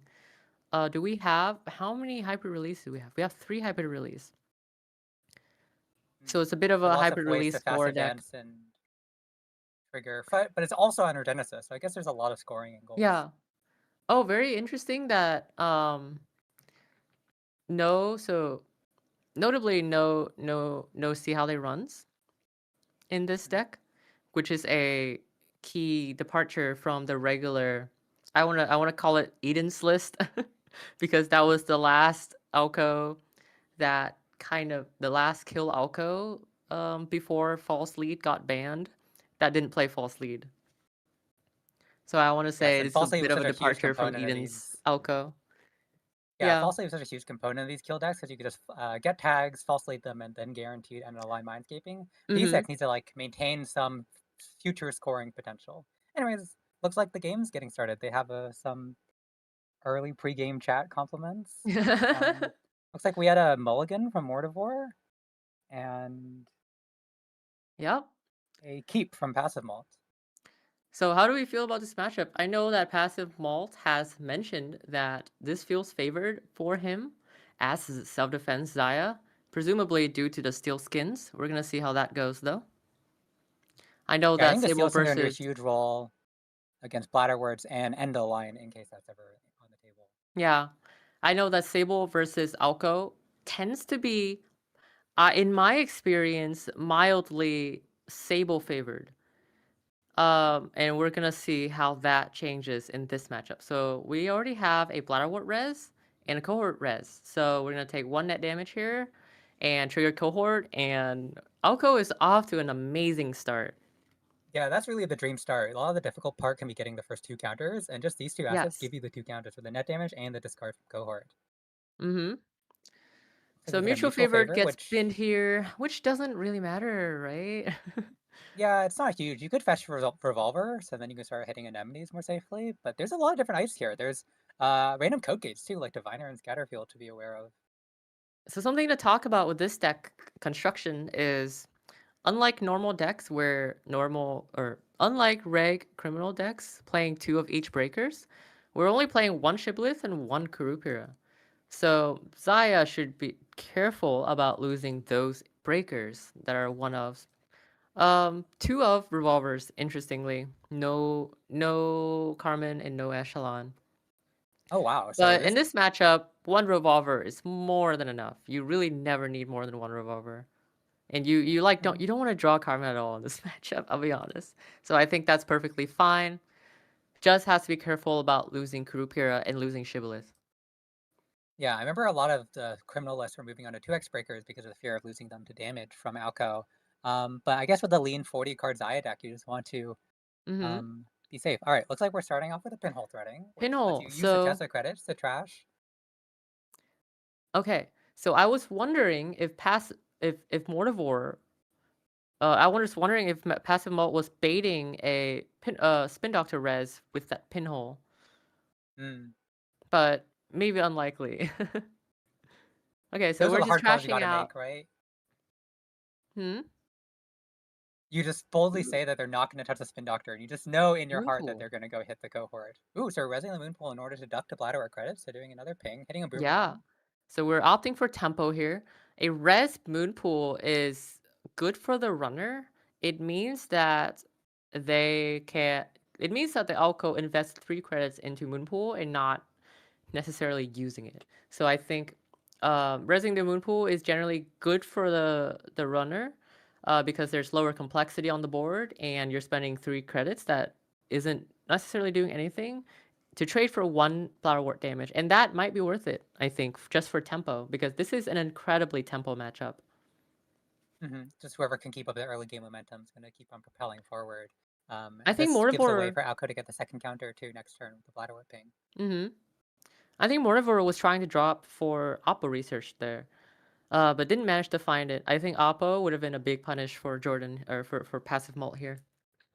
Yeah, an early Oppo would have been economically devastating. We're gonna see if Zahya has any money cards. We haven't seen any bravados or probably not on Carpedium, probably on Clean Getaway. So that's really Yeah. what he's drawing for now. Ooh, Okay, that's a cupellation cup. here. We're gonna cup Bladderwort. So it's a good way to quote trash the Bladderwort for one less credit, and then this cupellation can be pivoted into HQ for 2 extra credits from Zahya. So kind of an econ play if you think about it.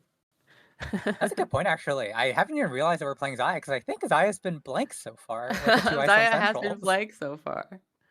Hey, but I think Sable would kind of be blank here in some of these spots too. If she's Yes. I mean, With if I was playing Sable, I would have been rolling HQ every single turn here, so that would have been blank too. You have to get Jane at premium and roll archives exactly. Jane at premium. All right, looks like we're playing a Petty from the bin and then now a Hansei, so this is a way to get a second counter. Petty into Hansei is an excellent combo here.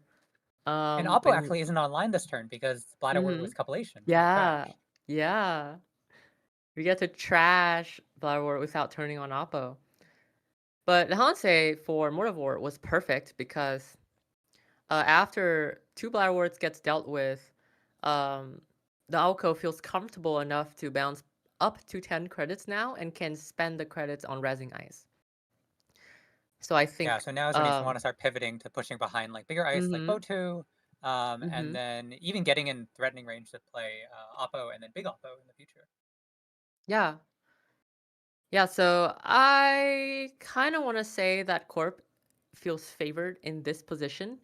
But we're going to see. I mean, we got three key assets dealt with already.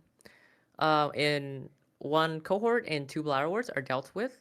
But Corp now has 10 credits, 2 Alco counters in the pool, in the hole, and another 5 credits from Hansei.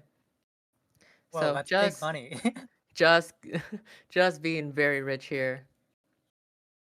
So I have a question. If you drew into agendas here, do you think Mortivore Hansei's away the agendas to Spin Doctor, or does he hold them in hand in order to get ready to push with Regenesis and Moonfall and whatnot?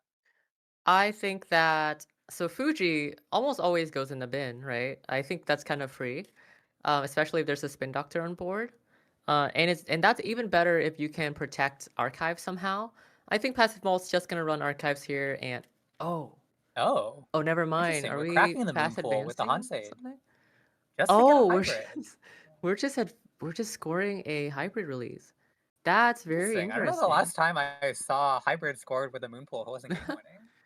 So Alco's on 4 counters now. So we have 2 turns worth of... Oh, ouch. We're just clicking for credits. So something that I always tell other players when they are trying to get from an intermediate stage to an advanced stage of Netrunner play, I always tell players minimize clicking for credit. Because clicking for credit is one of the least tempo things you can do in this game. And unfortunately, it seems to me like Passive Mult's hand is so bad that he was forced to click for 4 credits. Presumably, he was trying to click up to Sure Gamble credits here to fix his hand a little bit. So I think in this spot, Passive Mult looks very behind. The Corp has 16 credits. Ice and archives to make it easier to push for Genesis in the future. Yes. It's looking tricky. And we don't even see a gamble. Oh, okay, there's the gamble. There we go. Yeah. Server A could easily be a Regenesis. I wouldn't be surprised, I think. So yeah, Zahya looking very blank here. Yeah, at least and I think in part it's because Central is fully iced up. Yeah. And that's the unfortunate thing about Zahya compared to an ID like Sable, which Sable threatens all 3 centrals. But Zahya says HQ R&D. So if you can just put those HQ two ice R&D? there. We're only threatening 2 centrals. All right, so we did fire Alco, so it's not a naked or Genesis on the table. But we should have a lot of options to push. Probably just like a single Genesis bind a piece of ice should work. Mm-hmm. So Alco here still clicking to draw. Clicking to draw is kind of a sign of weakness. It means that Alco is not finding what they need and can't just spam out the board. So I wonder what server 9 here is. My guess is might be Moonpool. If it's Moonpool here, it might be devastating. Ooh. They can get away It's a in 2. powers. Okay, just a Okay, powers. okay. Oh, we trash it. We're too. trashing it. That makes sense because I think we're gearing up for a hybrid score here, and that would be very devastating with the FUT. So I wonder if passive mode would be happy if hybrid gets scored here, because FUT would do 3 damage and it might hit some steel skins. Yeah, and the seal skins that you don't want to play. We have gone through 3 short gamebles, so that's some of the best money that the Zahya deck will have before being able to get its Yeah. credits off of centrals. So Zahya looks a bit behind, but her board is actually pretty developed now. We have Chesva plus Kurupira. All Zahya needs now is probably a way to deal with code gates. So once Zahya is able to find a Shibboleth, she can pretty comfortably play transfer here and deal with just about anything, even things like Anemone. So does... Yeah, if you have to eat the 1 net damage. Yeah, Alco is still clicking to draw and then installing 2. But there's only Oh my 22 cards gosh. left in R&D. You assume their hand must have agendas by now. Do you know what code gates this corp is playing? Diviner? Diviner. So we're not on white space. So this could be a diviner. Transfer. And this could end the run. We're gonna see here. This is a risky access too, because if you have a Fuji It's a in Samak. hand, okay, Perfect. but just a Samak. So Samak only costs Kurupir 1 here. But still, I think Fuji with this the flood is lethal risky, here. but not that risky here. Doesn't I think Fuji it's do 2 damage and then FUT do another end of the 3? line. Alright, we just see end of the line. So Zahya needs to clear tags in this matchup, obviously. So I think this access is not as risky as you think it is. You might take 3 damage from FUT, but I think it's very unlikely for there to be a Fuji in HQ. And that's because any Fuji in HQ is probably in the bin. So server 10 and 11 though could easily be a Regenesis. This feels like a Regenesis setup to me. But we're gonna see. No Regenesis. Still okay. clicking to draw. So I think Mordovor might be on a clunky hand here. And just spamming out wider and wider, all the way to server 13 at this point. So Criminal here is starting to look a lot more favored because HQ only costs 1 credit a turn, and is able to charge this Kurupira. How much money is going to pay you back with Zahya? 2 credits on the jailbreak, seeing 2 cards, and possibly more. If you and possibly 5. Zahya might pay out 5 here if we use the cupulation. Yeah, and we will. We're gonna see all of Corp's hand. There's nothing in HQ, which is surprising. It's probably on the board. I think if I was a passive mode, I would probably check 12 and 13 here. Or I would maybe find a way to deal with FUT, but that's not looking very likely. Oh, there's a blood in the water. But with it. 7 cards in hand after the cohort draw. Yeah. I'm pretty happy. And hitting a steel skin too. Hitting a steel skin. I think I checked server 13 too. Yeah, because maybe 10 and 11. Yeah, I think not much that the corp can do here. Oh, and there's Genesis. See? Yeah, so corp feels like they have a really clunky hand, and they feel like runner hasn't been doing anything for a while. That's when they start trying to sneak agendas out. And that's when checking table can yield results. Yeah, you got to mix it up. You can't just always check or never check. You have to like not check for a turn and then like surprise, keep them honest. Sometimes when I'm playing runner against assets, I actually will flip a coin to see if I'm checking the board this turn.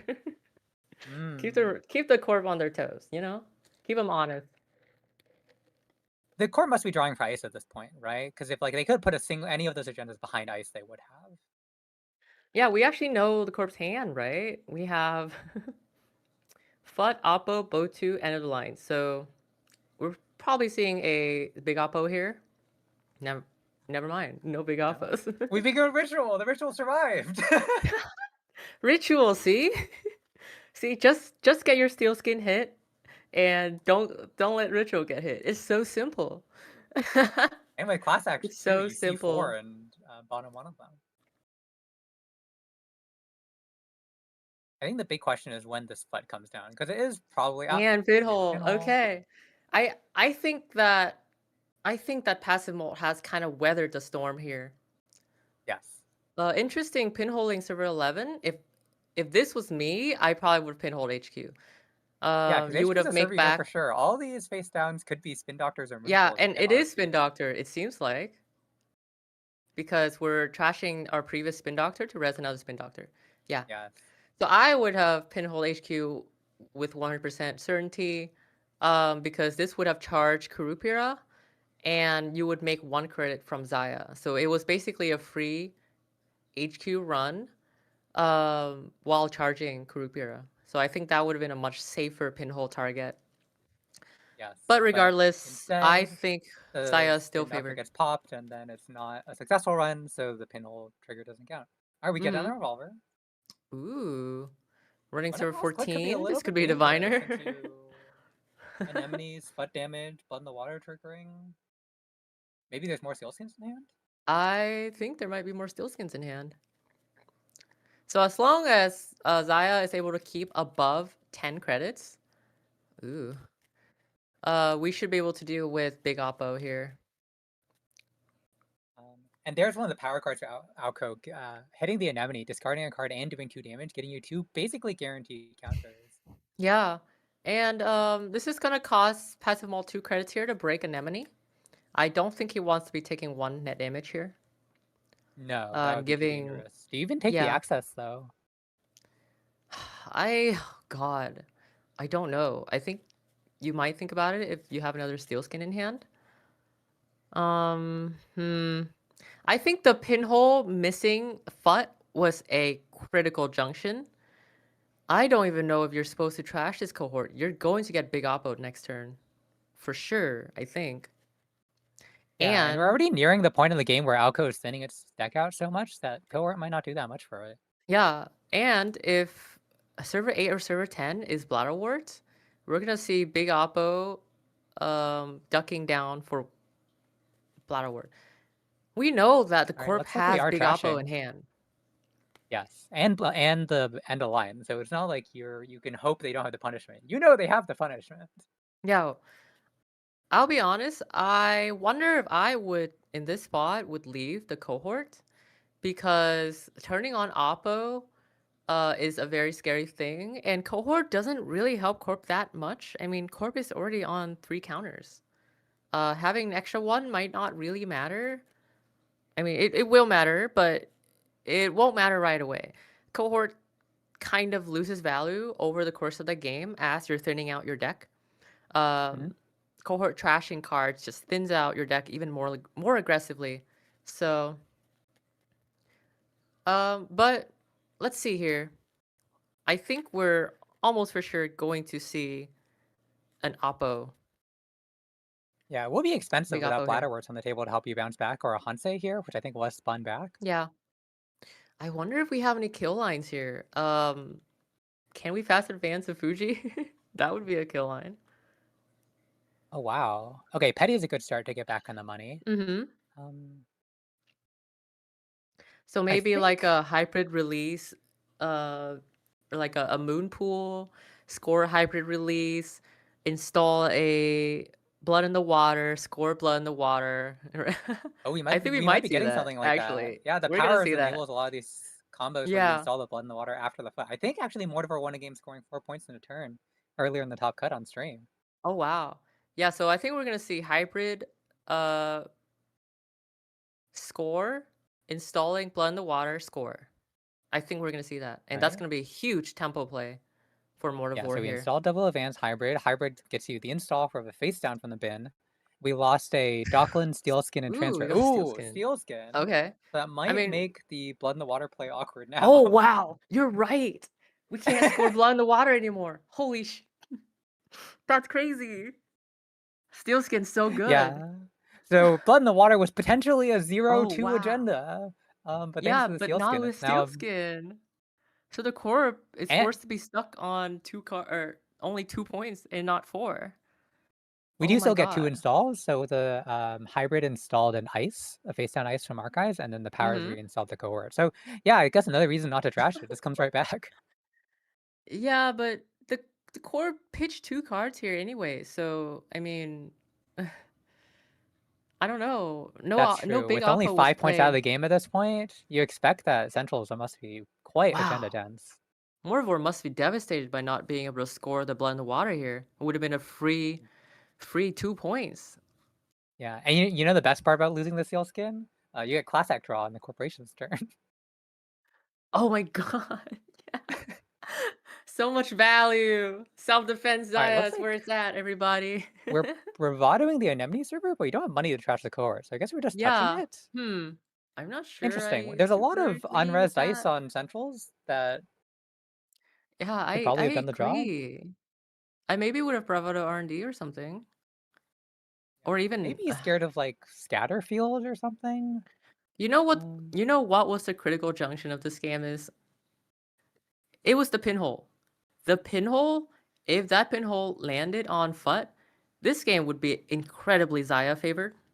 However, we took a risky pinhole, we miss, and now FUT has dealt so much damage this game. And I think that might have been the key pinhole for this game. That wasn't able to resolve. Yeah, passive The I'm pinhole seeing a lot of fizzling was risky really cool. lines, playing pinhole and clean getaways on these naked remotes, and in my mind, you always worry that there's Spin Doctor or Moonpool. But he was rewarded on one with some agendas and punished on the pinhole. Yeah, and I would have been worried about a Moonpool as well, not just Spin Doctor. But, you know, looks like that just Alco means is, we have a thinking. close game on our hand, because this game is looking very close. So when you 2 see Steel a Skins thinking down. after the Alco trigger, when you see 3 and it's hard to decide which one to pitch, that means you aren't auto pitching a petty cache since they're all gone. It might be one of those awkward ones when Alco shows you 3 agendas that you don't know what to do with your life. Yeah, Alco is almost definitely flooded. So we're only on 16 cards left in the deck. So I think Alco has to make a scary decision here about whether they want to overextend on archives. So 2 pinholes are down.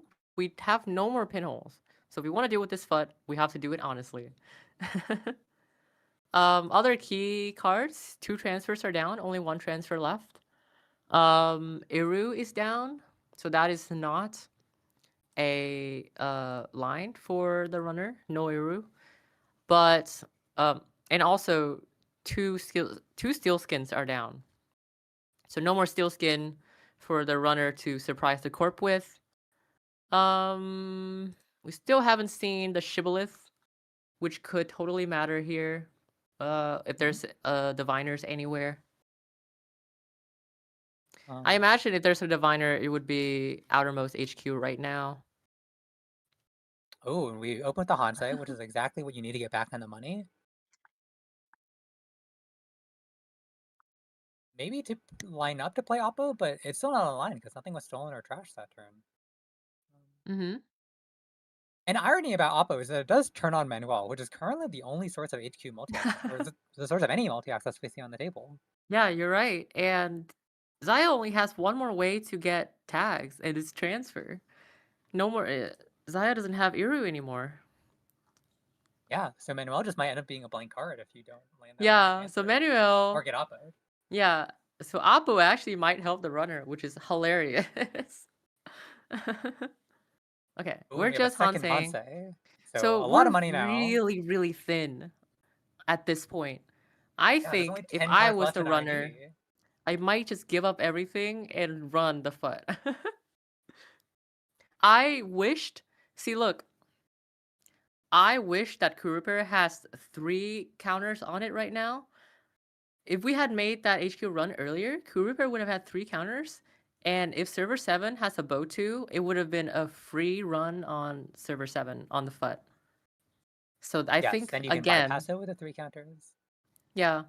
So once again, I think that might have been a critical junction for the runner. Yeah, but hey, it's been a long day of Netrunner. They've both been playing so many games yesterday and today, and like making it Yeah. to the top 4 of the top cut. Yeah, I think it was A long journey. honestly a really, really minor mistake. I think it's one of those mistakes that you don't really think about when you're playing Netrunner that really ends up being super important, right? Like it's just some minor details. It's really a minor detail where you're pointing your pinhole, right? Mhm. So I think that like Netrunner is such a nuanced game that like some of these minor decision becomes such a key impact point in some of these games. One really heads-up play that Passive Ball has been doing is not trash and relying on the compilation instead to simply just not turn on Oppo. Mm-hmm. Yeah, I think I think that's so good for Zahya. Also, we haven't seen Hermes Yeah. yet. Would have been another key card here. That would have been very good. You just bounce the Yeah. ice and go trash it next turn. There are still 2 boomerangs, I think, in the deck, 1 or 2. So that's the other option if you don't draw Shibboleth. So I think despite being on honestly pretty clunky draws for Zahya, I think that he was quite favored for a hot minute there. At this point, I would still say that Runner is mildly favored. I think Corp, while they have a lot of money, they have no more cards. They also have There 8 cards in R&D. There are only 8 cards in R&D. How does the Corp needs to score, and they can't use Cohort and they can't use Alco carelessly anymore. Because every Cohort draw is 1 less card in R&D, and every Alco draw, every Alco trigger is 3 less cards in R&D. So Corp has to be very careful.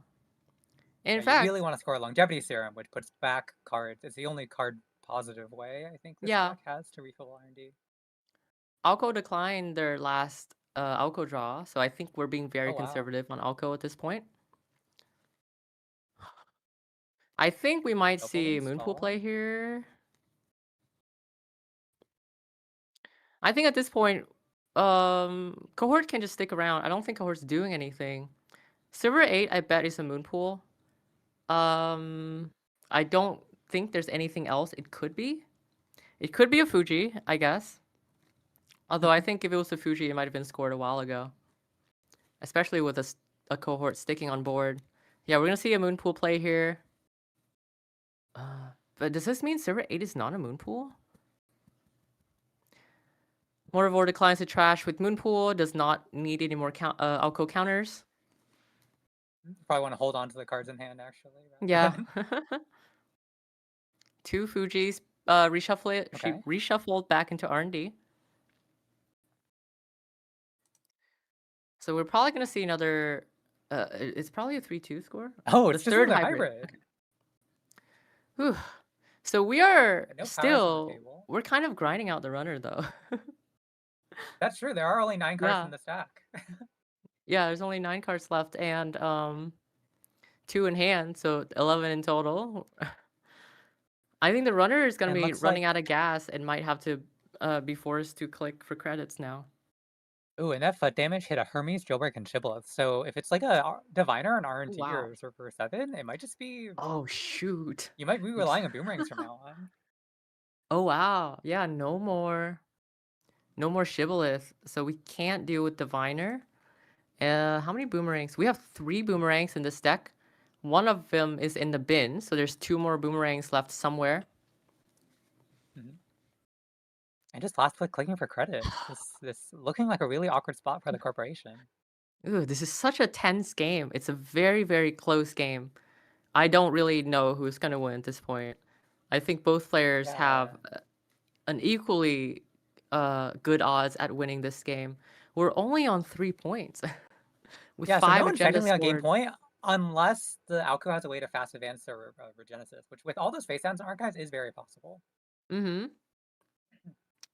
It looks like It is. Passimal's just clicking to draw, trying to turn off Blood in the Water.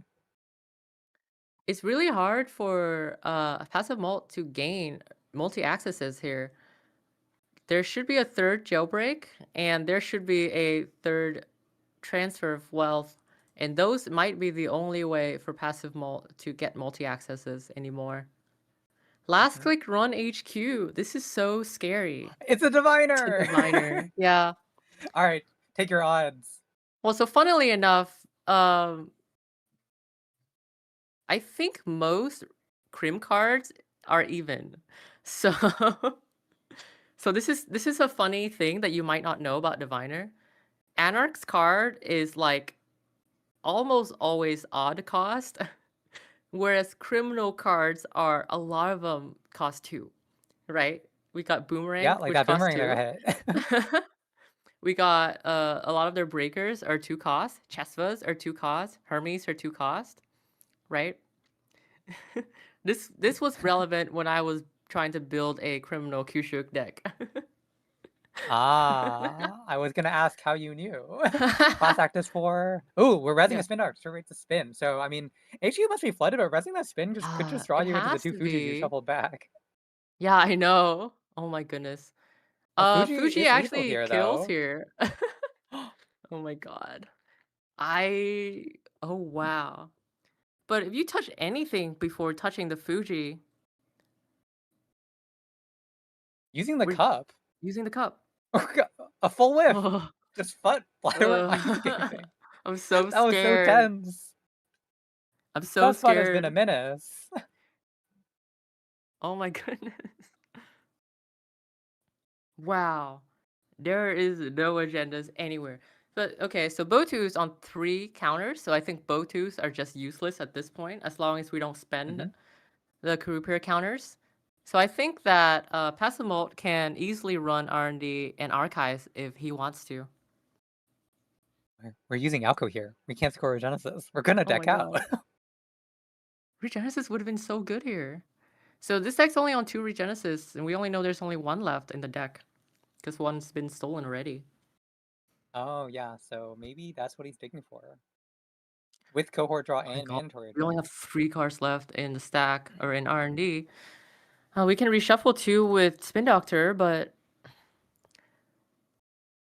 I think that at this point, Oppos are completely blank. You can't play Oppo anymore because that just gives the runner multi-accesses. Okay, server gains the We're last scoring neutral. here. It has to be a longevity serum. Yeah. This must be a longevity serum. I don't think there's anything else it could be. And then your out is probably to score the last Blood in the Water?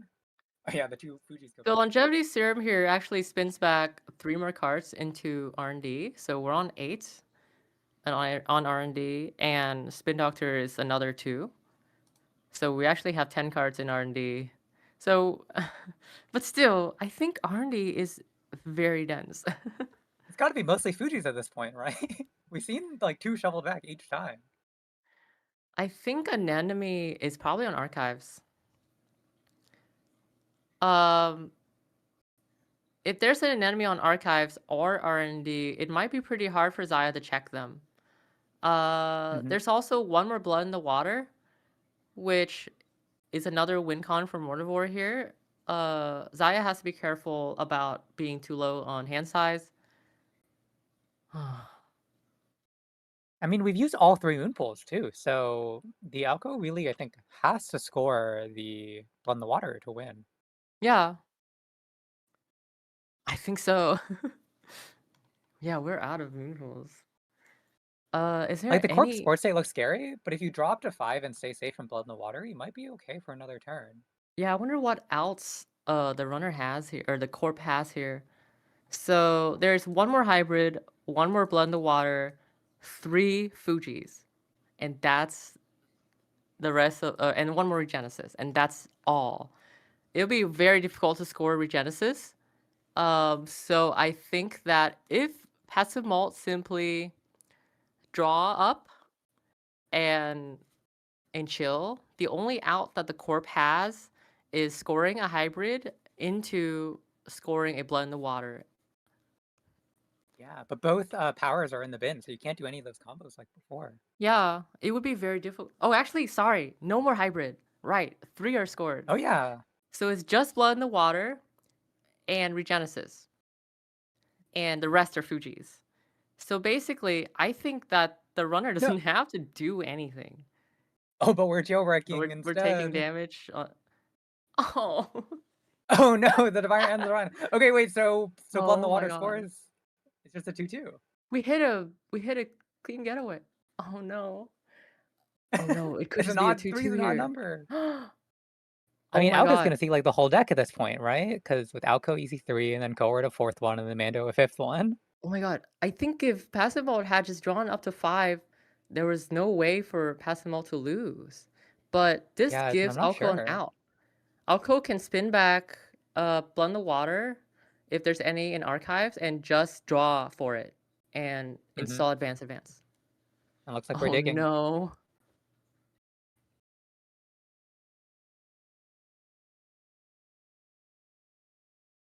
At least that I means we didn't have it assume in that hand. I assume that Passive Malt was also just jailbreaking into HQ because maybe 2 out of 3 were even numbers. And it hit the only odd card. Okay, so we're We're installing installing ice. So this is probably a Fuji. Whatever is going into server 20 here. Oh, I'm so nervous. I don't know what that is. It could be. It has to be a Regenesis, too. Fuji. You could be doing a bonus 4 points to win. So the crazy thing 4 to is, 9. actually, no, this is such a great play because the runner doesn't have any more cards left. So, and the runner cannot win with a Fuji touch because they would only score up to 6 points. So they would have to be really careful about dying to FUT. So if server 20 has an Anemone and a Fuji, Mortivore can score the Fuji next turn, and Passive Malt might not be able to steal it without dying. So, yeah. Okay, Rituals, good start. All right. We got on the important card. So I think this turn, Passive Malt is very click taxed. He needs to touch 1 point somehow, and then he needs to touch server 20. And otherwise, that's Mortivore is really the going to last win. 4 cards. So he can't steal Fuji FUT. Yeah, you're right. He does have to steal an agenda first, keep the FUT damage, and avoid all anemones along the way. Oh no. I think the jailbreak on HQ the previous turn also took him 1 card below, or 2 cards below, actually. 2 cards below, with the jailbreak and the Diviner damage. So that is allowing Mortivore to have this out, where Passive Malt might not be able to win at all. So actually there is, oh my gosh, yeah, if server 20 is an anemone, I think it might be nearly impossible for Passive Malt to win, because Passive Malt's going to have to touch a Regenesis plus a Fuji or a double Fuji in order to win here, or Blood in the Water plus Fuji. Which means but if server that 20 is a Fuji, the only way to advance it was a cohort flip, right? So you could either go flip archives or just go trash the cohort. You could trash the cohort. What if server 20 is a Blood in the Water? And that's only a 4-2. I think running the FUT is a good start here. I think this might be really important. I think running archives is definitely a line on the table. Just in Diviner, case I knew it. Don't have... I knew it was a Diviner. We're gonna gamble. Okay, we're hitting even. Okay, we're trashing the FUT for sure. And let's see if we're running server 20. Anemone will still Fuji kill. Anemone is still lethal. Yeah. So do we run archives first to see? Boomerang, we're boomeranging it, which doesn't help. No, this boomerang doesn't do anything because there are no more diviners left. I guess it could be. Is this deck on Scatterfield? Oh, it is on Scatterfield. Oh, I forgot about that. So it could be on Scatterfield.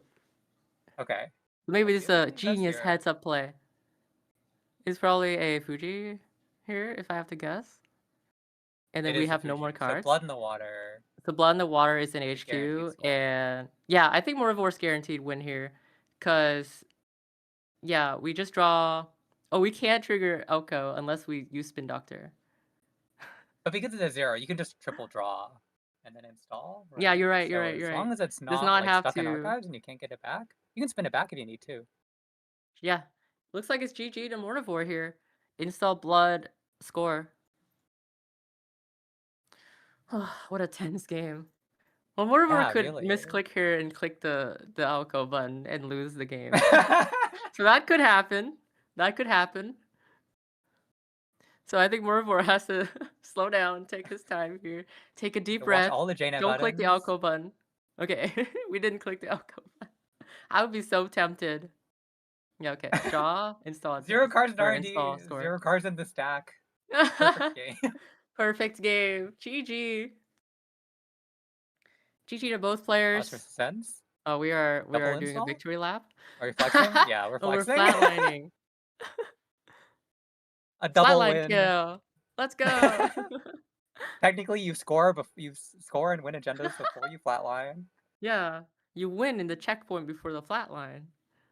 So that was a really good game. Really exciting. Really ups and downs with that putt doing so much damage.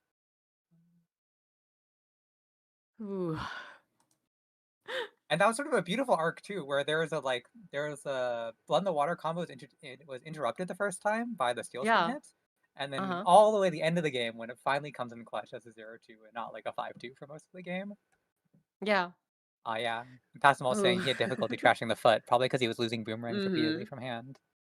Yeah, like I said, that pinhole turn defined the entire rest of the game. That foot dealt like 8 damage or something like that, right? An insane amount of damage. But the steel skins was also similarly critical in this game, preventing a Blood in the Water score. And I don't remember. The first steel skin I remember was pretty good too. Yeah, it was clutch on the stray damage from the Bladderworks and the foots. So GG to both players. Alco had an explosive early game. Zahya petered out a little bit, but completely recovered and looked quite favored there for a little bit. But in the end, Alco claws its way back, as it always does. And that's why I love this idea. The oppos and the lines were dead in hand, but he had to just pivot to a different strategy, and it completely worked. Yeah, exactly. So I think Mortivore made a really heads-up play to not bother with playing oppo, because he knew that playing oppo would actually enable Manuel to give Zahya multi-accesses. So I think that was actually really heads up to not even bother. And instead, Manuel just ended up blank for the whole game. Yeah, Manuel was just blank the whole game. Oof, I need to catch my breath after that game. Yeah, my goodness. Jeez. All right. But I don't think the players get much of a break because Mortivore is going to have to go next into playing against Sleeper on Restoring Humanity. I think that the players. Yeah, I think Mortivore is allowed to take a quick break as a treat. I think that was such a grueling game that like you're allowed a break. Yeah. And it definitely looked hopeless for the corporation for a lot of turns. So really kudos to him for finding the lines.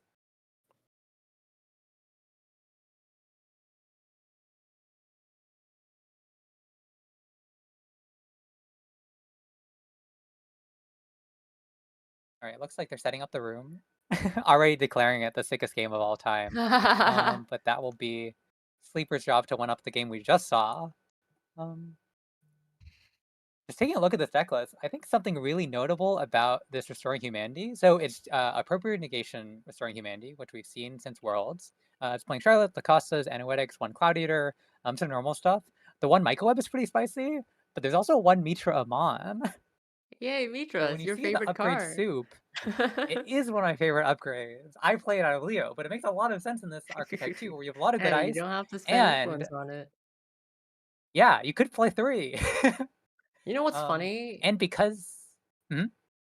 You could put Mitra on Archives and Proprietary Negation them into Archives, and then, I don't know, we can do some shenanigans with that, right? Get a guaranteed Cloud Eater. Yeah. You can Are like we switch your half runes playing out Cloud and then Eater? We back are. in. Okay. Yeah, we Yes, there's we one Cloud can Eater. blink your half rune. That'd be cool. So, and then again, one Seb up too. Seb hammer. pre-installs Botulus on a lot of ice, and then Mhm. Mitra just swaps the ice, and then the boomerang's dead. There's actually a lot of tech against the Audrey Botulus rig with one hammer, Yeah, one Mavarus, hammer. and the one Mitra. And the one boomy. Two boomies. Two boomies? One boomy, I Yeah. think. No, two. Oh, two bronze. Sorry, I misread. Two bronze, yeah. Two bronze, two Yeah, MIC, would also one be boomy. really beefy. Mhm. So I'm not like proficient at propel negation. I know the matchup a little bit. I know some key points. I am not super familiar with the regular influence spread, but I know that this ice influence spread is not standard for this propel negation list. Let me go check really quick. Restoring Humanity. So the propel negation list was popularized during Worlds by Bridgman, I'm pretty sure. Playing Snake Hug, as it was called. It spends most of its influence on 3 HR actually. So that means that we're not playing any HR in this deck. Very interesting. Opting to spend so all HR of our gives you influence better on ice instead. rushing potential, but Sleeper has seemingly just declared this as a more Glacier deck in the name of his deck list. So I mean, Charlotte is the main econ engine then instead of HR. Charlotte, Petty, Hansei. There's also one predictive planogram too, so Seb can't comfortably float tags. I mean, it's not the most brutal tag punishment, but it's very nice for the corporation. Yeah.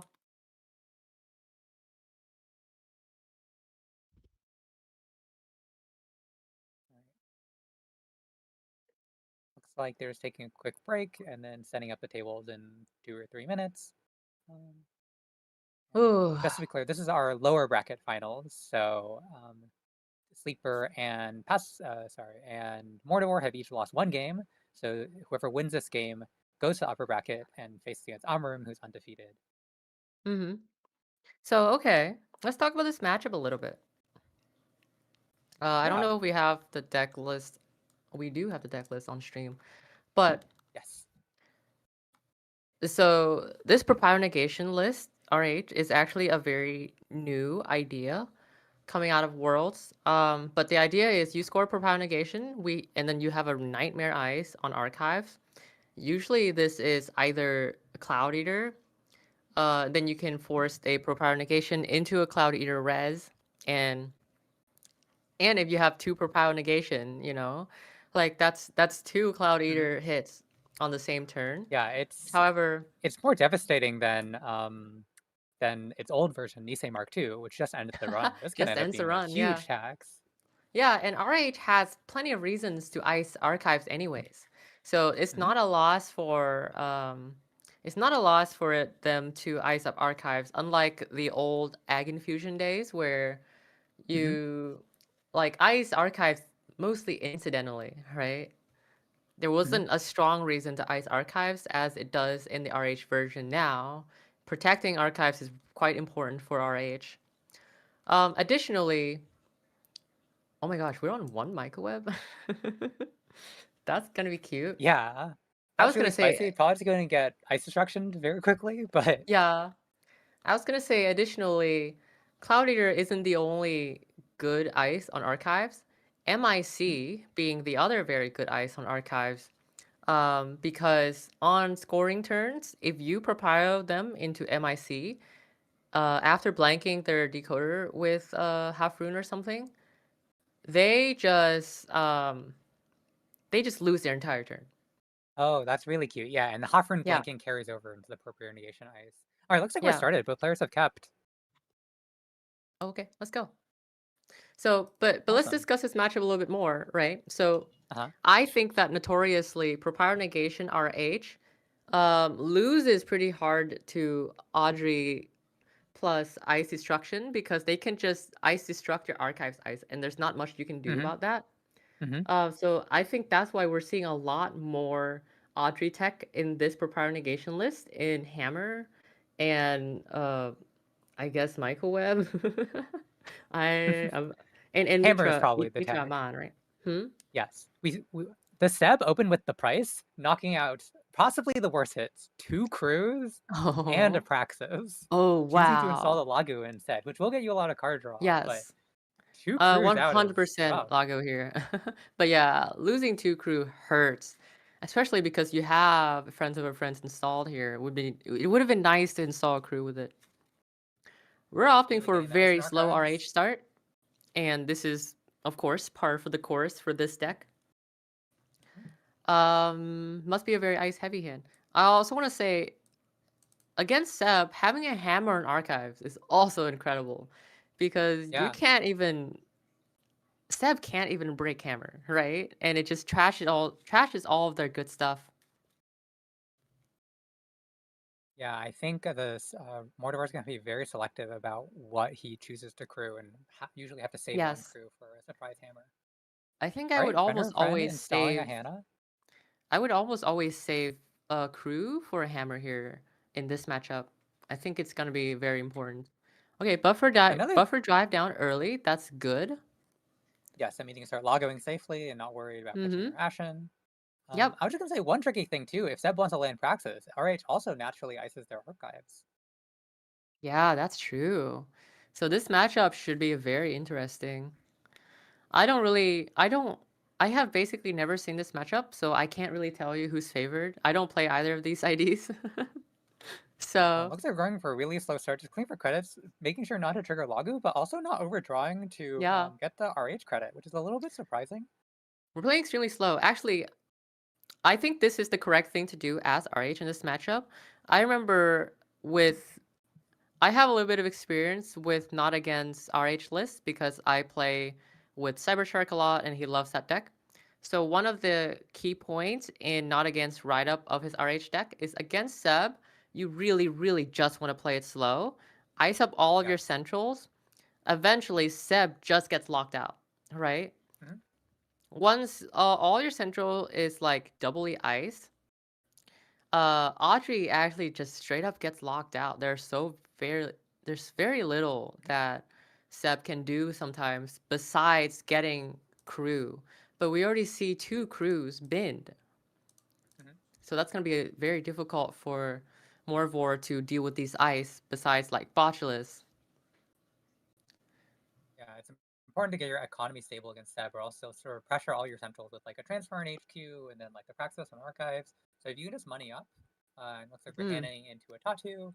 But in Hannah front of here taking what a I tag presume to be most a likely. Charlotte. Yep. A clickless way to get your Seb install. Installing my note, pretty good. Mm-hmm. Do you think we Well poke HQ played or archives by or R&D here while we're floating the tag? Ooh, running R&D here. Just seeing 2. Yeah. So I want to stress that early points against RH might not matter too much. But actually, trashing a Spin Doctor is great here because you get a Solidarity Bash, so you can clear your tags for free next turn. If Morvor is able to install an Amanuensis here, I think he'd be quite happy. Yeah, I think this is a res for sure, whatever it is.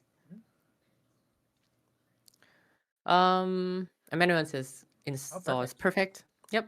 And then next turn, Morvor can start with his engine of clearing tags and drawing 2 cards for free with Solidarity Badge. Mortimer is floating attacks. You could consider trashing the Lagu. And funnily enough, that does pitch a face down card into our archives, right? Because of the Seb tax. So that is a way to turn on RH. Yeah. So you're right. You can trash Manuel. I think Oh, Manuel's... planogram. Oh, we're not even drawing 3. Oh wow. Wait, we're not drawing. Oh no. I mean, that makes really sense. slow. You can't really afford to draw too many cards in this matchup. Yes, you don't have the clicks to use all of them. I think you're kind of right that maybe you were supposed to trash Lago, I guess Lago doesn't matter for a hot minute. But I think Manuel totally matters here, and Hannah might matter here, right? So, but I think that Sleeper was trying to conserve credits a little bit to be able to res any of their central ice. So I think this is fine too. Lago's probably not going to trigger for a while if we're not installing anything onto the remote. Yeah, and then I think if we ever do install upgrades, you can install a bunch of them at once. You can install the Anoetic and the Lacosta, so they all protect each other.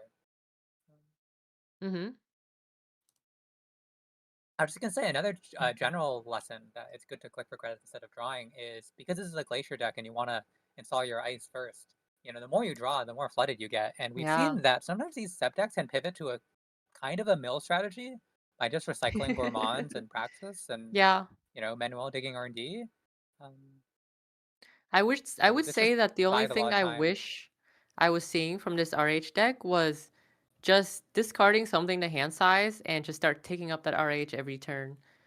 I think that is maybe one of the argument to try and click to draw in the early game, just to discard something.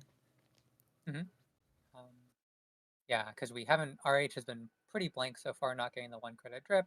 It is Mhm. possible that Sleeper doesn't have anything that they particularly want to discard, so not like a petty cash or like a. Oh, we're just running for a tag here. That makes sense. Oh, So this Hannah is very cool. We're just running take tag so that we can solidarity badge, install a crew, get a badge, blah blah blah blah blah. So and I we know actually that's our think, last crew yeah, because of the 2 so in the heap. once again, another opportunity for RH to trash out these key assets here. Since RH is allowed to play really slowly in this matchup, I think it's worth doing. Just trashing out crew, trashing out Manuel, trashing out Hannah. These are such like tempo positive plays. But never mind, we're just gonna be removing a tag with Hannah. I wonder if That we're makes just sense. gonna I go think and you can't float tags too greedily when you have 1 crew. mm-hmm. And it's possible you're gonna use the crew to take a tag this turn, maybe by trashing the Tatu and HP Transfer. with the transfer. Nice. Very good. This makes sense. We're just gonna trash 2 Tatubola. cards. So Tatubola is a very good ice in this matchup because it's obnoxious for Seb to deal with. Seb doesn't play any fractors, so anything. So Seb has to deal with Tatubolas using expensive resources Ooh. like crew. Oh, we're You stealing. still send a message from hand. Send a message. Which could be good. You install one of your big guys. You install a microwave on R&D for free. Nice. The value. The value. I wonder if Seb just run HQ again here and just touch another 2 cards. Yeah, that would It would make be sense. great if Seb can put down Audrey here and maybe see if they can charge Audrey. Yeah, there we go. Right on So I cue. think we're going to see another HQ run here. And RH just has some relatively cheap trashables, with Anoetic only being 1, and the virus being free, and Spin Doctors and Charlottes. So HQ here, we might expect to see one more agenda in HQ. I don't know how flooded Sleeper was, but I think it's totally reasonable to run HQ again, see if you can hit or transfer again. Wow. That's going to be a lot of money. Yeah, Thankfully and the for prio negation, we're on 5 points already. That's rough. Sleeper might be in trouble here, but thankfully, Audrey is not getting charged, and I think next turn we're just going to install a Brawn on HQ, or even just a Vamp or a NASA, and I guess a Brawn would completely stop Audrey dead in its track. Yeah, I think if it wasn't for the Charlotte in server 1, third transfer. Oh, that's devastating. We might just win here, though. It depends on. I don't expect another point. Oh my god. It's game. I guess Corp was very flooded. Yeah, that's probably GG. why they weren't overdrawing. Wow. Wow, good game. It's looking dicey after. Wow, good read by Mortivore. Transfer. Yeah. Triple transfer. No, yeah, I think that was. I was wondering how Seb was going to get back into the game, and that's how, right? That's all you got to do, transfer 3 times. And it was perfectly timed, too, because I think if you wait a little bit longer and let them Charlotte just once or twice more, they're going to start pushing in server 1 with, like, a Proprio and whatever, and you're just kind of ruined. And yeah, that would be ruined. And also, like, if...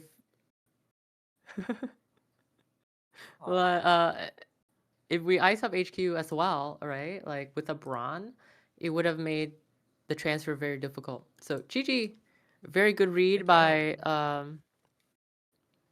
Mortivore, knowing where the agendas are, right? And Good. that brings Mortivore back to the upper bracket. And actually, interestingly enough, Mortivore was took his first loss in the very first round against Sleeper, so he managed to get his revenge Oh, all the way in the nice. lower bracket final. Nice. Now we're gonna have Mortivore versus Avarum for our finals here, grand finals. Yes. Exciting. Both players really playing really well this whole weekend. Yeah, amazing game. I think that Yeah, might be just one of the last window that Seb had into that game. Mhm. If if that Charlotte cooked for another few turns, it might have turned pretty ugly for Seb. And also importantly, I guess they didn't have any ways to duck too, because they hadn't installed Lacoste or whatever. So you just got Yeah. all the money for free, which didn't end up mattering, but it could have. Yeah, I think we didn't draw into any Lacosta. I think our hand was 3 agendas and 2 ice. Yeah. It And I was think 3 we kept the agendas, hand too. Vampirnasa, and Brawn. I think the Corp kept the hand too, so presumably those were the first things he drew into. Oh Sort of gosh, was keeping it yeah. slow and safe. Wow. Mhm. I think chat was All right. talking about some Avarum versus Mortivore lore. I don't really know what the lore is, but it sounds exciting. Oh, interesting. Maybe these players know each other. I guess so. All right, we're calling Amarum to get into the room because he's been on a long, long break. That's the downside, the upside and downside of being in the upper bracket. Yeah. Because there's a bunch of people fighting on the lower bracket while you just sort of wait for them to show up. So you get a long break. But Yeah, we got I a don't long know. Are you a break. player who feels like you cool off or Yeah. lose Do you your feel touch? refreshed or do you feel cooled off here? Let's see it. But And then like that was a really know early what finish, so maybe Amarum is not even Amarum might not be ready just yet. We'll Yeah. see. You don't usually expect an RH game to go so fast, but I know. and then soon we'll figure out what side they'll be playing.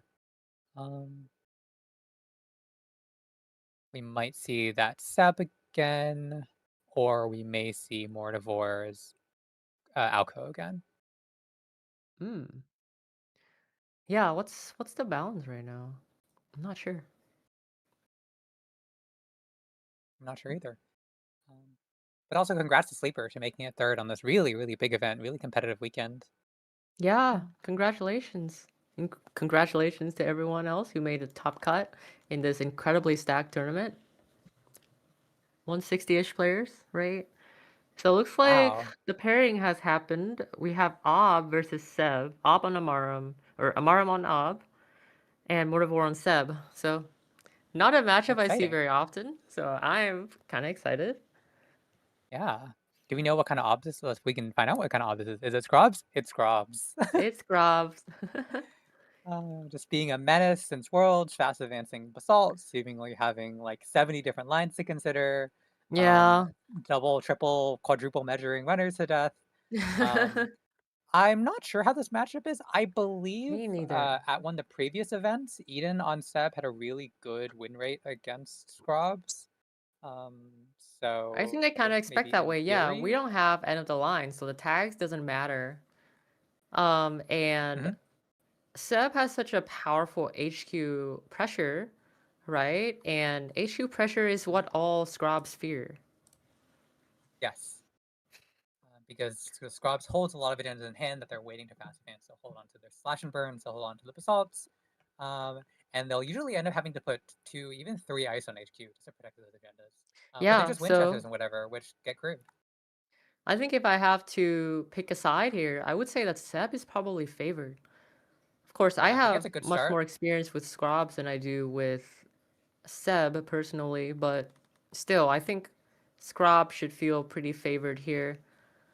Yeah, I think Scrobs will want to take a good start. But again, if you rush too far, you could get transferred, so it's risky. And I think Yeah, one notable thing exactly. is that unlike some obs that could play 3 Mavirus, there's a very good ob card. Scrobs only has the influence for 1 Mavirus. Right. So we're not very well teched for the Seb matchup. We only have one No, just Mavirus. 1 Mavirus and 2 Kessleroids that can't be destroyed. And sometimes the Kessleroid can be extremely clutch. But Oh yeah, I Sometimes remember the Castle Lord not being much. pretty key in this matchup. Though no fly swatters, so none of that shenanigans. Mhm. So Castleroid is gonna be the card we care about. Incredibly obnoxious card for Audrey to deal with. Um, and you can't trash that card. So Mhm. only Audrey can deal with it, and Botulus, but it's annoying for Botulus too. Yeah, I remember when Castle Road was spoiled, and we all sort of thought, but like the 2 and the runs ends up being a real tax. And then the line of text has text against ice destruction stuff Yep. like this. Yep. Sure does. I believe that's what Kessler was put into Scrops for, is specific tech against ice destruction, and I think it's Mhm. going to pay off here. But yes, like you said, no fly swatter, which I think some scrubs have added. They've changed perhaps the white space to fly swatters just to try to deal with ice destruction more. Because you also can't put out naked assets against gourmands and whatever. You get a lot of leverage from your assets being 4 to trash, like Spigator, like Bass, like Wage Workers. But if they go down for 0 with a gourmand, you're pretty sad. It's gonna be hard to get your econ up.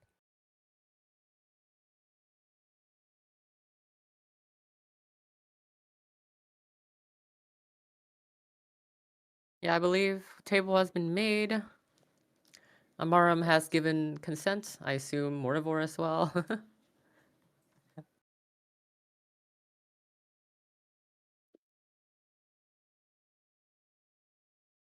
All right, and yeah, looks like we're in the game. Up. All right. Really excited to see this. Welcome Top to table Grand obs are Finals. always. Whoa, grand And we see an final. exchange here that I can't read, unfortunately. Me neither. So, as I presume it's maybe some banter, some jest. Obviously, these players know each other. Sounds like there's lore behind them. Oh, seems like they're referencing the St. Petersburg meta. Oh, That's awesome. sick. That's very cool. Um, Congrats to these two players for making it to grand finals. yeah, let's have a grand finals. I'm also secretly rooting for Sep to win here, so we get a final reset. And I mean, Mortimer's on a really hot streak, so we'll see if Yeah. it keeps up. Yeah, let's see it. All right. Oh, that's nice. Giving a shout out to their communities. Yeah. Shout out to St. Petersburg Netrunner community. Apparently, the translations may be more or less PG, so. More or less PG.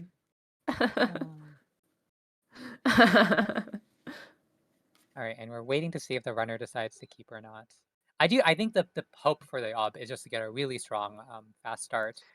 Yeah, so the and normal block out the Scrops game transfers. plan is to try and rush out Basalt Spire, and from then on, Scrops feels super favored, even if Scrops bottoms out to score the Basalt Spire.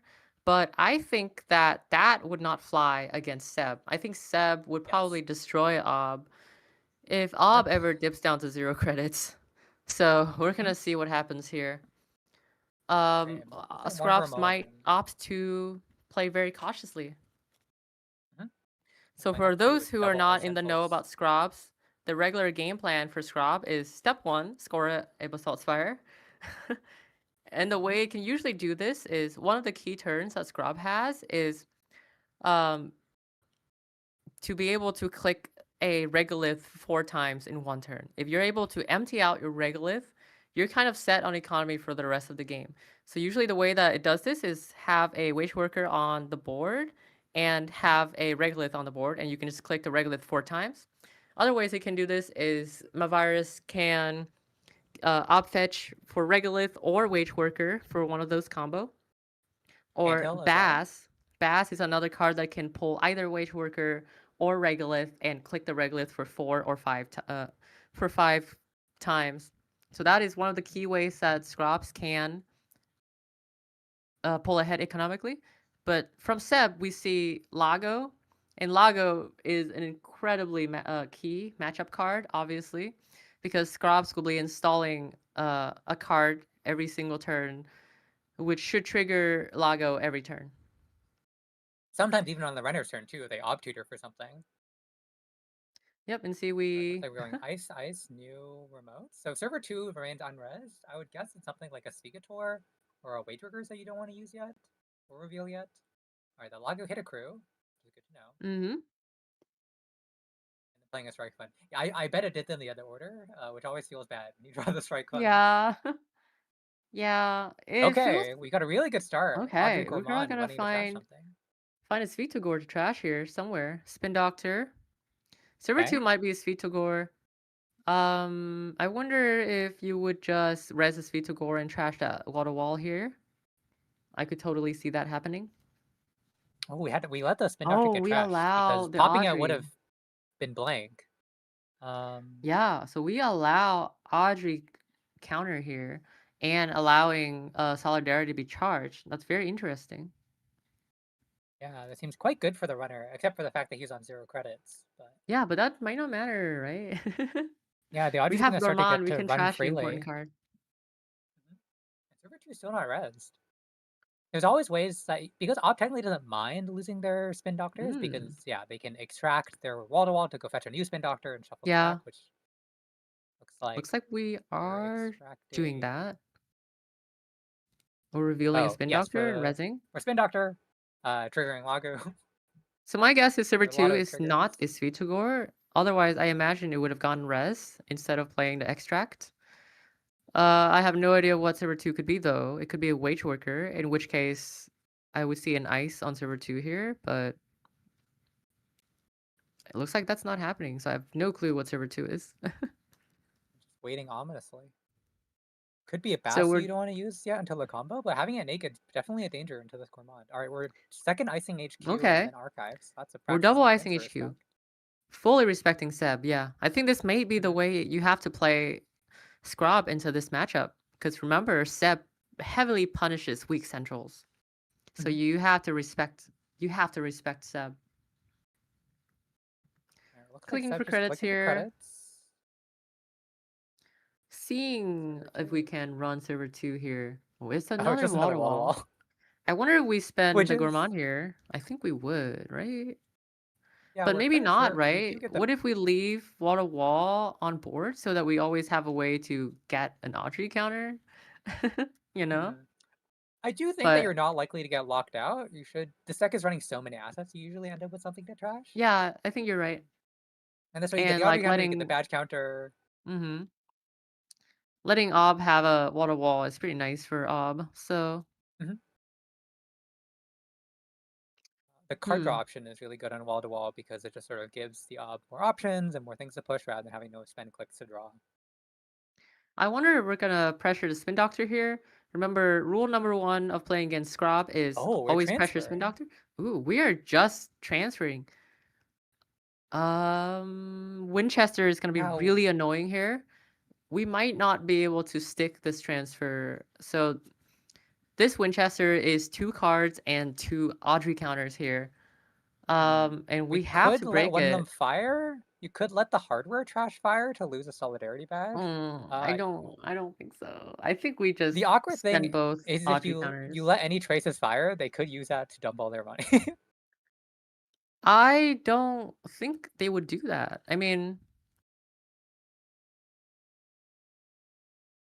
I think Ob the innermost ice is almost definitely an After. So I think this run ends no matter what here.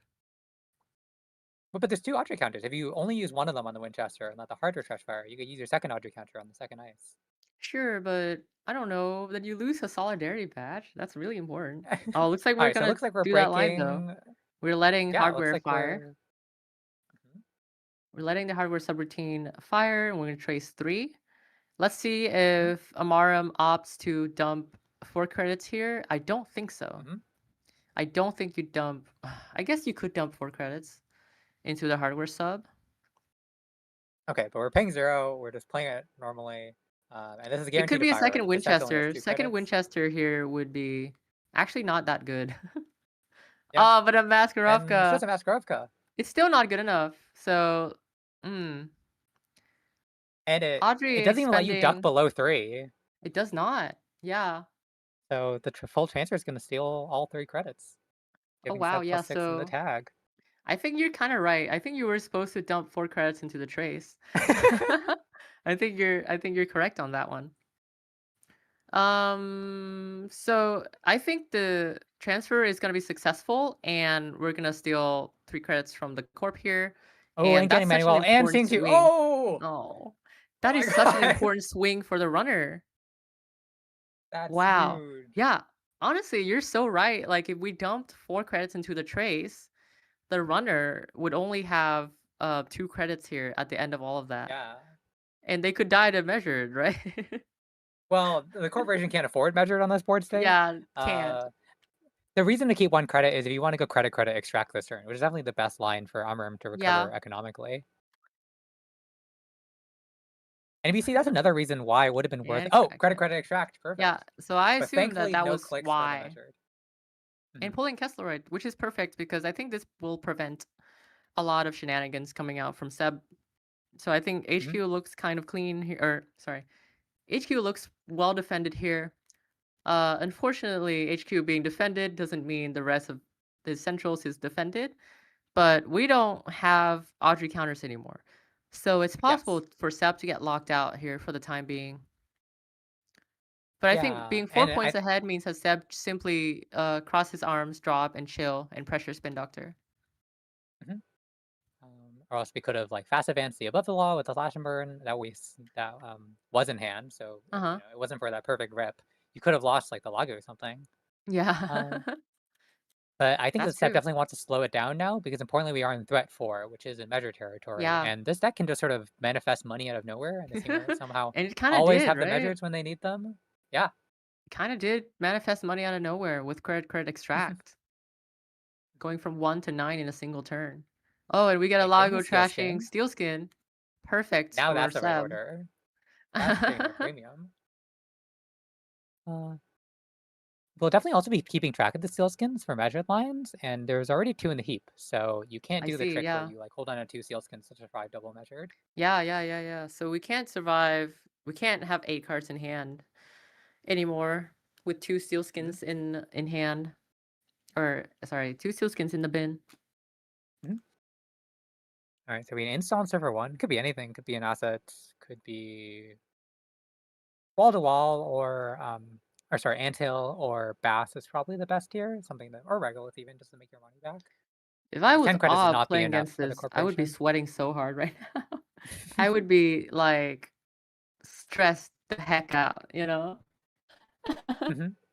It's definitely a scary position, but when they get to threat 4, you do know that any sort of careless run that they make could simply faceplant into measured. Yeah, so you know, you're not the runner's also sweating. It's not just the core. Everyone's sweating. Everyone's nervous. Sweating. It's sweat runner time. We're gonna need a sweat eval bar to know how nervous players are. Some heart rate monitors. I have no idea what this bar that's on stream right now is. Oh, it's an evaluation bar of who's favored. Oh, is that what it is? Yeah. All right, looks like we're installing Gourmand, Double Charm, both good tools. We need now the crew to be able to contest everything except the Kessleroid. So to me, this position feels very much Seb favored. I know that HQ is well defended, but does that mean that Archives is well defended? The world may never know, right? Okay, great. So an anthill, which gives you the credit and the card draw you need. Hitting a Praxis. It's unfortunate. Ooh, we're spamming out assets here, so we might be able to charge Audrey with these cards. I would bet that one of them is Spin Doctors. Yeah, I would bet that some of them is going to be Sweet-to-Gore.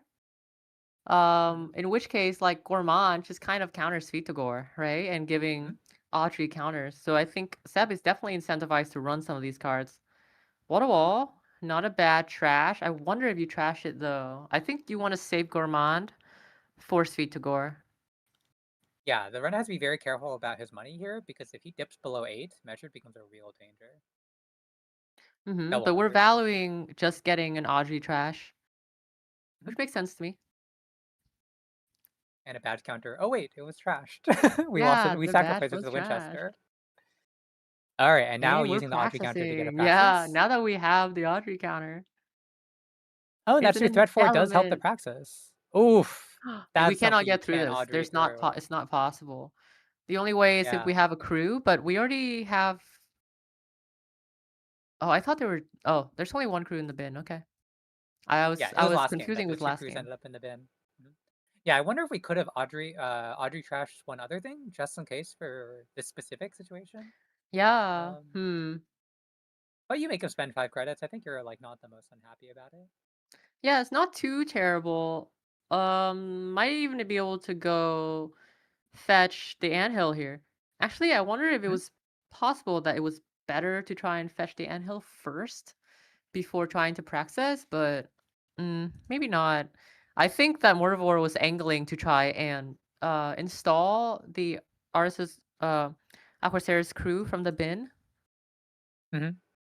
using It praxis. looks like But we yeah, are we're going to going be to the pressing anthill. anthill. Yep, we're Okay, just going to be able to get Masperko, through that breaks here. for the Audrey counter. Dang, Yeah, Audrey's and then so denying good. the corpse money here is going to be pretty important because Yeah. now the corporation can't really afford to double measured. Anthill is such a solid card for Scrobs that being able to deny Anthill is very important. Especially the second trigger, which, ooh, pitching the last steel skin. Wow. Yeah. The first trigger, Yeah, so- as people may know, is just okay. It's just a net 1 credit in a card, but the second trigger, you have a whole extra plus 4 credits and an ob tutor for regular or wage workers, which are both very good in the ob. That's something you usually can't allow. Yeah, so Anthills is generally very vulnerable rest, which is why you see a lot of Scrubs player will just extract a rest anthill, or they would try and sweet to go a rest anthill. So we have a sweet to go res here. We're trashing Masquerovka. Yeah, it's kind of a... And we're fetching Regulus, just clicking it.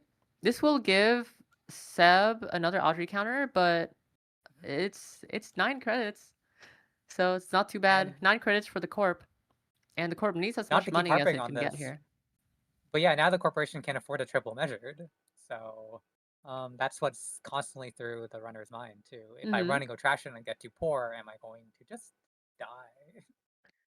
And worth noting that this envelopment has a time limit on it. It's only going to protect archives for 1 more turn. Once it's on 2 counters, the runner can easily praxis and break the envelopment with Audrey and force the envelopment to trash. So yeah, Amaram has to be careful about that. Okay, and we have Hannah down, which is very strong. Exactly what you want. And we also start with a friend or a friend, which gives us exactly enough money, which gives us more than enough money to pay through some measures. Checking the unres card makes sense. It's another SV. It's another SV, yeah. It's so hard to trash both SV. At this point, I wonder if you just let both of them go. I think you maybe just trash the Regolith and call it a day. Because if you don't trash a Regolith, I think SV will just trash a Regolith next turn and just like install a water wall or something. So I think we're trashing Regolith here. Yeah, and I don't think Svi has a target this turn. Well, actually, Svi could trash Envelopment Tier on Corpse turn and maybe pull I would say a Winchester on maybe Archives or R&D or something. Not the best, but not the worst either. Okay, so trashing the Regolith and then clearing the tag took us down to 11 credits and 4 cards in hand. So you survived double measured. So I wonder if we're going to trash Envelopment here. We will. Makes sense. Probably fetching another Winchester for HQ. Ooh, I was gonna say Winchester is a good pull, except I don't know if you want to place on HQ because HQ looks overextended at this point. I think well, it does look like a nightmare. Like we talked about. Huh? That's where your agendas are. That's where you need to score. That's true. That's you need to turn off these transfers. And Mortimer is saying, okay, no more HQ pressure. We have 10 credits invested into just icing up HQ. Right? That is so much money. It's like fake credits, right? Because you opt for them and you prevent the install costs. Right? So. Like 4 credits rest on HQ could have been a 4 credits rest on a different server, right? So nothing is ever fake credits. So I think that HQ might be a little bit over defended, but at least Amaram I think feels extremely safe on HQ here, just holding whatever he needs to. But this will give Seb a lot of opportunity to pressure other servers. So Praxis here is practically free. And he should have 2 more somewhere. R&D is also free. Yep, there we go. I think this is the last one, actually. 2 others have been is? lost at various points. One was No, I lost think there's Alagu, one only... was lost when it bounced the envelopment. Oh, okay. Yeah, I don't have the sort feature on Cyberfigure. I have it now. Back the Gourmand. A resource from hand, hopefully, with Seb, and then... Yeah, Crew this coming is back gonna from be a Leap. big Crew from big hand. Praxis. 2 crews. Hey, if Seb wants to get into HQ, he can. So maybe it's not that over defended after all. So I think, yeah, but I think you just pressure R&D because R&D should just get trashed here, and then we should just be able to touch 2 cards over and over again. And then with Gourmand too, you'd even dig past anything you see. Yeah, exactly. Could be a game. Could be a game. Because if it's like agenda plus card, you can Gourmand trash the card and see and rerun R&D and see another 2. But again, Seb has to be careful of a triple measured here. I think Ob is well representing triple measured. Maybe at least a double measured here. And with all the sealskins gone, we know there's no tricks, so Mornivar is just going to have to draw back up normally. So it looks like we're debating this res on R&D. It could be something expensive, but I think the only thing you can't get through is another envelopment. Yeah, but you're so happy if you see an envelopment here. It doesn't do anything. Oh, it's a Stavka. You can't Stavka would cost the that. runner 3 cards here to break with You can Audrey. also just crew charm it, though. Oh, right. Yeah, we got that. Yeah, I forgot. The charm on the board is really clutch because... Right. I think we're going to see so that could here. get to everything. Yeah. We're going to see that here. Trashing the Svi, which doesn't do anything because it wasn't res, I think, and you can't tutor a -1 coster. I think this board state looks very runner favored, but I think runner could easily die here to something like a triple measured. So we still have to be very careful here. We definitely Mavirus, but that doesn't matter. We can just trash Mavirus and get Autry counter. And Gourmanding a wage worker. Do you run again here? I guess you would, right? You survive double measured. Do you you don't survive triple measured. I don't think there's any way to survive triple measured anyways. Yeah. GG. We're getting a reset, baby. Ooh, very well played by Mornivar. Taking down Amram, who's undefeated. So now they reset, and we get a grand final. Oof, really well played. I mean, that transfer, and then making them overcommit everything on HQ. No triple measure in hand. Yeah, it looks like it wasn't really even that close. But there's always the fear, and the fear is sometimes what keeps the run around. Looks like the bar has swung all the way over to its Jover. Well, at least the bar's working correctly in this case. Hey, that means we got a grand finals reset. So exciting. Awesome. We get to see more Alco. We get to see more Blood in the Water. Slash and burn. Yeah. There are lines where you can Azif and measured in the same turn, but not on this board state, I think. All right, let's go. Grand final reset. I'm so excited. So what's the flip matchup? I don't remember what each players were on. Like it was the Alco again. Oh. We saw Mortimer's Alco before. That was a Blood in the Water deck. And then and then it's Vampire Hoge for Amaram. So it's Vampire Hoge versus Alco. I know very little about this matchup. So Me too. I Guess we'll mean, find out. we did play it a few times, right? I think I played Vampire Hoge versus you playing Alco one time, but it was a different variant of Alco. Yes, we did test it once. I think it's more about speed again, right? Because the Vamp Poach can take a little bit of Mm-hmm. time to set up, like the Bling, the Buffer Drive. But if they get down like the early Lago, the Bling honestly lets you, and then like Gachapons let you get through your deck really quickly. Yeah. A lot of the ice, like Botu, can functionally end up being blanked by Chisel. Yeah, So yeah. Mortimer might have to rely on the smaller ice, just the annoying ice, like anemones. Scatterfield's not Yeah. bad, and Diviner having to eat like an anemone counter or a chisel is not bad. Yeah, Diviner. Oh, Diviner is gonna be so good into this matchup. Because remember what I said about Anarch. Oh They yes. they're all odd cost. All of Anarch is odd cost. Strike Fund, Steel Skin, those are the cards they Mhm. hold in their hand. Those are odd cost. Okay, but if it's a bling deck, aren't there a lot of Audrey. zeros as well? Oh my god, All you're right, looks right. like I they're didn't just think jumping right about into bling it. deck, but but like price, right? Like the evens are Gashapon, Botulus, Chisel, I guess. Chisel is 2 costs, right? I Yeah. do So I think believe. overwhelmingly it's odd cost. So I think Diviner is going to be pretty powerful in this matchup. And also the odd costs are the ones that you hold in hand, right? It's like the Steel Skins and Trek Funds. You want to hold those. They're taking a moment to look at each other's decks because Top Cut has open deck lists. I'm trying to find if Amram's on any Stone Chips because I think Stone Chip is also Bling Fuel, and that can make scoring Blood in the Water extremely awkward. Let me take a second.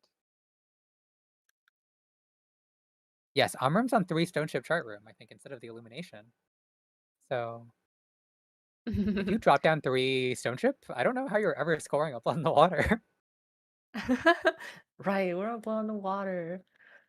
Yeah, I All think right, Steel Skin Mortimer. is probably once again a key matchup card here. If I have to say, I would say that Hoge is favored in this matchup just because three Steel Skins is really important. And Bling Hoge has a lot of velocity, just Hoge herself drawing you a card and Bling, right, like giving you card advantage. So I think Hoge is favored here. But we're gonna see. This is an Alco variant that I have not seen. Like we haven't seen a lot of Diviner Alco. Now I am a Diviner believer, personally. So I believe in Diviner. I know a lot of You're people don't vindicated. believe in Diviner.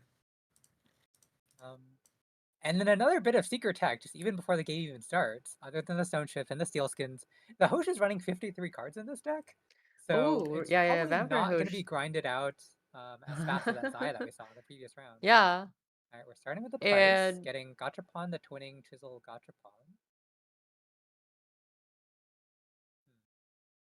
and like even if Hoge is grinded out, right? Like we still have Ash and Epilogue to contend with. Yeah, and Buffer Drive to prolong your stack. So it looks like we're going with a Gachapon. That's a little bit surprising. I would have been tempted for the Twinning or Chisel, but I guess we have no way to. We don't want to commit to either of those cards. Seeing a Samak in HQ, that's gonna be really annoying too. You're gonna have to crew charm that, trash that. Buffer Drive, bright and early. So the only thing Hoge needs now is Lago. I think that's the last card that Hoge needs to kind of just take over the game here. With Buffer Drive out, Lago, Hoge is not afraid of Lago trashing anything important anymore. So I think if Hoge can find Lago here, I think we would start really calling it runner favored. The Alco is opening with a cohort, pitching a Petty Couch, which is immediately being played, which is probably the best card to pitch to a cohort. So interestingly, I think that Petty Cash is not really an autoplay in this Alco deck because you have to be conscious of Bladderwort credits. So Mortivore opting to play the Petty Cash here may be suggesting that he's not drawing into any Bladderworts. Looks like we're cracking the Gachapon on the corpse turn, setting aside Bling, Botulus, Cookbook, another Gachapon, Pinhole, Simultrip. Interesting. Installing Cookbook from Gachapon. I think the only other card you would install over Cookbook in that spot would probably be Fermenter, but no Fermenter. You could consider installing Botulus so that you can contest contest Cohort, but shrug. So Hoge on Somehow 0 when you pre-commit on your 1 credit. Botulus, it's always a Samoxamoon. Hoge on 1 credit. With 7 cards in hand, maybe pretty hard to play here. And just playing the Strike Okay, Funds playing normally, Strike Fund it's makes a little sense. bit awkward.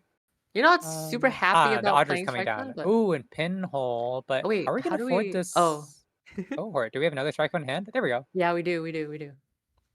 And we bottomed the Strike Fund too, so it's a good combo. We're going to trash the Cohort and charge up the Audrey. So 0 credits. This means that we're vulnerable to Oppo here. That's true. Let's the hope that Vampire Mortivore Host has deck it. generally runs pretty low to the ground. So without Fermenter, having the liquid econ to clear tags might be a little bit tricky. But it's hard for the Corp to have, one of the 2 Oppo researches, because we can see without getting the second Alco counter from the Cohort, your drawing is a lot slower. Yeah. And yeah, But Hoge is also drawing quite slowly, right? There's no Lago. Also, Hoge bottoming out to 0 means that Hoge will be able to draw for free because she doesn't have a credit to lose on the Hoge draw. You can't lose credits if you don't have credits to lose. Can't spend money if you don't have money. Looks like we're just last click installing. That Hoge draw. All right. So it sounds like Corp is struggling a little bit. Let's see if Hoge would start to pull ahead here. Instantly play the Stone Ship. I imagine Hoge would just take a turn off here to recharge Hoge. Yeah, flip back. Although I could can't really access anything right now. Okay. Are we gonna play the price? Playing the price. For a Fermenter. This is exactly what you need. There we go. Perfect. Is this Alco even? Oh, it's another Cohort. That's perfect. Okay. That gets you the second Both counter. players are keeping up with each other.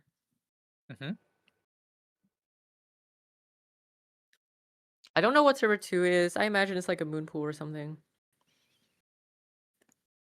Is this Alco running any Mavirus? No. So they're just gonna have to. He's gonna have to manually purge if he wants to clear out this Audrey Fermenter. It might be worth it at some point here. All right, but this turn we're getting the Cohort. No Fly Sparks and the either. Alco, Remember, so 8 cards in hand. We're probably not gonna want to purge. Playing a Petty. Probably not. Yeah. So Alco purging actually feels quite good in some of these spots. Especially because you have a Cohort ticking. So I think what Mortivore is doing here is he is setting up for a purge the following turn.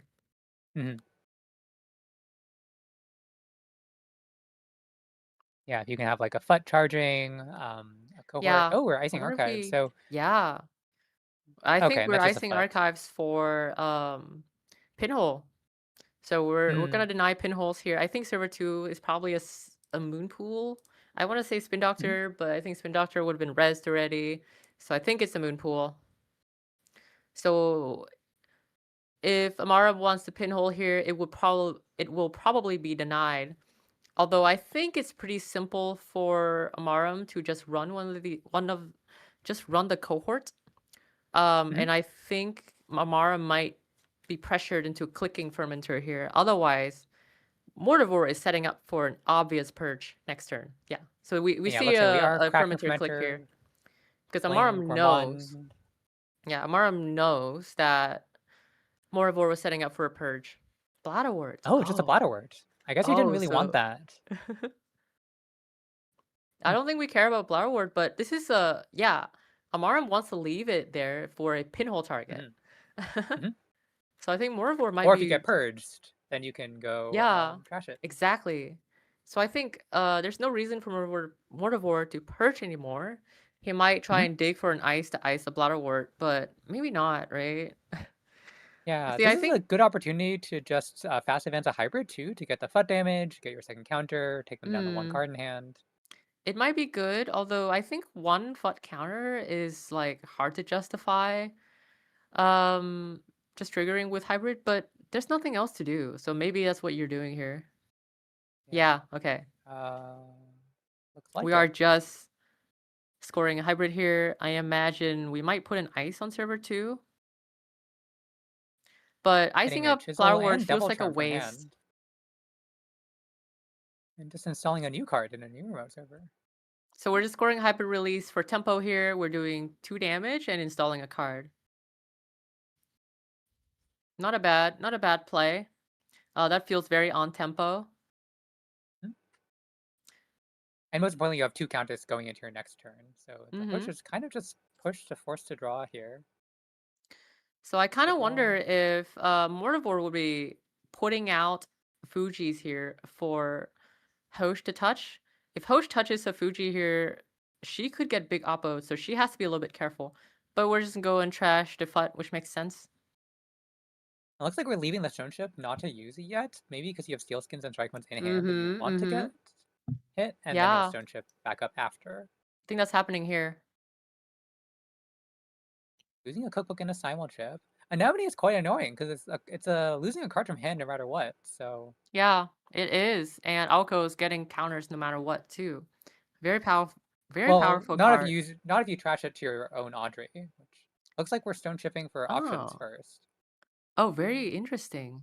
And we get a strike fund. Okay. Okay.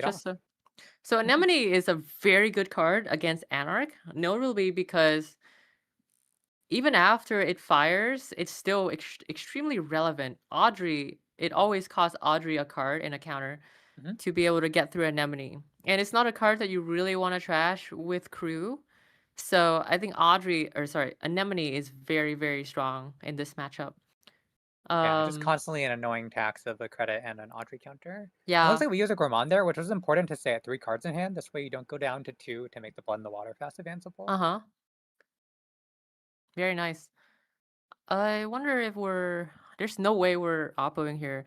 We're only on 2 oppo, so I think this is purely a big oppo deck. I mean, it could be moderately annoying, but I think you do want it if it helps you duck to the Bladderwort range. Very, very cleverly. Mortimer hasn't been reading the Bladderwort until it will trigger damage, probably. Yeah, I think that's completely correct. You don't really need the credits from the Bladderwort, and just being able to duck down into Bladderwort range with big oppo at some point is really key to this Alco's success. Looks like we're playing a third petty cache from the bin. I think that Morivore is probably holding Hansei's in hand. I think that if he has Hansei, he probably don't want to play it because Hansei would just take him right out of Bladderwort range forever. I wonder if we're just going to see a FUT in one of these server again. Yeah, it's tricky with all these naked assets. You know, the Audrey could always charge up if Amram wanted to, so it's slightly risky to make any agenda pushes, but it looks like we are playing the Hansei. Oh, it's another this FUT. seems like a heads-up play. So I think server 6, the FUT not going on Anemone means to me that server 6 has to be a Samaxamoon. That's the only ice that's really better than Anemone in this spot here, aside from like Botu or something, right? So I would guess that server 6 is 90% a Samaxamoon. But FUT is still vulnerable to pinhole here. We know we have a safe pinhole server with Bladderwort. Yeah, there's still 2 pinholes left in the deck. I think on the corpse turn, we saw Amram pitching the Steel Skin to Audrey on the corpse turn, enabling you to buffer drive it and draw up for options. So maybe we found... We're installing the Simul chip off the bling. Okay, we're Phone opting Paladin. to set up Alright. here. So I think the game still looks pretty. I can't really say who's more favored here. The corp is quite Yeah. rich and has a pretty well developed board. Cohort has been sticking around for a really long time, and this FUT looks well defended as well. Samak should be able to keep Audrey out for quite a while, and you can't botchless it either. The only way to deal with Samak is with crew, with Chisel Charm. Sorry. Yeah, and Chisel doesn't even work on the turn it installs. You have to bounce and then run Yeah. back. Well, if you have Charm, I mean. Oh, with Charm, yeah. Yeah, and I think Chisel Charm, you're pretty happy to use on Samak in this matchup because the only other Chisel Charm target is Botu.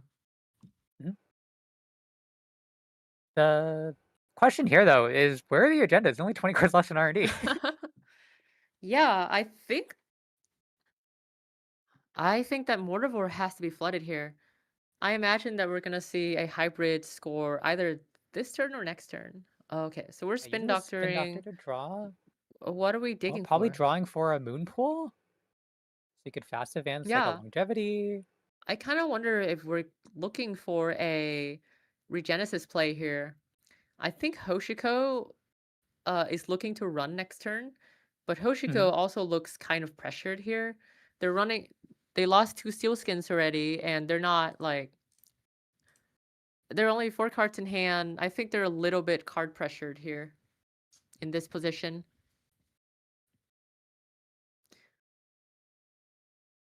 Yeah, so it looks like we're going for a double install. Doesn't seem like a score. I think, yeah, Mortimer's really looking for a window to push this for Genesis. And to all of you Alco players out there, the key to Anarch matchup is complexity. So the more cards you have out on board, the harder it is for runner to check them all. And it's especially true for Anarch because Anarch is very click taxed and they're very draw taxed. Audrey notably has to spend a lot of cards to get into your servers. So incidentally, right, like Hoge can't really keep up with the draw, especially because she has not drawn Lago. I think not having Lago would have been here, huge with all these installs. Yeah, I think not having Lago here is so that makes it so Corp favored because I think Corp is kind of just running away with the game right now. The board looks incredibly complex. Hoshiko needs to find Pinhole now, right? This needs to be the turn that Hoshiko plays Pinhole and pin the FUT, right? Because I don't think there's any other way to get into server 6 without Pinhole or expending a Chisel Charm, which we don't see a charm yet. Another reason is that when you crack the Gourmand, which you just got off the Gougerpon, that turns on Simulchip. So you can Simulchip for a Chisel or a Botulus, or you're either contesting. We're probably expecting like Powers and Moonpools on the table now too, to like make the score juicier for Mortivore. Yeah, that makes sense. So something that is kind of strange to me about this board state is I am expecting a Regenesis push here. Server 3 or Server 7, I expect to be Regenesis, possibly both. So it surprises me when there's an ice on a blank server instead of an ice on server 7. So server 7 is suggesting that it is a moon pool, and server 3 is suggesting that it is a Regenesis. So we're gonna check server 7 here, and we're probably gonna find a moon pool. Or it could be a spin doctor. I'm just about to say that, another spin doctor. Yeah, the server 8 ice just being there ready is like a little curious. Okay, it's a spin Looks doctor. like it's another spin because we're cracking the first one. Yeah. I think like leaving a spin doctor on the board on ice like this kind of lets the runner get a 2-for-1 here, and that's a little bit unfortunate. Right? And now Corp has to make the very difficult decision of whether they want to spin back their Fujis. But I don't think there's any world where you spin back Fujis here. I think you leave one in the bin and try and score with Regenesis. So we're gonna see a Samak here, most definitely. It's Unless this possible is a that bluff. this naked spin. It's a scatter field. Nope. Okay, so Oh, we're it's a gonna be able to scatter get through this field. very easily. It's still annoying for Audrey. It's 2 cards from hand. But I was just saying that the spin doctor on the table could also be to waste a click while you're trying to like sneak out Regenesis. Yeah, and I think now last click runner just runs server 3 and touch the Regenesis, and then there's nothing much that the corp can do about it. It is starting to look better for the runner. They're just sort of clearing out Yeah, the board. You can and this is it, right? Audrey. Like, I think at this junction here, very well played by the runner. They kind of solved the corp board state. If this is a Regenesis, which I bet it is, it's a power. It's the powers that be. Okay, never mind.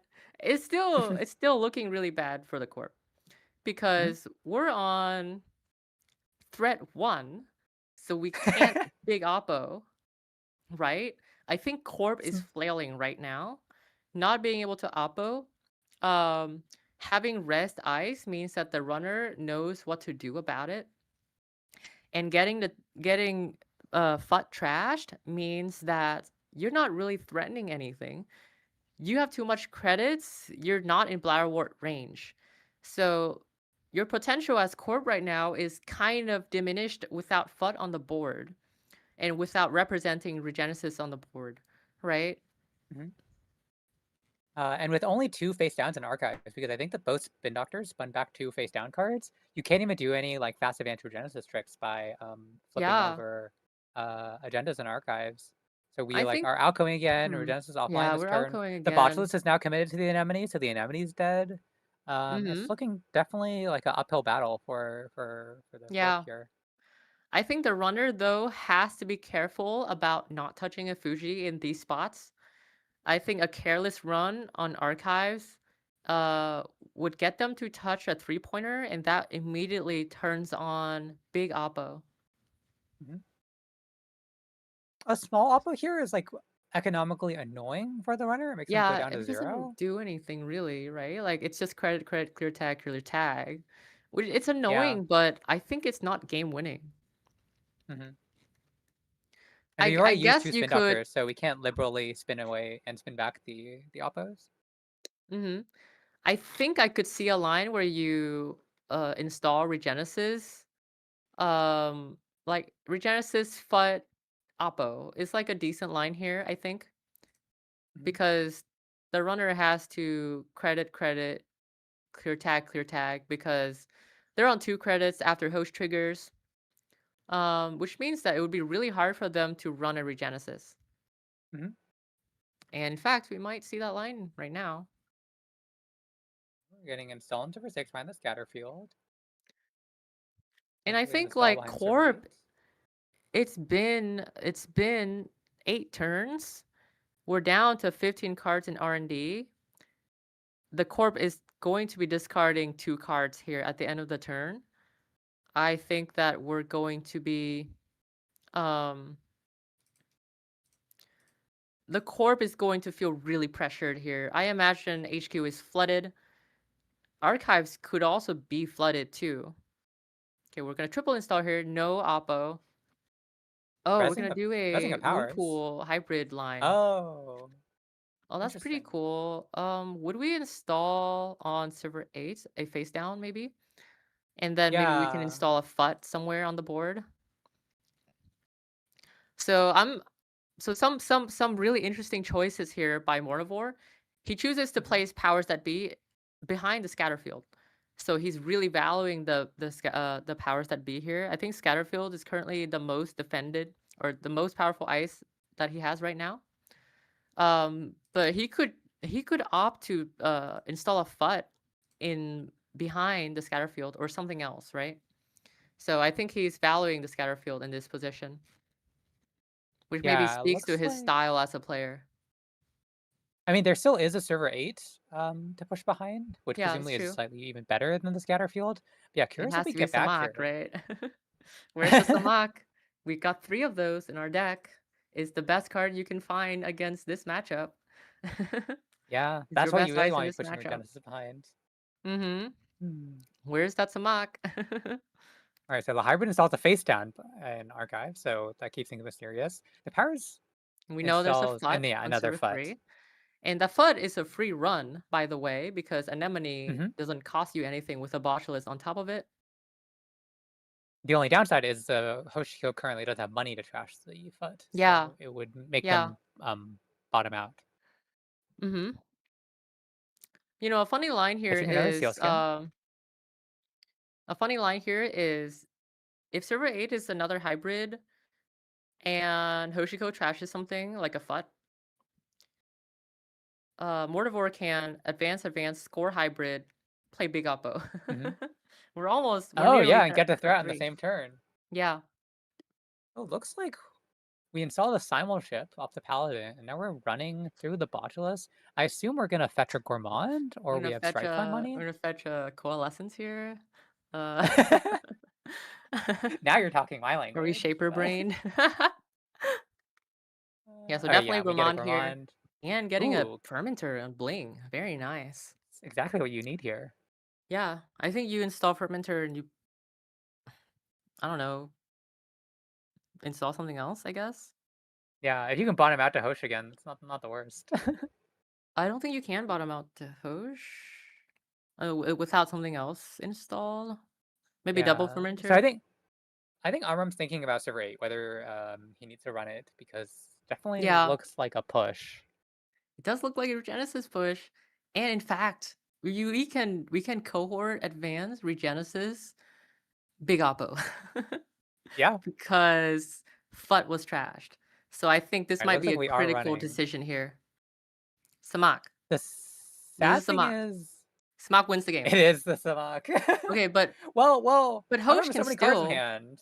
Yeah, Hoge can still take the eat the damage here. I think he has to. Yeah. I think he has to. Yeah. It's a really tough The choice. unfortunate thing is he's a credit short if it's another Moonpool on server 8, because you can also use Moonpool to score at Neurogenesis. So yeah, looks like well, we have to fire, taking 3 damage, hitting a Sealskin. Oh, a Sealskin. Okay. Longevity. Longevity. Okay, but and then stalling the Fermenter. We're not vulnerable to Big Oppo. Yeah, so Amaram needed to have ran the Samak and take the damage from the Samak. And I think I think a lot of players would have just bounced from the Samak there. And Cohort would have been able to advance the longevity, advance, score, and then Big Oppo. So, and that would have lost Amaram the game, like straight up, I think. So I think that was a really, really critical run by Amaram, and that shows how good of a player Amaram is. Yeah, he's been playing very careful not to get to threat 3. We're exactly short at 2 each. Yeah. Not taking like more pokes on Sentinels than you need to. Yeah, just touching right agendas.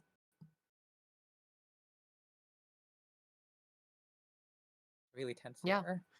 What do you think Mortivor's trying to do now? Just push more things behind the Samak, make things annoying? Yeah, well, Samak is your best ice, right? The only way for Hoge to deal with it right now is by taking 3 damage. Yeah, and you can't do that repeatedly. We are already down to 11 cards in the stack, so like I know I said grinding out wasn't gonna be an option, but we might even have to play the Ashen down the line. Though the Alco only has 12 cards left in R&D, so we're gonna have a similar milling density problem that we saw in the previous games. So longevity steal there was massive because like I think longevity is one of the agenda that Corp can easily score on the board. I think right now would be a pretty good time to push Regenesis, right? Like any of these turns would have been great to push Regenesis. Also, notably, I think Hansing here puts us out of Big Oppo ducking into Flowerwort range here. So I am certain that Mortivore has Big Oppo here. Oh, and there we go. Oh, and we Chisel held Charm. exactly the Chisel Charm. I was gonna say Chisel Charm was the only other way to deal with Samak here. So we're probably gonna see another point here to get to 3, to threat 3. Yep. Regenesis. Server 3, I imagine. Server 3 could have been a second Regenesis, but Moonful would make sense. Yes. Yeah. Although Botulus is gone from that server. Yeah. What happened to it? He had to chip it because of the Silent Chip had a trash program to fetch the Gourmand. So yeah, the Anemone's Okay. back online. So I think we might see a cohort flip here, maybe. If not, then we're just gonna see a big oppo. But I think that Hoge can reasonably clear down. No, she can't quite, right? Yeah, she's gonna lose She a can credit credit clear for 3 the draw. tags. I guess that Yeah. would be enough. Because I don't think Yeah, it should. Vorvor can kill her off of that. It is possible we could do some like tempo end the line into like Bladderwort Foot Blood in the Water score combo, but that seems pretty elaborate. Yeah, that seems And also we're fringe. outgoing here, so the runner lets out a sigh of relief that it's not Regenesis. Yeah. I also just want to point out that this buffer drive has been putting in so much work. The fact that the runner still has 10 cards left in their stack is all attributed to this buffer drive. The runner has taken so much damage this game. And I think the buffer drive managed to cycle a bunch of steel skins because Amram pitched the steel skin to the Audrey and then Gachapon later, so shuffle the steel skin back to the top. Yeah. So buffer drive has buffered 7 cards to the bottom of the stack now. So all right, massive. looks like we are doing install big oppo. This is probably the There we best go. chance to see I investing think the so. FUT. In a FUT res.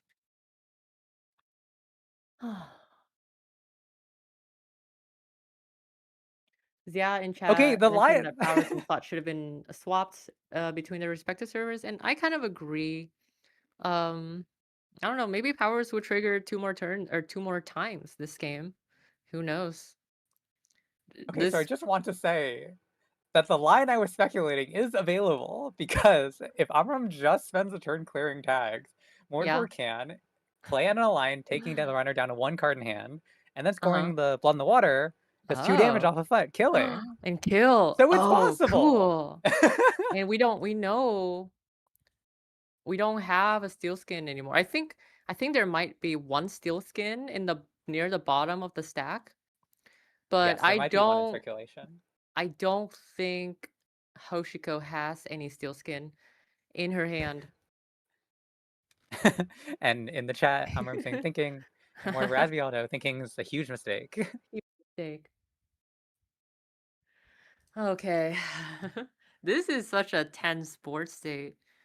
Yeah. Because the only way for Hoge to deal with this is credit clear tags 3 times, but she's floating 1 tag.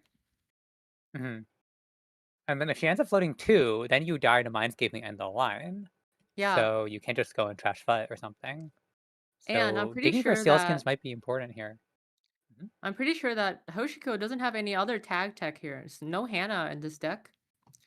Yeah. No free lunch either. So I think it's purely the only way for her to deal with this tag is to clear it 3 times. And no hedge fund or no sure gamble either. So can't sure gamble and then clear 3 tags. Either way, I think you are forced to hold 1 tag here by the end of the turn. I don't think there's any possible way to clear all 4. So I think we're definitely representing end of the line here. I don't know if we're on Mindscaping. We're on 2 Mindscaping. Yes. So floating 1 tag does die to double Mindscaping end of the line as well. Yeah. Floating 2 tags. We're drawing. So floating 2 tags, notably, definitely gets you killed with Mindscaping end of the line. I wonder if we're drawing to see if we can find steel skin. I don't think there's a steel skin in hand. It should be in the bottom of the deck somewhere. Because I believe we bottomed 1 quite recently. That would make sense. You got to keep track of all this shuffling on JNet. This is sometimes the position where you like give up float tags and just like run centrals because they're really dense, but presenting no multi-axis like a twinning means that it's a little risky. Yeah. So the last time Amaram bottomed a steel skin was 2 turns ago. And I don't believe there has been any shuffle since, because I don't think any Gachapon has been played recently. And I think Gachapon's the only way to shuffle her deck here. Yeah. So a really difficult position for the runner. Maybe with a strike fund in hand, you can still afford to clear 3 tags, but that's kind of the only thing looking up for you at this point. I think the Corp And might like with have done only it. 8 cards left in R&D, the Corp has end of the line in Mindscaping, right? Like Yeah. 100%. I'll be honest, I think the Corp's done it. I would The put runner might have to win this turn. Yeah. Yeah, the runner might have to win this turn, but they have no multi-accesses. They're only on 3 points. They need to touch at least 2 agendas. That's so And hard. touching the Fuji doesn't win you the game too, so the damage is a real danger. Yeah. Oh. I don't see any outs for runner here. Maybe run Maybe archives. Maybe run maybe the archives, Central's force a Ice is moon pool. expensive enough that they can't afford Yeah. the underlying combo. Additionally, so maybe like run archives, force a res, force a moon pool res, puts Corp down to 1. And Though then one other problem maybe is that's we know the enough. Bladder has just been sitting there in server 2 the whole Yeah, time. Varlord's gonna come into play So here that's very shortly. that always represents a credit neutral damage. I think his Corp's done it. This is such a tough board state to solve. Yeah. Someone update the progress bar. I mean, the eval is looking solidly Corp favored right now. I think we're pulling our way towards absolute cinema here. I personally, the runner should just the corporation can play however Right. they want, but a blood in the water kill would be absolute cinema. It would be absolute cinema. My God. I don't think the runner can clear. I don't think the runner can clear 4 tags anymore. All right, Or, we're running the foot. 3 tags anymore. So this reduces the blood. This takes away the blood in the water line, unfortunately, but it does leave open Mindscaping lines. So I think this is a trash fut, run archives, run R&D. It might be, yeah. It might be the best you got. I think that's the runners out at this point, and I think Amaram has realized that. Oof, it's an anemone. And now we're in I'm bladder not range certain too. that anemone matters. Anemone guarantees to do 3 damage though. Mhm. But there has to be another anemone somewhere on the board for this to matter. For this to prevent the runner from, or the Corp, for this to prevent the runner from stealing a Fuji and winning the game. Also, Yeah, I think another another anemone line on here R&D is would be perfect, but I think another line here is trash fut and then go and trash cohort. I think that might keep the and say they have runner no low money. enough on credits. Yeah. But I think that's a fringe line. Alco has 2 counters here, meaning that they can just draw 3. Draw 3 into Mindscaping or end of the line. I think it's tricky because the anemone loot means Audrey has to spend a card from hand, so you're going to be sitting on 3 cards in hand if you don't draw up, which means you can just die to a single end of the line. Yeah, that's true. That's true. So the corporation needs fewer and fewer credits to kill. I don't think the Corp has any trouble finding Mindscaping end of the line here. I am pretty certain that there's an end of the line in hand. And I'm pretty certain there's also at this point, I think double Mindscaping will also do it. So just any 2 combinations of Mindscaping or end of the line should do it. And we know there's 2 Mindscaping in this deck. Yeah, and he only needs 4 credits to do either of those, so he has And both remember, those. So it looks like we're Flower trashing is the enabled fight. at this point. Okay, so Drawing and now then the running Corp, all the archives. Corp needs to do here is half Moonpool. All the Corp Oh, needs now is no. half Moonpool. Moonpool means you can probably still afford to kill, yeah. Or Spin Yeah, Doctor just Spin works Doctor. too. Okay, I think it's Yeah. game. I think that's it. Hell, I I think mean, the we're Corp going to see can like all feed of R&D. the Corp can feed a Fuji here too. Yeah. Yeah. Okay. GG. GG the Corp. Oh, wait, no, wait, hold on. It Oh, hit wait, a we seal still skin, have so we're going to need a GG. 2-card combo. No, I So think he it's read the still bladder fine. here. I think it's fine here. I think it's still GG. I'm Yeah. saying GG. Battleward Yeah. res, and then cohort draws, and then Alco draws, and you're so likely to get Mindscaping end of the line. So I was Defeating the Fuji totally was actually wrong about necessary. Yeah. I was wrong about Hoge not having Steel Skin in hand. All right. So Platter doing 1 damage. We're down to 3. So we just need to find Oh, the end of the line. also, did the runner buffer drive back a Steel Skin? I think that might have happened. It looks like they did at some point. Yes. Right. Yeah, so they on turn 10, which was last turn, buffered back a Steel Skin to the top of the deck. Yeah, okay. That makes sense. Before drawing it, yeah. That was a pretty heads-up line. Okay, asking for action, but I We're think starting we to speak see Japanese all... in the chat here. We're asking for action. I am No certain that there is action. no action that the runner can take except for maybe Audrey Steel Skin. Yeah. Looks like GG. end of the line. GG. Well played. Wow, what a game. Very well played to both players.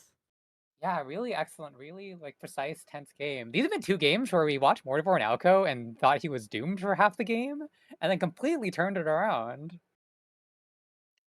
Really impressive stuff. Yeah, I'm pretty certain that... Oh, no blood in hand.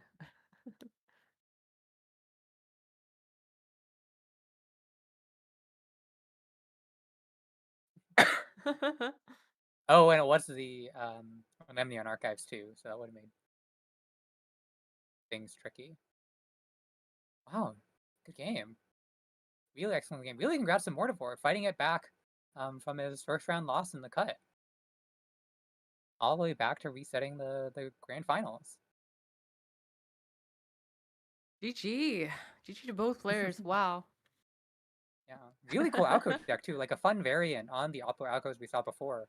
Now that False Lead is gone. See, I told you guys Diviner was a good card. There wasn't a Diviner res this game. It did nothing. Nobody Samak was believed the me. MVP card. Nobody believed me. I remember I put Diviner in my deck and played in JNet, and everyone spectating me was like, I am a little suspicious of your Diviner, Leah. Well, guess what? I break for 1 with Buzzsaw. Won a major event. That's true. So we're gonna be inviting the players for players interview here. Yes. We're just and we're just gonna wait for them Manu in. to so. And we're gonna try and wrap up quickly because Axiu's gotta go to sleep. Shout out to Axu for running the stream. Shout out to both Axu. days. Thank you for staying up so late on a Sunday. Yeah, posting the stream. Yeah, I was gonna say lack of Lago here Yeah. really hampered runners gameplay. But of course, like only 2 Lagos, right? So maybe not that likely to draw. I don't know. Yeah, Lagu does seem really important. I mean, that's the thing about Blink too. It's card advantage, but the cards can go to hand, and you have to like panic install them or just lose them. And cards in hand is really what this deck taxes, right? With Anemone, with the line, blood in the water. Exactly. I'm worried. I'm going to see this Alco and Jaina the next week. Diviner. We're gonna see it for sure. Okay, what's the powers that our be did a lot of work too. What's our bets on the deck list of the week? My bet is either on Synapse or it's on Self-Defense Zahya. Yeah, those are both 2, I think, really cool decks that came out of the event. Yes. I think Self-Defense Zahya is raring to have its moment in the limelight again, and I think this might be close to that time. But Synapse though can't. But I was also really impressed with it, Alco. Like, I think Blood in the Water has been like completely out of the meta since PE rotated. Yeah, I kind of agree. I was never a Blood in the Water believer, and I still am not a Blood in the Water believer. But it's got some cool moments here. You don't believe in it now after it won this event? I believe in Diviner. All right, we're gonna ask that. That'll be the first thing we ask. We ask whether Diviner or Blood in the Water did more for Mortivore. Yeah. But yeah, like I feel like a lot of people have tried to make Blood in the Water work and then had to cut it very quickly to just go back onto Yeah. like, see how they run, boring. Blank 3-2 is boring. I know. See how I run? I hate that card. It's so like it gets you kills, but man, I despise that card. Yeah, it does take a lot of work. I hate seeing it in my hand. I hate seeing the runner steal that card. It does nothing. It's also how I feel about Blood in the Water, by the way. Yeah, I can Blood in the imagine Water being a is such dead a card for blank most of the card. early game. But towards the end, especially as the runner gets close to milling out, it's like quite a genuine threat. Yeah. It's just such a feast or famine card because it depends on you having a strong board state and really Yeah. pressuring the runner, but you can't always do that as Corp, right? Like we're in a meta where runner is quite favored, right? Sometimes you get really, really dead games as Alco. So I have heard that this event that the corp win rate was quite strong. Oh, really? Yeah. I think It there must were be the more corp Synapse. wins in Swiss. I mean, the Synapse was like 4-1 in Swiss, right? Welcome, Mortivore. Congratulations. Congrats! Thank you. Thank you so Hard-fought much. victory. Hello, folks. Yeah. Hello, Amara. Hello. So we're gonna be giving Здорово, our Санек. Привет, Like, привет. Yeah, are we sorry. talking in a language that I don't understand, I think? Yeah, sorry for Yes, that. we just You're good. I think you're allowed to speak in a language that I don't understand since you won the event, not me. Yeah, do you want to start with any shoutouts before we get to some questions? my first shout out it's to our fellow brothers from St. Petersburg. St. We ran it Petersburg. around together almost 3 years, and it's so amazing time because our community is growing up, and we're doing a great results at tournaments and so on. Clearly, yeah. You both are in grand finals of a very stacked tournament. Yeah, you know, this is so cool. And like, I was living in St. Petersburg too before 2022. And I was like local TO there. And when I left, Maroon took my role. And there was like a period of time that we never met in real life, but we like messaged a lot and I played. see. Yeah. And finally one day I visited St. Petersburg again and we met, and it was amazing. And I'm a little bit jealous because when I was TO, like the interest to the game was decreased. I think there were less and less players, like events were very rare. And just after I left, community started to grow. And now I live in Georgia, and sadly there are no other local players. Oh no. Yeah. That just means that I- you gotta start the I- local I- Churchill meta. Yeah, I tried several times, but for now, interest is also, maybe the problem is just with me. Yeah, I can imagine it might be difficult to start a Netrunner meta in Georgia. Pretty Maybe your win conservative today state, will get right? some eyeballs. Yeah. You We can have advertise one. that you're. Sorry for interrupting you. No, you're good. We have one other player, also in Georgia, but in another city. So we also never met, but we played several times. Okay. You talked something. I interrupted you. Sorry. No, no worries. I don't think it was anything important. So yeah, congratulations to you guys, and shout out to the St. Petersburg meta. Would you guys like to say anything about your respective decks that you brought? Let's start How do you with feel about Cameron. how do you feel about Diviner, and how do you feel about Blood in the Water? Okay, I guess this is question to me. This is like last iteration of the deck that I played in Worlds. But like I just took Ziad deck to Worlds, and afterwards I decided to tweak it a little because False Lead is not actually my playstyle. Yeah. I just it's hard to remember when I should use it, and I did so many mistakes with that. So I decided, okay, I want go more to the scoring plan because I won a lot of games by scoring Regenesis plus Fuji, and after that you only need 3 points. You can grab 1 from Hybrid and 2 from some 2-pointer plus Moonpool. Yeah, plus Moonpool. And this is actually plan A, and the kill is plan B. But I really like that hybrid release can give you so much value if it is paired with Pot and with Power That Being.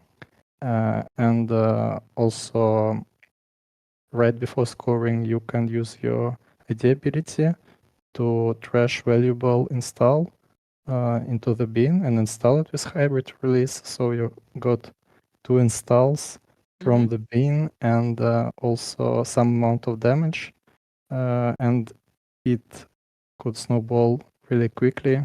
And Blood in the Water, I just wanted to try something new, and I figured out it is quite cool. You can kill with it sometimes. You can. It's like I always sometimes I forget that Pot do the damage only for the first agenda, and I try to chain Blood in the Water to kill like Yeah. and it doesn't work, and I like Pot only works one time, and Yeah. I playing Netrunner for a long time, and PE was a thing for so long, and it worked on every scoring skill. And they're Right. like, You have no, the muscle memory. yeah. But actually, yes, I think Blood in the Water is quite cool. Maybe sometimes this basic 3 tools without anything could be better, but usually longevity serum is enough, I think. And Divider, I used to play, of course, White Space, but after a long time, I decided to try Divider because I loved this ice since it was released in Me a core too. set, because I think it is so cool. Like the stats on it is great. Yeah. Third power. It's 3 strength. Yeah. And I just did some math, and I decided that in the long run, Diviner should tax runner more. And besides the face check, like on the face check white space, they will lose 3 credits. And I don't know, and I don't like that white space is 0 strengths, and it is so easy to break with crew and with chisel, and at least Diviner can last longer. I completely agree with you, and I've been telling everybody the Diviner's a good card, but they won't believe me. So there you have it. Diviner is a good card. Yeah, but it is a little bit disappointing when it fires and Yeah. doesn't stop a run. Yeah, you get a counter But though. I think it's yeah. disappointing when Shibboleth is on the board. But that's about it. Yeah, but Amram, did you want to say anything about your decks? About my decks, Yeah. it just crops without any tweaks. Yes, in a corpse side. I couldn't fit something to change nano management, and I decided to play as is. So I grinded so much on op in previous season, like hundreds of games. Wow. And this was easy to play like a facet, more glacier style, I guess. With fork on a kill, because measured response is a great card. I don't know. Run side, it's quite simple. It's a vampire, world's top 1 deck. I just throw out the elimination and put 3 stone ships, because now it's meta for op. It's top 1 deck, in my opinion. And vampire deck is quite poor. So stone ship can help you to survive something like double match response, maybe triple with preset up buffer drive or something like that. Yeah, I really like the 3 stone ships because they also trigger bling. Yeah, I do too. Yes. It feels quite simple and great. So in game, without a killing threat, I just draw in or charge and wing. It's such a great option for that card, I guess. Okay. Yeah. We're just about wrapping up here. I think Axel has to go to sleep very soon. So any last comments from either players? Yeah. Thank you, Abraham, for running such Саня, я тебя перебил. I'm sorry. Yeah. Thank you, Abraham, for running such amazing events. We going to play it every time with so much pleasure, like it's competitive tier, but it's casual, but I don't think so. Actually, thank you. Yeah, thank you so much, Abraham, for organizing such an amazing event. We got such a large turnout here with 160-ish players. I think like that's about like maybe one of the biggest tournaments that we've had, right? Abraham, would you like to make any comments or make any shout outs? Sure. Well, the size of the event, we had 165 players in round 1, which is 165 players. Yeah, the second biggest showdown and the 4th biggest online tournament ever, I believe. Wow. I'm still really hoping I can put an event over 206 players. That's the largest online Swiss ever run. That was the 2022 Worlds Online, I think. But wow, it was a huge event. I want to thank everyone who showed up and played to help get such a large event. And I want to thank everyone who helped make the event possible. The commentary team, all of you for being on comms. Aksu is absolutely invaluable for having a stream running the whole thing this time. The last time we've traded off, so you actually could go to bed, but this time it was just you all day long. So yeah, thank you, Aksu. Huge thank you for making that happen. Yeah. And I definitely need to thank OF and the other Bedaxter and the other Kalahar, I think that's how you pronounce it, the judges who were helping out. I got like almost no sleep Friday night. I think I had too many coffees and would not have been able to judge effectively. And all day long, OF 1515 was doing the thing I was just about to do right before I got to it. So almost, I mean, I like dropped people in paired rounds, but like OF 1515 ran the whole event yesterday. So that was hugely invaluable. And so I really, really appreciate the other people who are helping make these events possible. So thank you all so much. Yeah, this is so cool. May I also speak some last words? I also wanna say great thanks to all players and organizers and streamers and everything. I think Abraham is doing such a great job. This is amazing. And also, I would like to give a shout out to my fiance. I want to say it because she will probably watch the record. And yes, Sveta, thank you for believing in me and supporting me.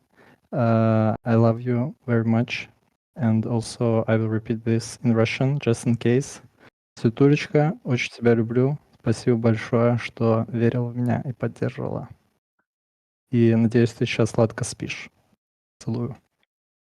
Thank you, guys. Thank you. Congratulations, everybody. And congratulations to our